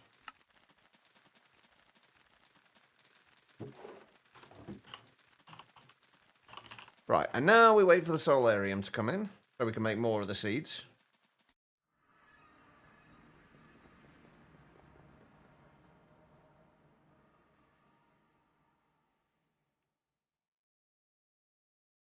Alloy smelter made steel even easier. Just toss a barrel with coal and iron and forget it. Wait, can you make steel that way? Is this in, wait, which pack are you playing at the minute, Love and Life? Are you still on all the mods 10? Oh, yeah. So it does. Huh.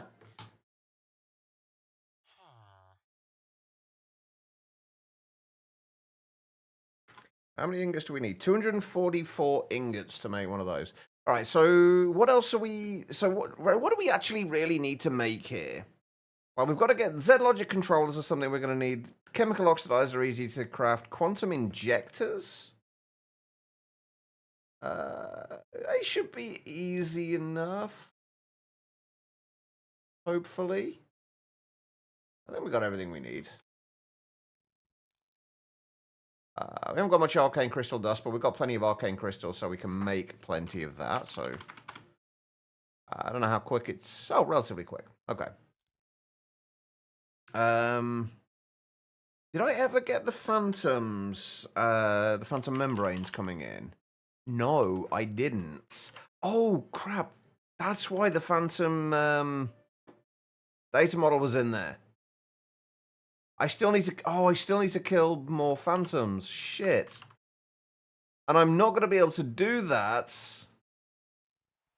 if we're constantly making it daytime.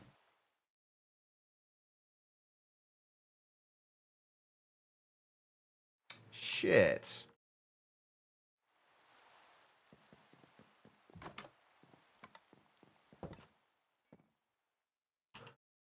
We're almost up to another antimatter pellet. Oh, how am I? I'm gonna have to turn off my my daylight machine for now. I'm just kind of assuming it's working at the moment. I should probably do one for clear weather as well, since that'll probably affect it too. If I turn this off for now.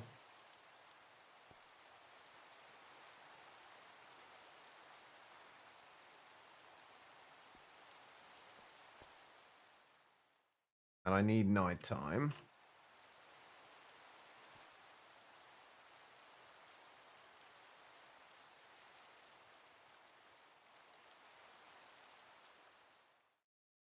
Oh, but I just slept, didn't I?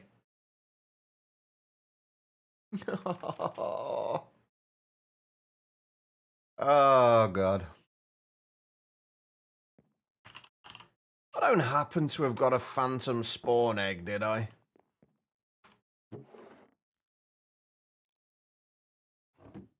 I'm guessing no.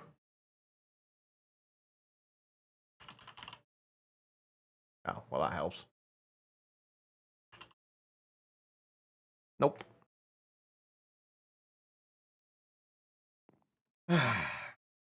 Well, shit.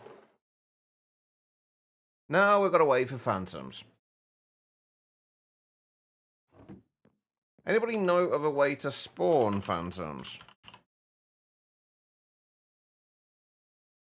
I know there used to be some places that had phantoms as... I haven't even got any phantom charm fragments either. I know there used to be some places that had phantom spawners in them. I don't know if I've found any of those structures, or if any of them even exist. I haven't even got any phantom... Oh, what are they called? The phantom... bits. Charm fragments. There was a tower structure. Yeah, that's the one I'm thinking of. I think there's also like a flying structure, almost like an airship structure as well, which I think has them. But I don't know if I found any of them.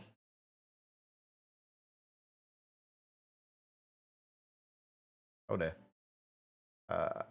Game. Please respond. There we go. I was just opening journey map. Can we view different dimensions?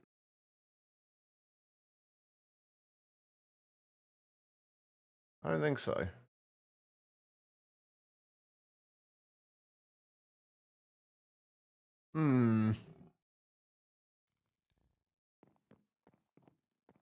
Finishing the direct and chat. There's something you might be interested in. Borderlands 4. Yes, I have seen Borderlands 4. I've been following some of the Borderlands 4 stuff. Oh, that's what took the time. I accidentally turned shaders on. Whoops. Wait, it's also not nighttime.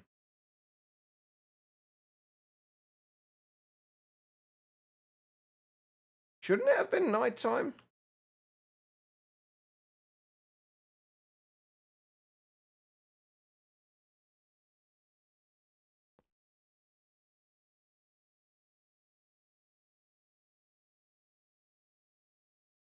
This definitely shouldn't output anything.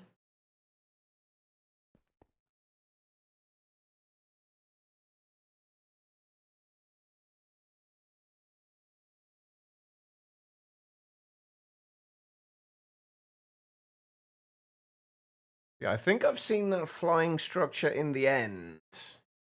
At least it was in all the mods 9.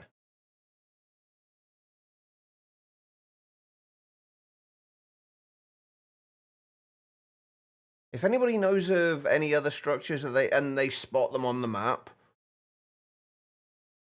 where they might spawn.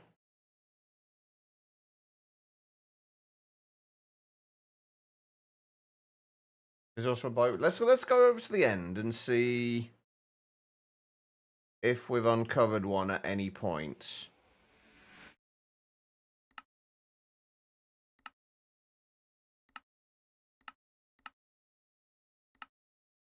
Do I have?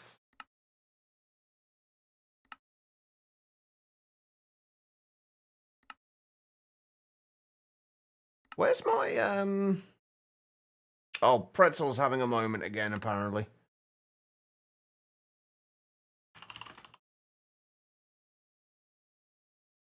I'm sure I had a waypoint for all of my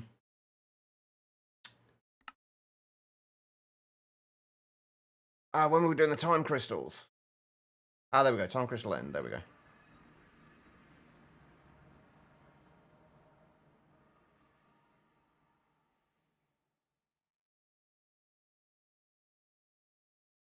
Yeah, I don't think I've seen one either, honestly. But I don't know for certain.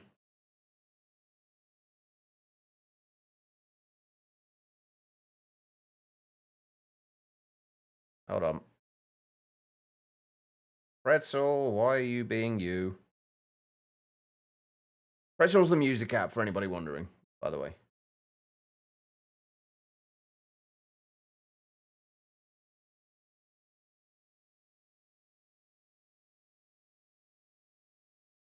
I haven't been in the Bumble Zone, actually, no. So maybe we could go through there. I don't even know how you get into the Bumble Zone. I'll have to look at the quest lines, but... no, Pretzel has died, apparently. It is having a moment.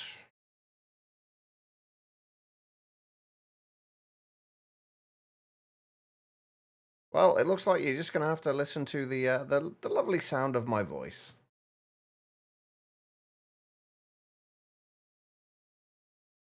All right, well, never mind. Okay, let's go and see about going to the Bumble Zone.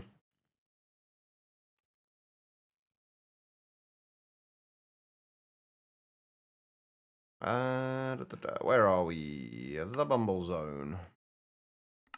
Right, to get into the Bumble Zone, you'll first need a beehive, normal beehives and advanced beehives. It's not picky. Then you'll need to either throw an ender pearl into it or have a piston push you into it, and you'll get into the hive and enter the Bumble Zone. Can I fly in there? I seem to remember there being something about not being able to break blocks easily in there.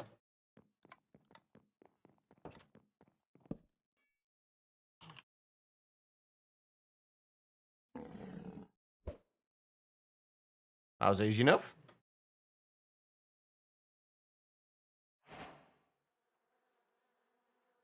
Ooh.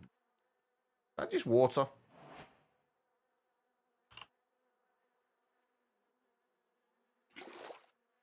Oh, it's sugar water. Okay.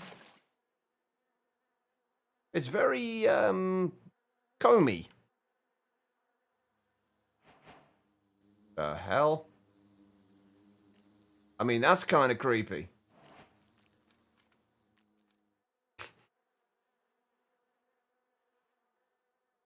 All right. Does anyone know what this structure is called that I'm looking for the phantoms?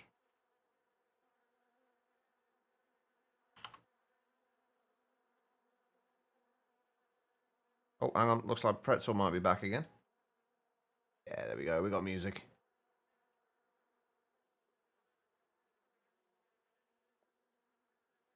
Anybody got a clue what this thing is called? Hang on, let's have a look. Search by dimension.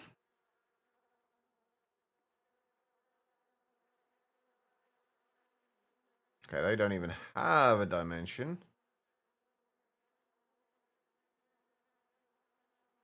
Oh, it'll be the Bumble Zone, won't it?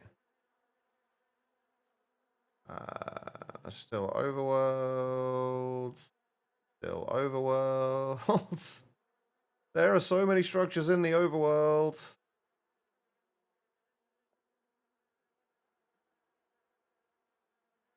Oh god, there's so many of them.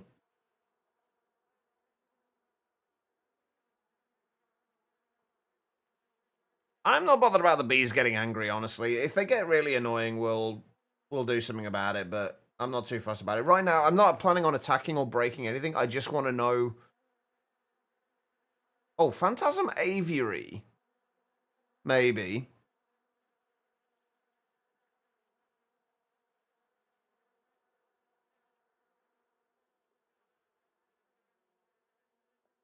Might Fortress, Ice Monolith, Ponytail. I think it's the Phantasm one. Oh, 165 blocks away. Well, let's go and see.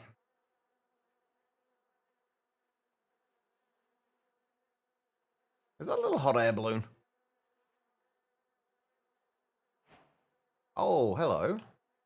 This the one?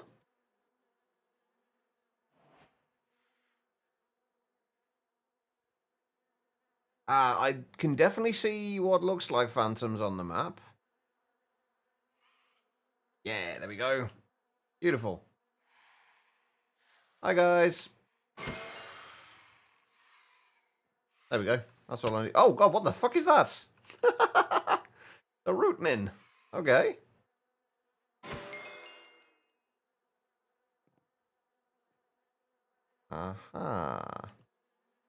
I do want to go through the Bumble Zone stuff, because it's, from what I've seen of it, it does look pretty interesting. So I do want to come back here and do this properly. For right now, I just wanted to get the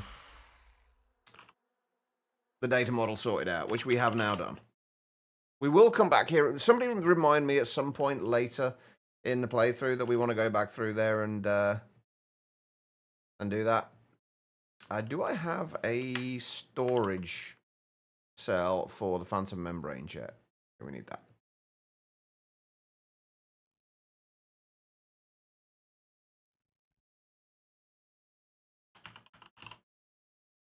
Yes, I do. Okay, good. I don't need to sort that out then.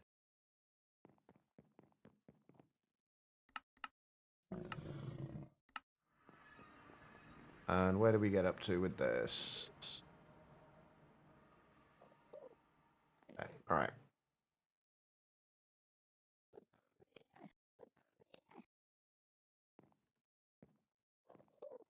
Use that place for your Phantom model? Yeah, it definitely seems like a good place to go for it. Now, unfortunately, we just need to wait until we get an actual prediction. Oh, there we go. That was easy enough. There we go.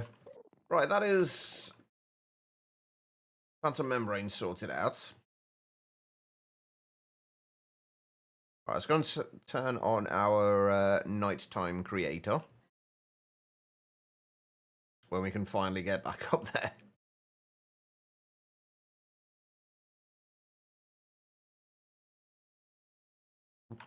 Alright, so if we put that in there first, and then that. There we go. It be daylight.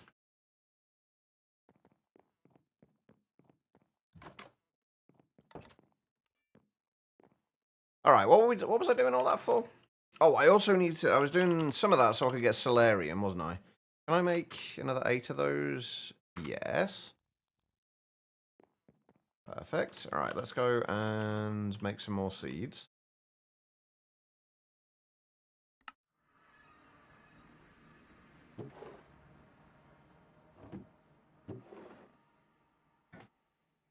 Now, do you have the large flying ships?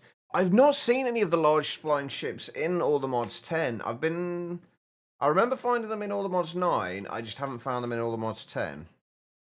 Thankfully, we don't need them now, but... what was I looking for? Crops.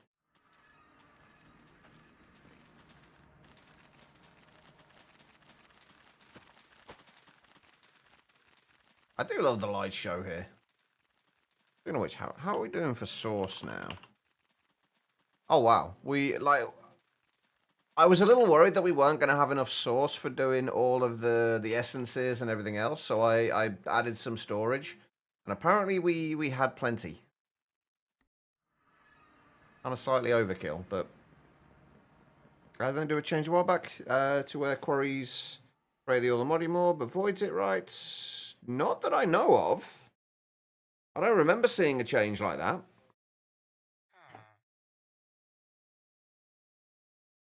Maybe though.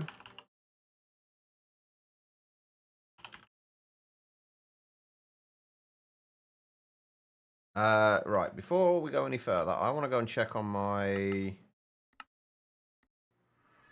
nuclear disaster. We're already up to 9.1 thousand combs, so I don't think we're going to need too many more bees. Right, Solarium is coming in now. We were doing this, so we need to get the Z-Logic controls, and we also need to automate the Sentient Enders. Sentient Ender. We also need to get Modularium coming in, which we need. Olamodium. Oh, we need to get Diorum as well, don't we? End Steel's easy enough. Diorum, I don't believe there's a seed for, but there is a bee. What do we need for the Diorum bee?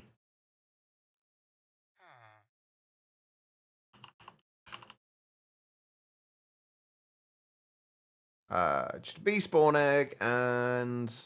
Oh, okay. That's easy enough. Food time. Enjoy the food, Tribble. Oh. I think I might have got the bee already and completely forgotten about it. We have got 796,000 Diorum. That should just about do it. What about End Steel? I think we're doing right for End Steel as well. Okay, so just the Sentient Enders then. So Sentient Enders, let's move that over there. Sentient Enders, which means we need to get Witch Soul Vials, Ender Resonators. These take Vibrant Alloy, Enderman Heads. Okay. This should all be relatively easy.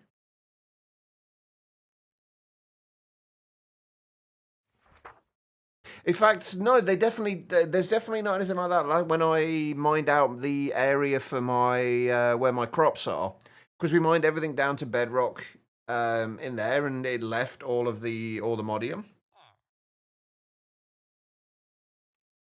You can never go far wrong with bigger holes. All right. We need powered spawners. We also need ensouled chassis. Soul chain. Okay, interesting.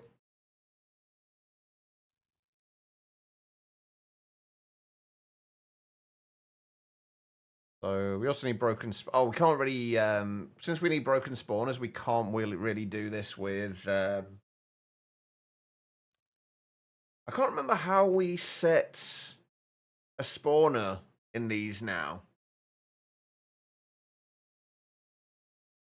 Oh, God. I honestly have no idea. It's been so long since I've done anything with it. Right, Vibrant... We do need Vibrant Alloy as well, then. Which we can also make seeds for, and bees. What do we need for the Vibrant Alloy bee? Energetic Alloy and Ender bee. Okay. I can't be bothered to do those. We'll do the seeds. Vibrant Alloy. We have a lot of recipes to make here, don't we? Vibrant Alloy for one. We're also going to need to do Energetic Alloy as well. I think I am going to have to make seeds for these.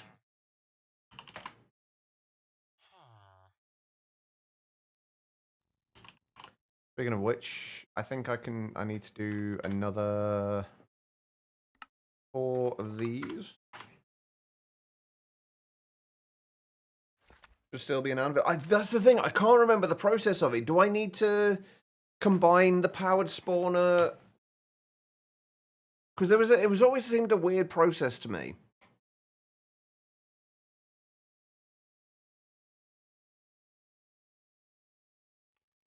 It's like you had to combine something with a broken spawner or a soul vial.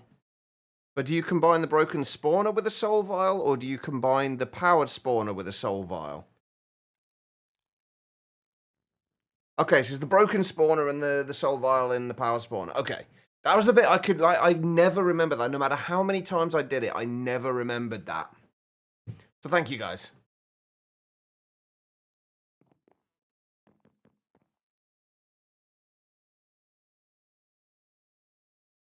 All right. Still doing the solarium. All right, so I'm assuming energetic alloy is going to be the 1x blocks as well. Of course it is. So we're going to have to do a similar thing with these as we are doing currently for the solarium.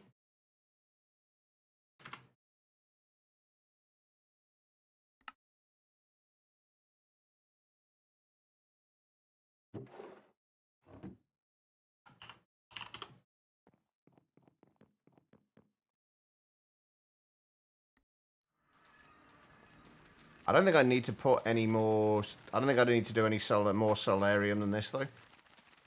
And then if we do four vibrant alloy, 4 energetic alloy, that should be good.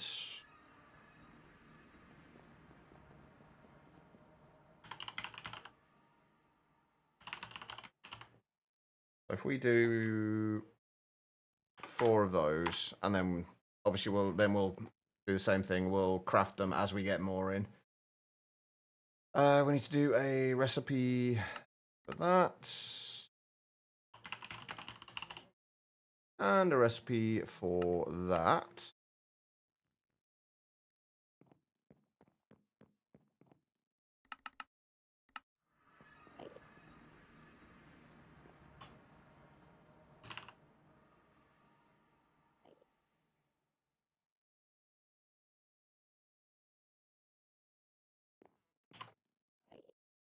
And then that will be energetic alloy. That will be the vibrant alloy. I missed one. I missed all of them. I missed everything. I always do. How you doing, Quest? The new Ender IO is bugged and funky. Well, I guess we'll see whether it actually works for us or not. I'm honestly not holding out a great deal of hope, but we'll see.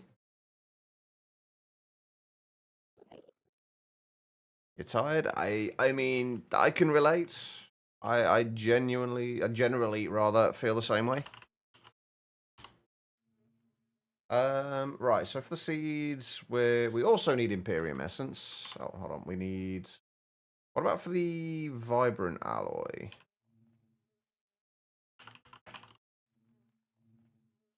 Supremium, okay.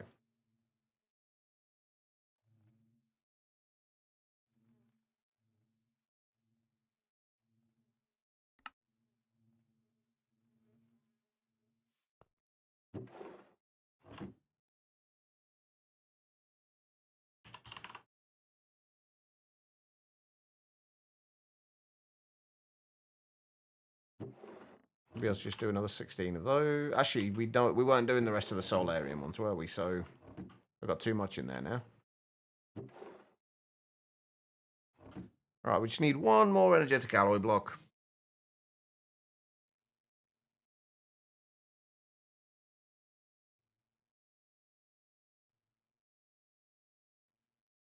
I think by the time we've got this set up to process the wasted radioactive combs, we're already going to have enough antimatter anyway.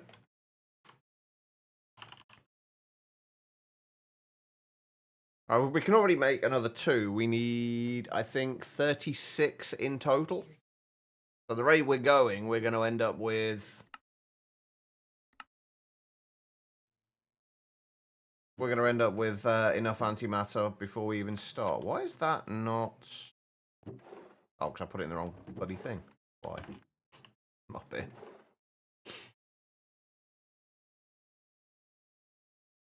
There we go. Right, let's go over to other crops.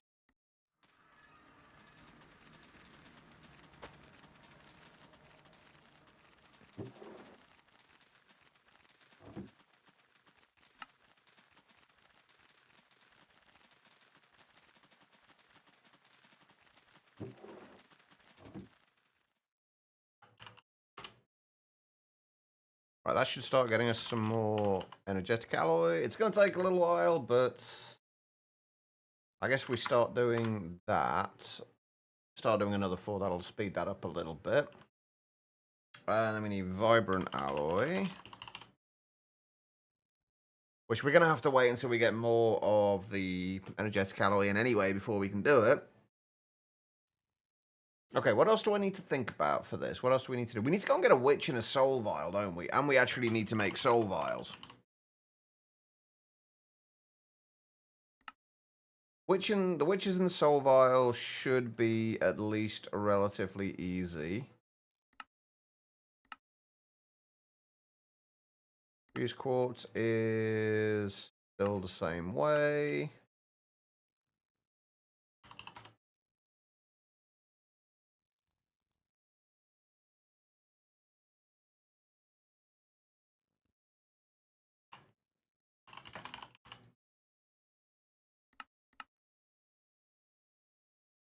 I'm not sure how I feel about the new soul vial textures. Oh, this is going to take forever, isn't it? 'Cause it's doing all the stuff for the energetic alloy. Ah, dang it. Okay, that's fine. Anything else we need to think about? Enderman heads. I might switch over my Enderman prediction. Or we could go and make another Enderman prediction for the Enderman heads. Yeah, let's do it that way. We need something to do while we're waiting. What are we doing? Model framework.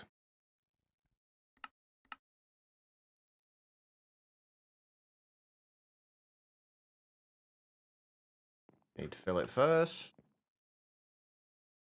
Then we go end main. Hi there, Enderman. I've come to kill you. I hope you don't mind.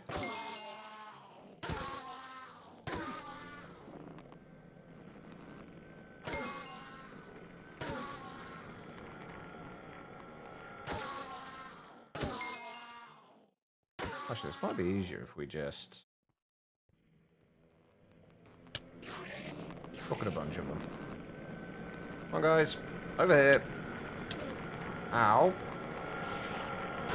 Okay, maybe it's not going to be easy doing it.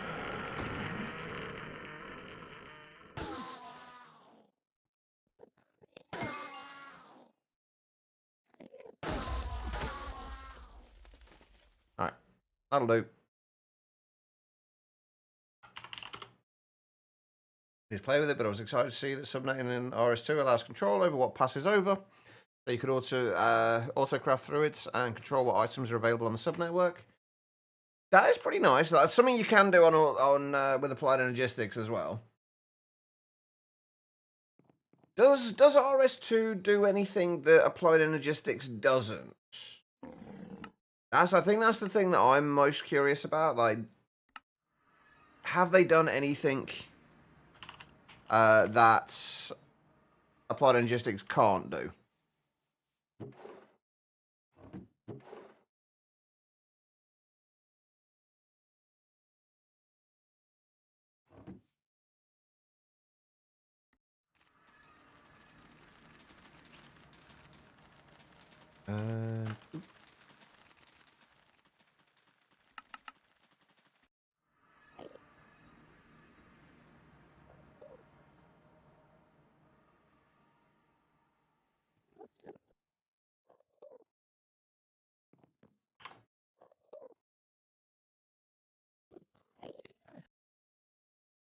Well, crop sticks, just the ones from Pneumatic Craft. I don't think they do a huge amount, in fairness, but they do a little bit. So I was just trying to find as many ways as possible to speed up the crop growth.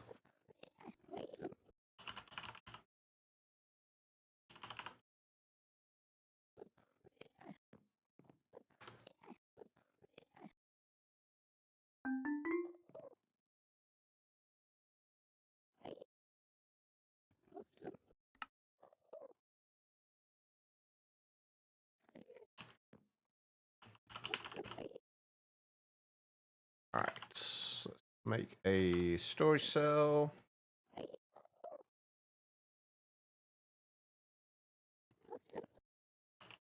Enderman head from Ender.io.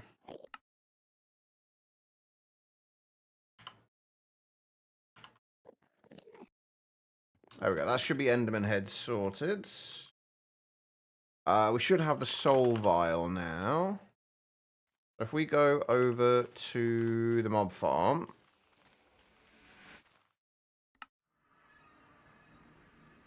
I don't know how I keep getting so many things just randomly in my mob farm. I'm guessing they're spawning inside the inside here. Right, so if we just do that, we can grab a witch and get rid of the rest.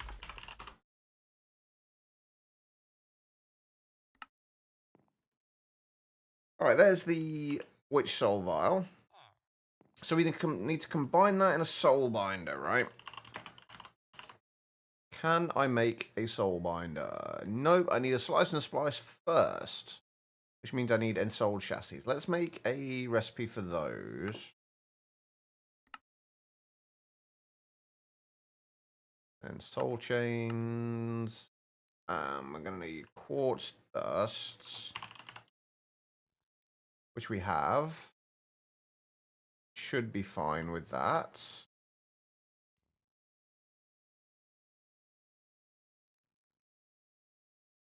We just need solarium nuggets.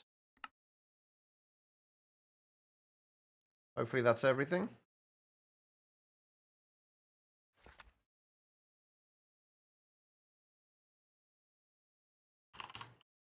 So, ensouled chassis. Yep, that seems to be fine.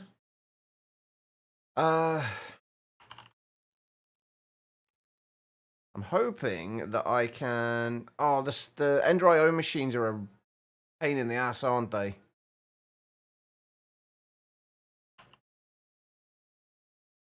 If I remember rightly. Because you can't push and pull on the same sides. Because it starts to try and input the outputs back into the machine. At least that's what it used to do. I don't know if it still does or not.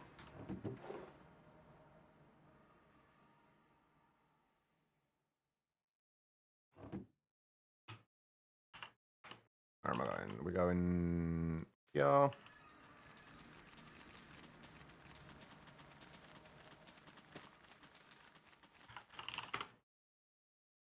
Right, we need one more of those, and then we can do the vibrant alloy. But we need to make a slice and splice, or 4.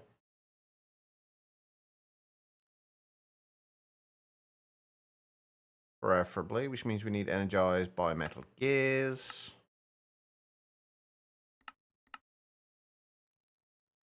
Which means we need iron gears. I'll tell you what, I really miss thermal at the minute.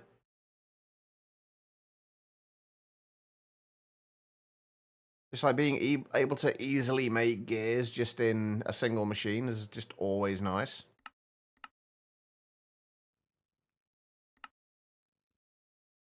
Right. I'm assuming that we're probably going to need a bunch of these things. So let's actually make a recipe for the slice and splice itself. I'm assuming the wither skeleton skulls are going to be the skulls that I have the most of.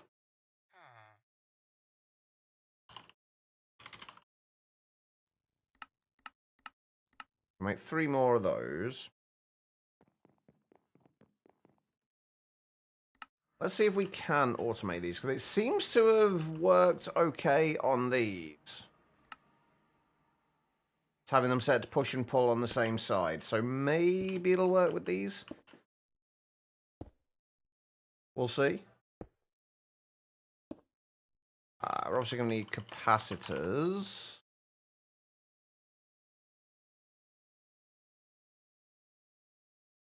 I'm actually going to need to make the Ender.io capacitors, aren't I?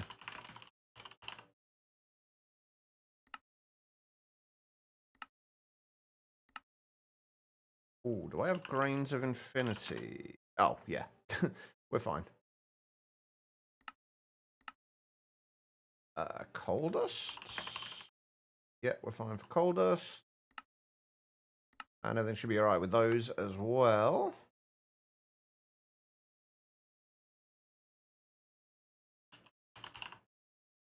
If we make 4 octadic capacitors.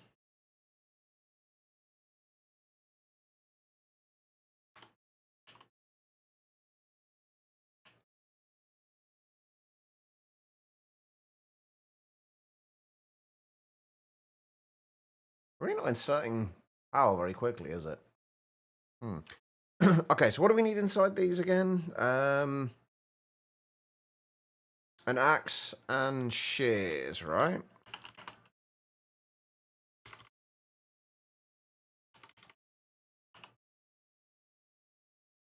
Okay, let's use diamond axes.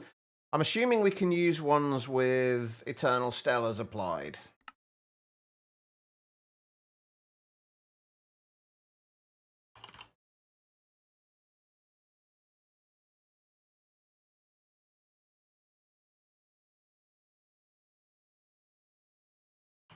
To make them unbreakable.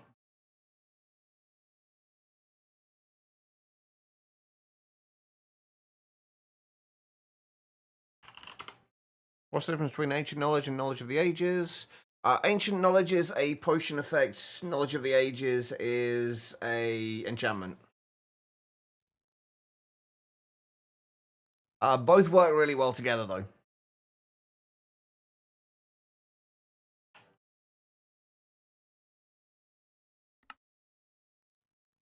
Not really. Knowledge of the ages basically turns any drops from mobs, rather than getting the drop, it will turn it into to experience orbs. So you don't get the regular drops, but you do get more experience with them. Whereas ancient knowledge basically just increases the amount of experience you get.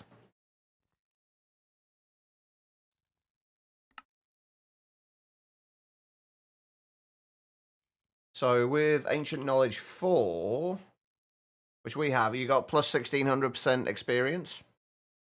Which basically, ancient knowledge plus 1600% experience, plus more experience orbs gathered from mobs, means ridiculous amounts of XP. Which is why we've got like 15,000 levels in here.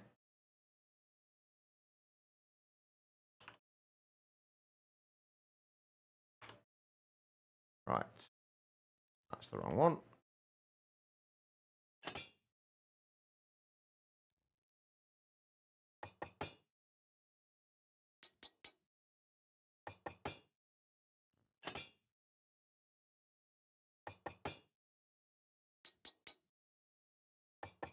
Right, hopefully these all work.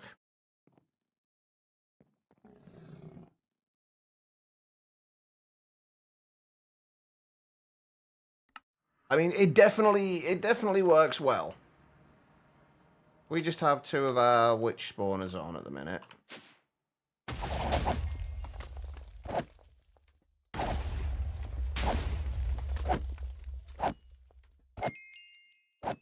It's like 500, 600 levels.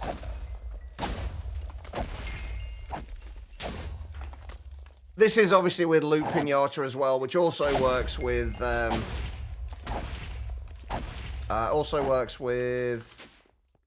Knowledge of the Ages. So you can just get ridiculous amounts of XP.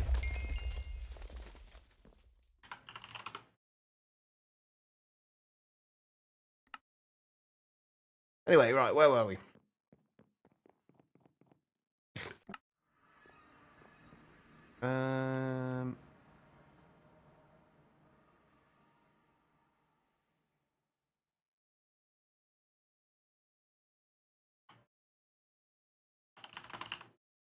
Grab pump provider.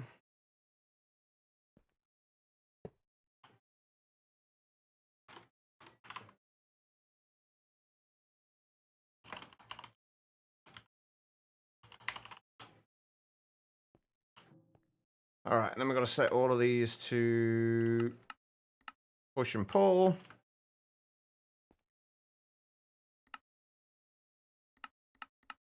I'm pretty sure you can get you can get even more than I've got there. I've not really kind of pushed it as much as I could. You can definitely get more than that as well. Yeah, I think I've got one golden hook that's fully maxed out. What else have I got? Hang on, if we look at... Okay, what else have I got changing? I have... with this sword, I have... plus 9,657.25% experience gained. So not a huge amount. It could be considerably more. There's a bunch of other things I could use for that. I'm not sure. I think the plus 125% experience is from the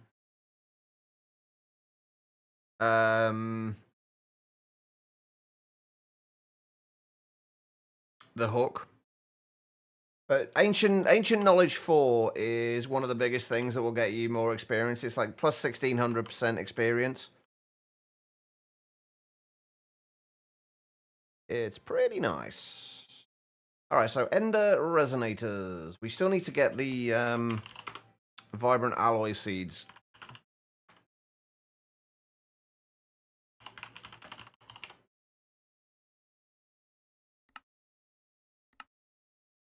Let's get that sorted.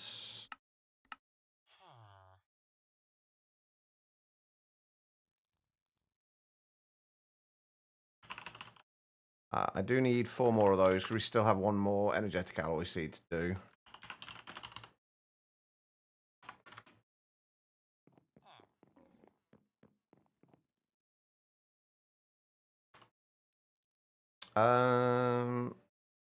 Bear with me 2 seconds, Zeta. Okay, I need storage cells for these as well. Let me sort out these storage cells and I'll... I'm not 100% sure that I'm sure how to do it. In fairness, Zeta. I've had issues with it in the past as well. I think there is a way to clear it, though, to clear the settings of it.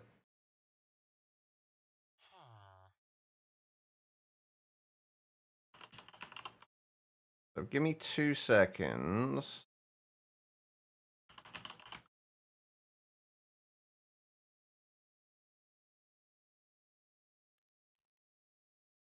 Do these. Vibrant alloy.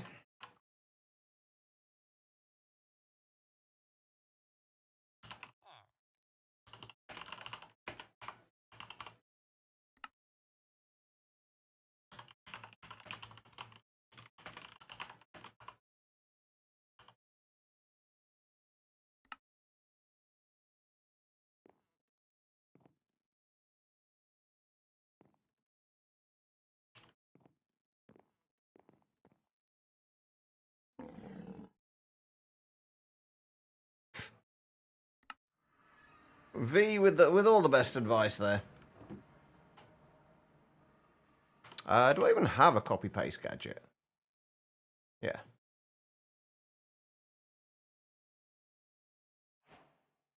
What did I have for my... There we go.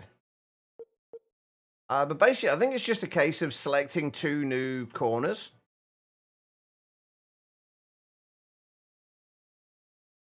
So basically, you look at where it's selected at the moment, then you just basically select one other corner and then shift right click with another one. That I'm not sure about. I think it basically just anchors a like a preview in place. If we do go to pastes. Yeah, it just anchors the preview in place so you can move around and check it.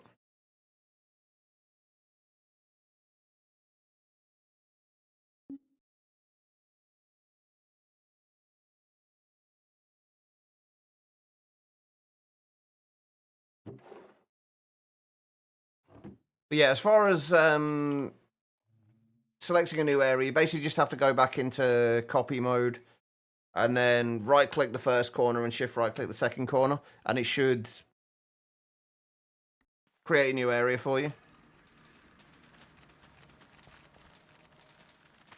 There we go. There's all of the energetic alloy seeds.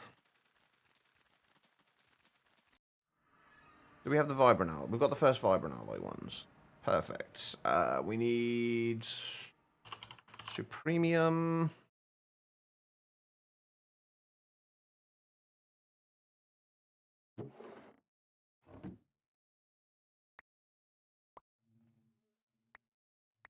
Get rid of that. Get rid of that. Put those in there.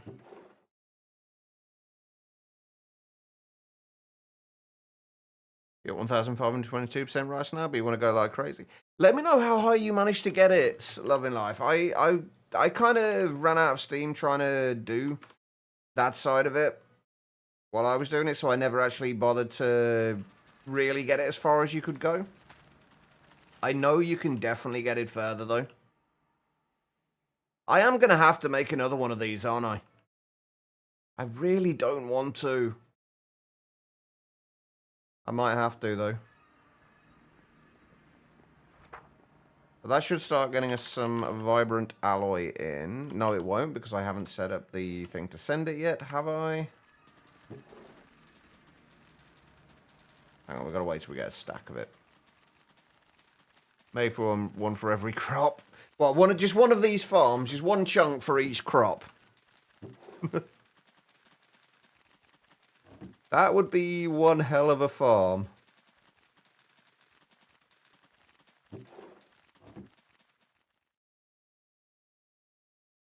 Although I guess you could stack them. Keep you going for a minute or two. Just about, yeah. Until you crash the server. Or the world. It'll keep you going until then, at least. Right, that should be getting us vibrant alloy now, albeit in small quantities. Alright, we should then be able to make a recipe for this. I'm going to go over there and make sure this actually works.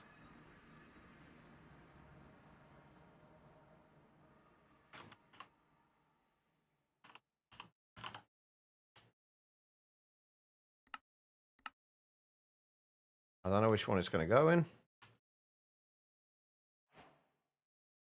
I mean, that seems to work. That's the end of resonators. Right, we needed... What was the other thing we needed? Soul binders. I don't think we're going to need soul binders... to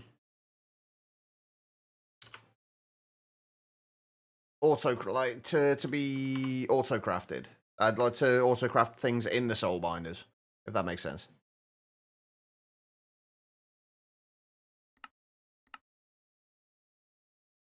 We do want to be able to auto-craft the soul binders themselves, however.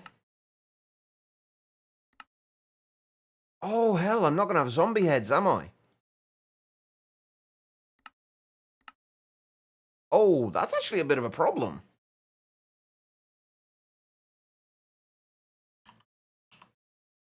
We've got 767 zombie heads. Do I have a storage cell for them?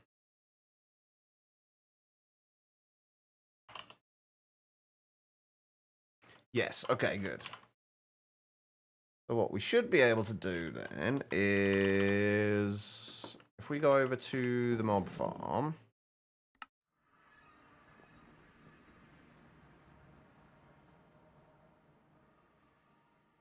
Do I have beheading in these? I can't tell. Yes, I do. So, if we have any zombie spawn eggs...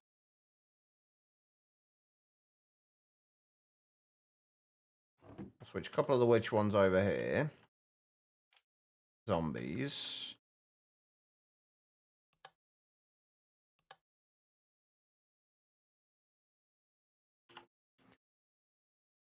And we can get a few more zombie heads in.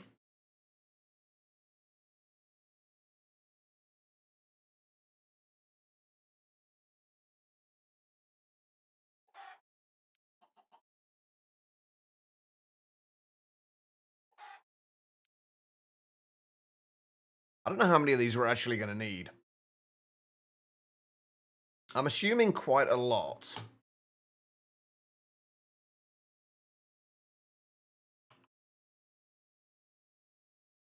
If we just leave this going for a little while...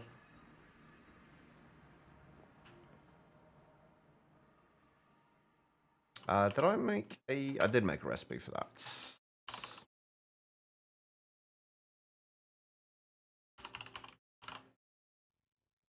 Make sure that's working.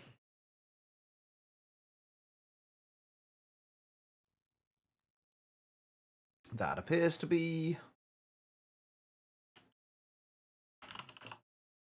And the soul binder.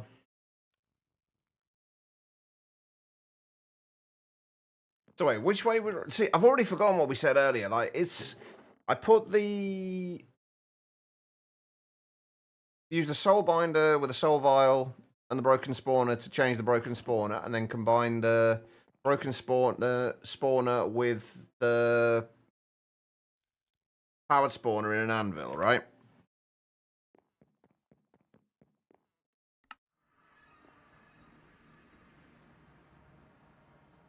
I think that was the way it went.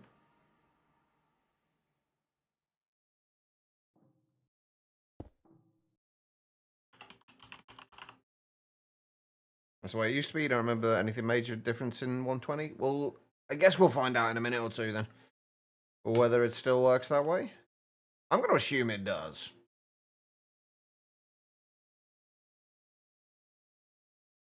Wait, is there no button for me to click to say start? Because it used to be that you could take... Oh, wait, hold on. I need actual levels in my... on my person for that to actually work, don't I?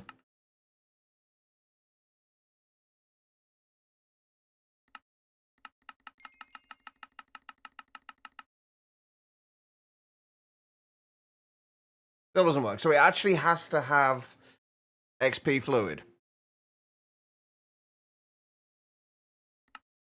No, just one.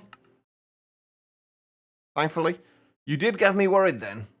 So it has to be liquid XP now. Does XP juice from...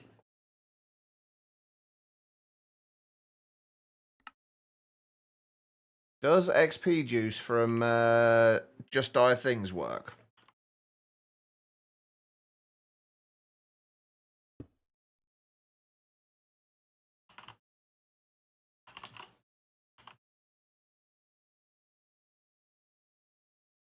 Or XP fluid, rather. Yes, it does. Perfect.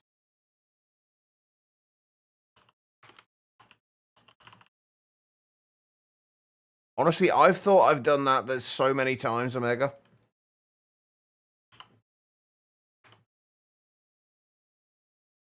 Yay, it's as fast as I remember it.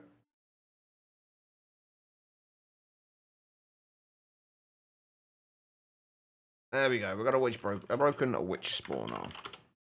Right, can we now make a powered spawner?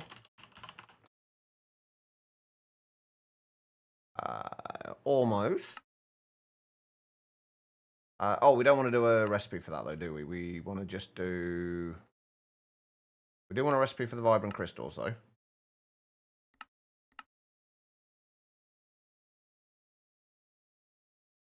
Right, when you use a broken spawner in the recipe, does it work with that broken spawner? Like, will this make it into a Vindicator spawner, since we're using a Vindicator broken spawner? It will. So if we just did that, we wouldn't have to combine it in the anvil. Perfect. Okay. So, with that, we can probably, and probably should, set up PAN providers for these. I just want to make sure this still has the same mode with it. It doesn't. You can't do it. Can you not do that anymore?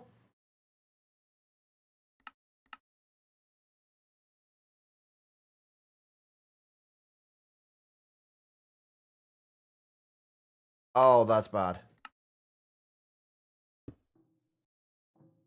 Okay, fun times. Ah.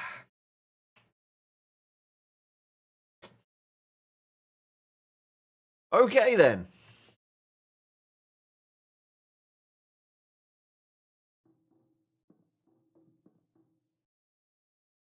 I don't think it's ever going to be complete either at this rate.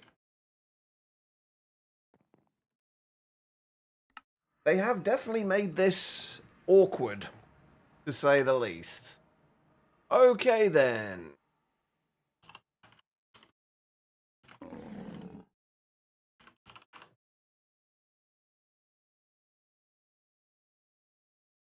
I kind of feel like we want to do this over here. Can I reduce...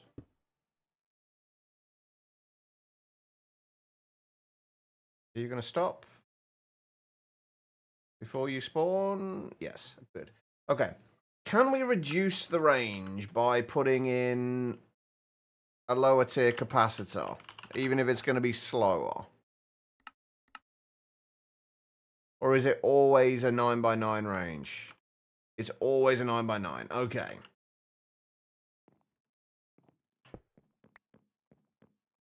So, I guess... How are we going to do this?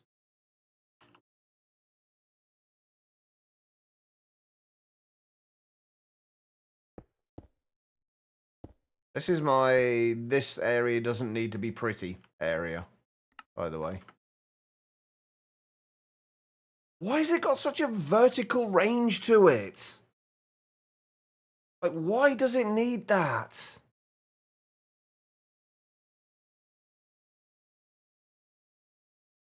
That's so ridiculous.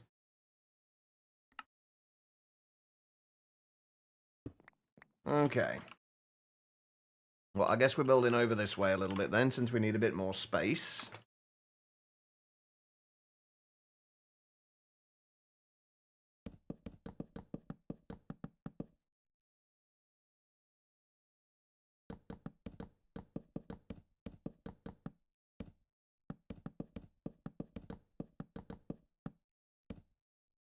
Alright, do we have...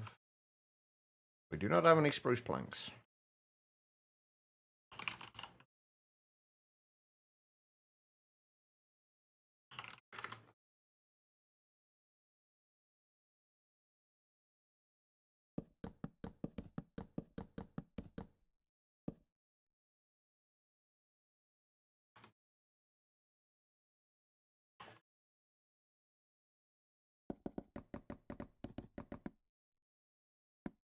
Right, so I'm assuming then that we need to be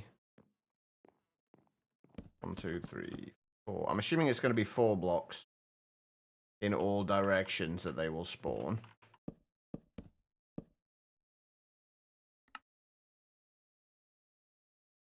That would appear to be the case. Right, so here's what I want to know. Can we use the clicker to cover this entire area?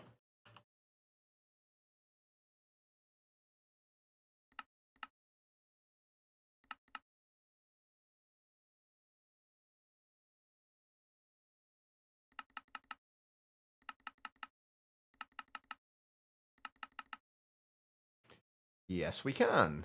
Perfect.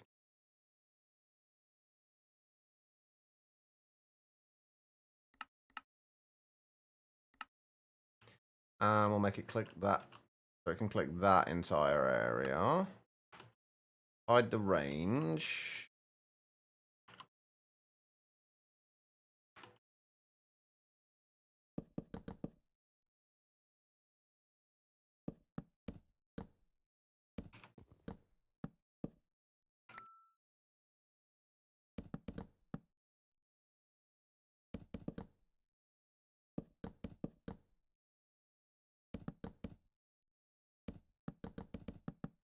I have no idea how well this is going to work, by the way. or even if this is going to work. Basically, what I want to do is basically have it so it's spawning. We'll cover over the center column here, so it can't spawn there. But then any witches that fall down, the idea is that they will. Hopefully, we can use the clicker to right click on them with a soul vial.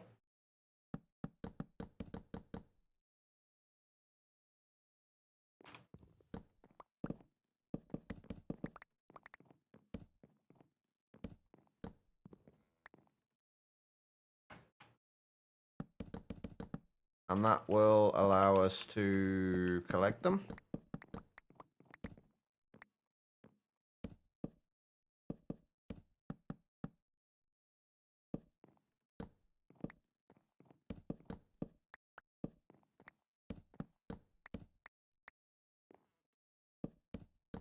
Whether it works or not, though, will remain to be seen.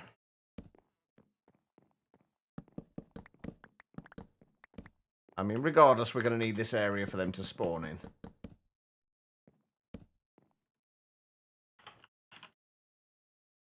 What do we got? Glass-wise.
Oh, I have got to give that thing power still, haven't I? And that thing.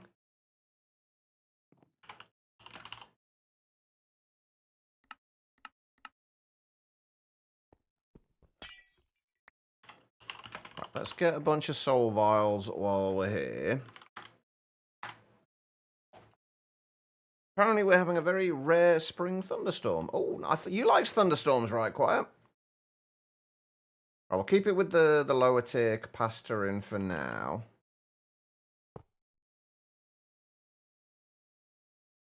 And we won't give it power just yet. We will give that power, though. Right, so what we want to do is target hostile, right click, and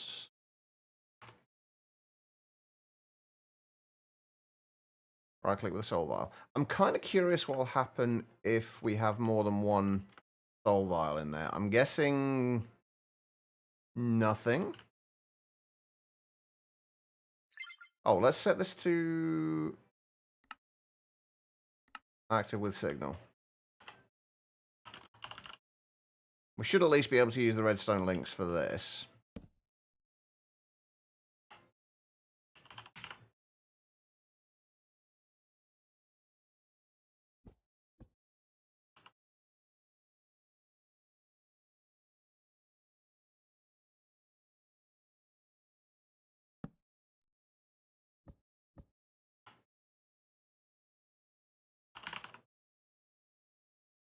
I'd almost rather have that right now. This thunderstorm is weak and it's just cold and rainy. Aw, that sucks.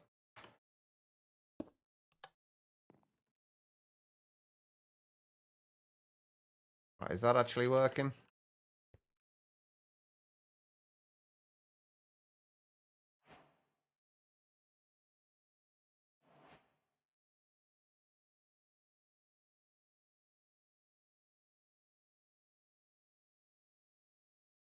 Oh my god, that is insanely slow.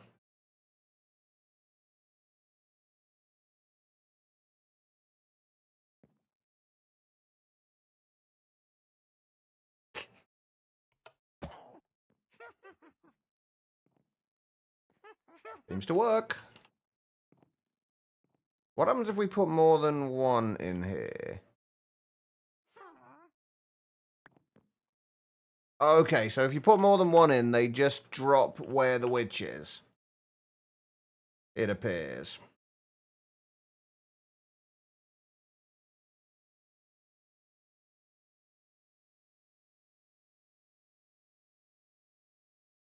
Okay.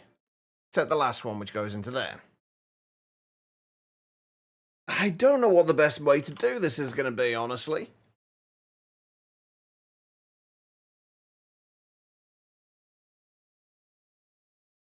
I mean, this method clearly works. Yeah, you can't do that anymore, Craze. We tried it already. It's for some reason they've got rid of that. There's no option for it anymore.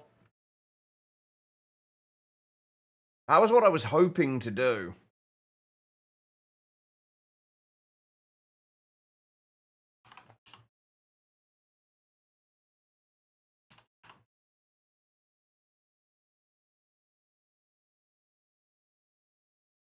But alas, we cannot.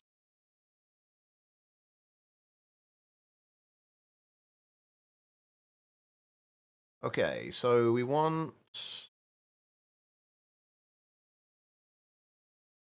We can use... It's not that... It's more the how we're going to stop it and start it. Because I like to have as much control over things as possible when I automate them. I just realized I didn't have a second break, did I? Whoops. Anyway, I like to have as much control over things as possible when I automate them, so I can shut them off, and turn them on again when like automatically as needed. So I need to. It's just figuring out how we're gonna do that bit. Thank you for the hydrating posture check, Tribble. They're appreciated.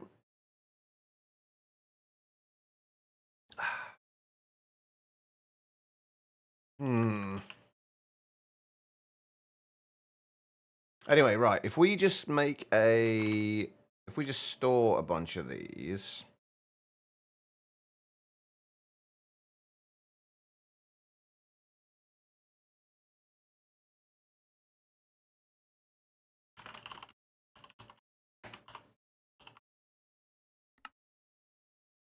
I'm hoping that will work.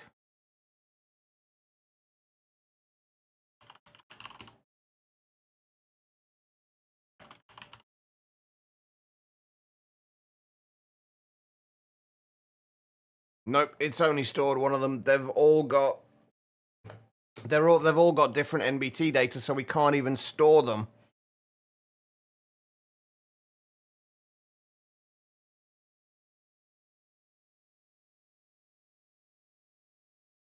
I mean, I don't know why I'm even using this now, honestly.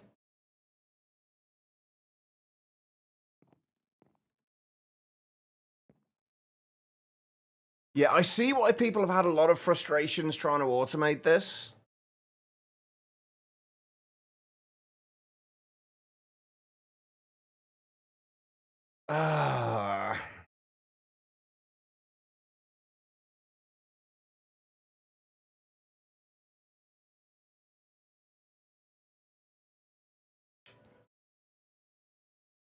You're tired? Yeah, I know the feeling, Quiet. Are you back home now at least? Shit. Yeah, you can't even, because they've all got different NBT data, you can't even...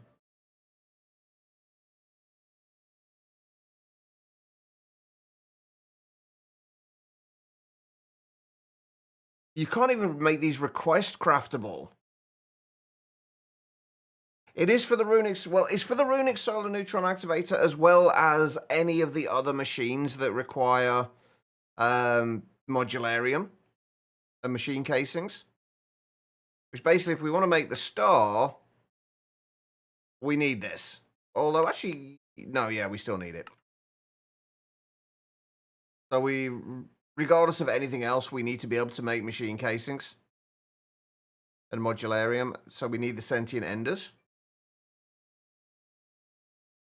I wonder if they did this recipe like this, like, assuming, like, without checking whether you could still get witches from the spawner itself.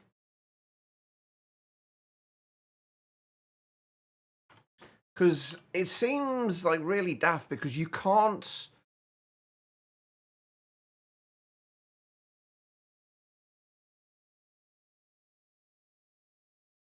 You can't if with the way it is at the moment, you without kind of like healing the witches, it's really difficult. So I'm not gonna say you can't because you can. It's just a major pain in the ass to get a specific NBT data in order to automate this. But all you could do is passive it.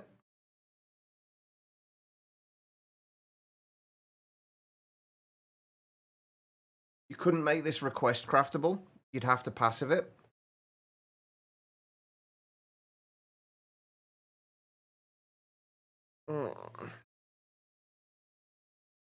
Just for the simple fact that every time you capture a witch, it's going to have different NBT data. You can do it that way, yeah. That's we don't have to use this, but it's still the same. That you still have the exact same problem though. The witches do not. They're not, depending on how you spawn it. I guess it's a little easier to do it with the Industrial Foregoing because you can limit the area that they spawn. Actually, that might actually work. Because you can limit them to, limit where they spawn to basically say spawn directly on top of the spawner. Therefore, they don't take any fall damage or anything like that. So, hopefully, all of their NBT data should be the same. And that's the problem.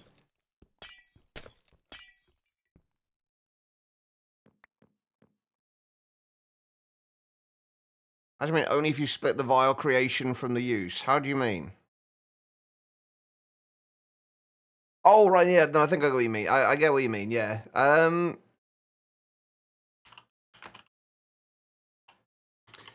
I guess...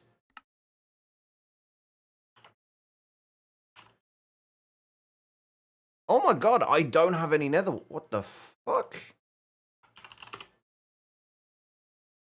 I've gone through all of my nether wart. Oh, that's actually quite bad.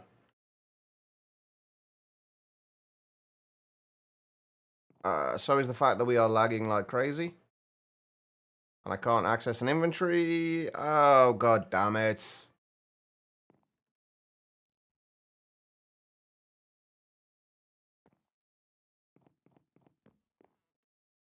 We're about to get crashed out, I think. Oh, fuck's sake.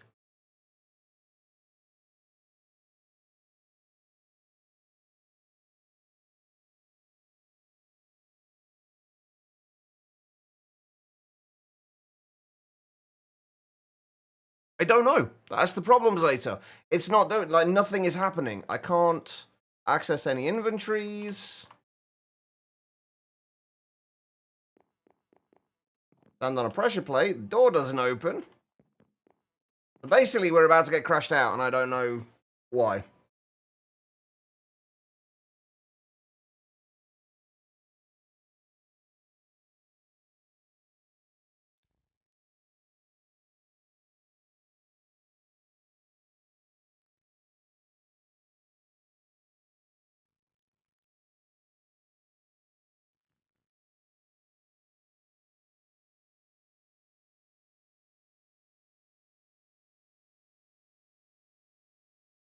I literally can't do anything.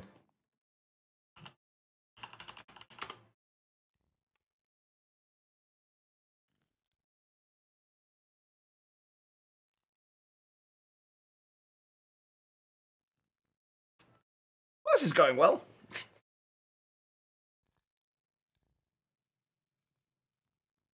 If I crash out of the world now, it's probably going to be the end of the stream, by the way, because there's not much point in taking the time to load the pack back up again.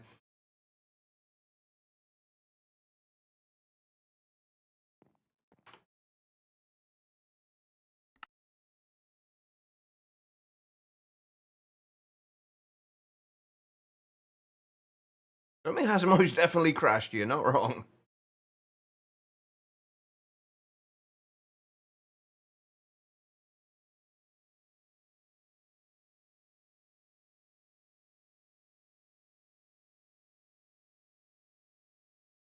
Yeah, let's all blame Quiet. Okay, it did actually let me quit the world, though, which is actually, honestly, kind of surprising. Let's see if it lets me back in again.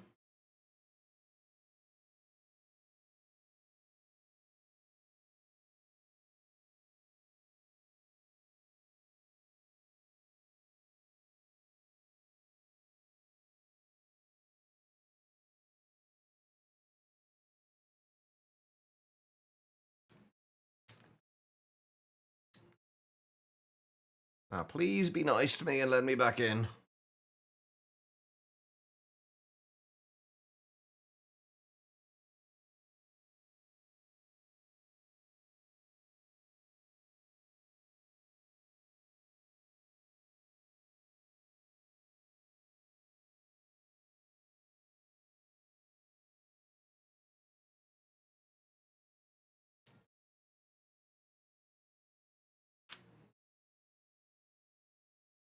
Looking promising so far. I don't know what happened there, though. I think if anything, I'm probably going to blame Ender.io. But it never actually crashed.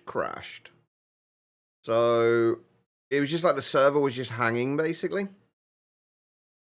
I broke nothing. It broke itself. It's never my fault.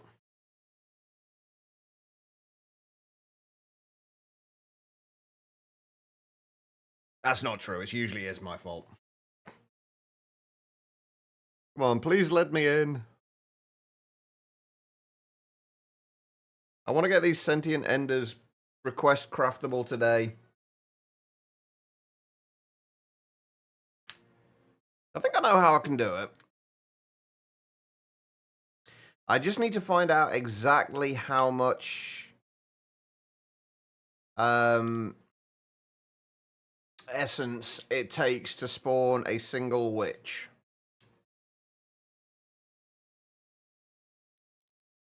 We're back.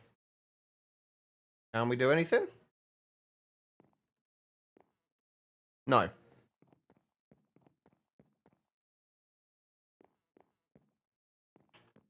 Nope. Can't do anything. We're back in and I still can't do anything.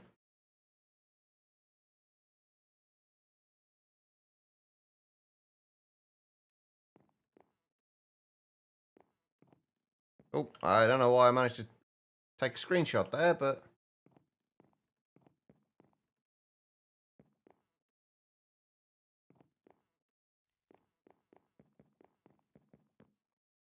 I can't interact with anything. I can't do anything.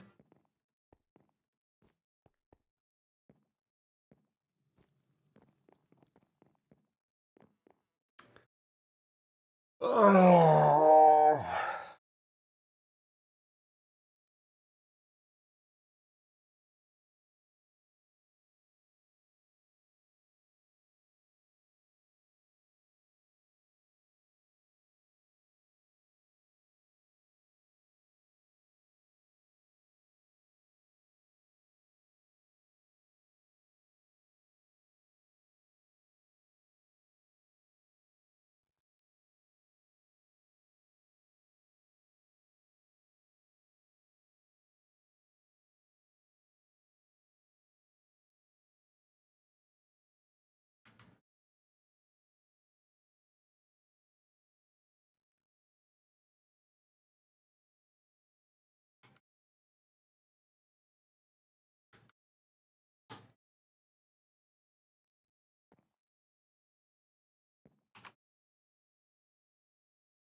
Trying to look at the latest log at the minute.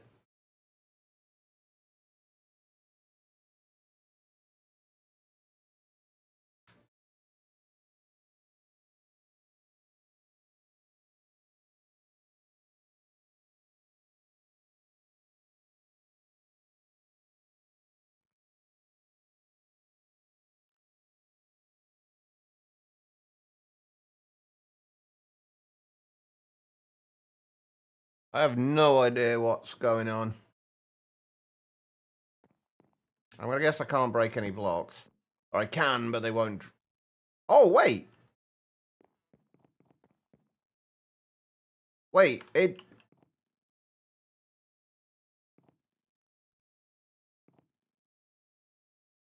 A2 just... flashed up for a second.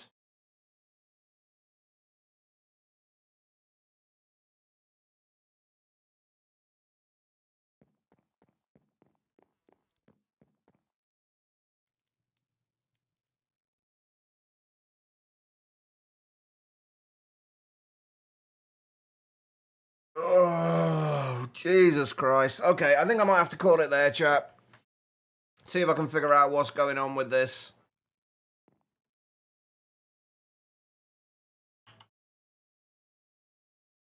Because something is clearly broken here.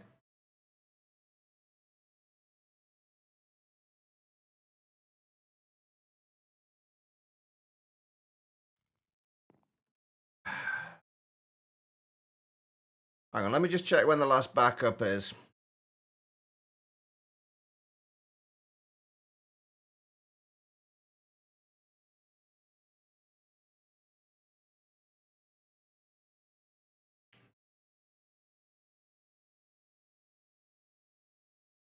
$5:48.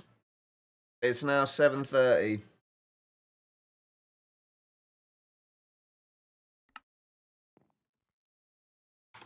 Oh well, never mind. Okay. I'll have to try and sort this out tonight and hopefully get it back up and running by tomorrow. Then we can hopefully start working on Sentient Ender. Sentient Ender's tomorrow. If the whole thing isn't broken. We will find out soon enough, though. I don't think I'm going to raid anybody today. After this, I'm kind of not in the mood for people. But thank you, everybody, for being here. I do massively appreciate it. Thank you for the raid from Ziddick.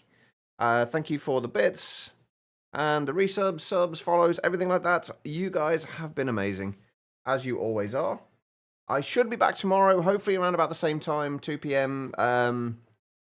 We're in British summertime now, aren't we? Because the clocks went forward. Yeah, so 2 p.m. BST. So around about 5.5 hours from now, I should be live. And hopefully, we won't have any more crashes. Until then, though, everybody, have an amazing rest of your day. And I will see you all tomorrow, hopefully. Take care of yourselves.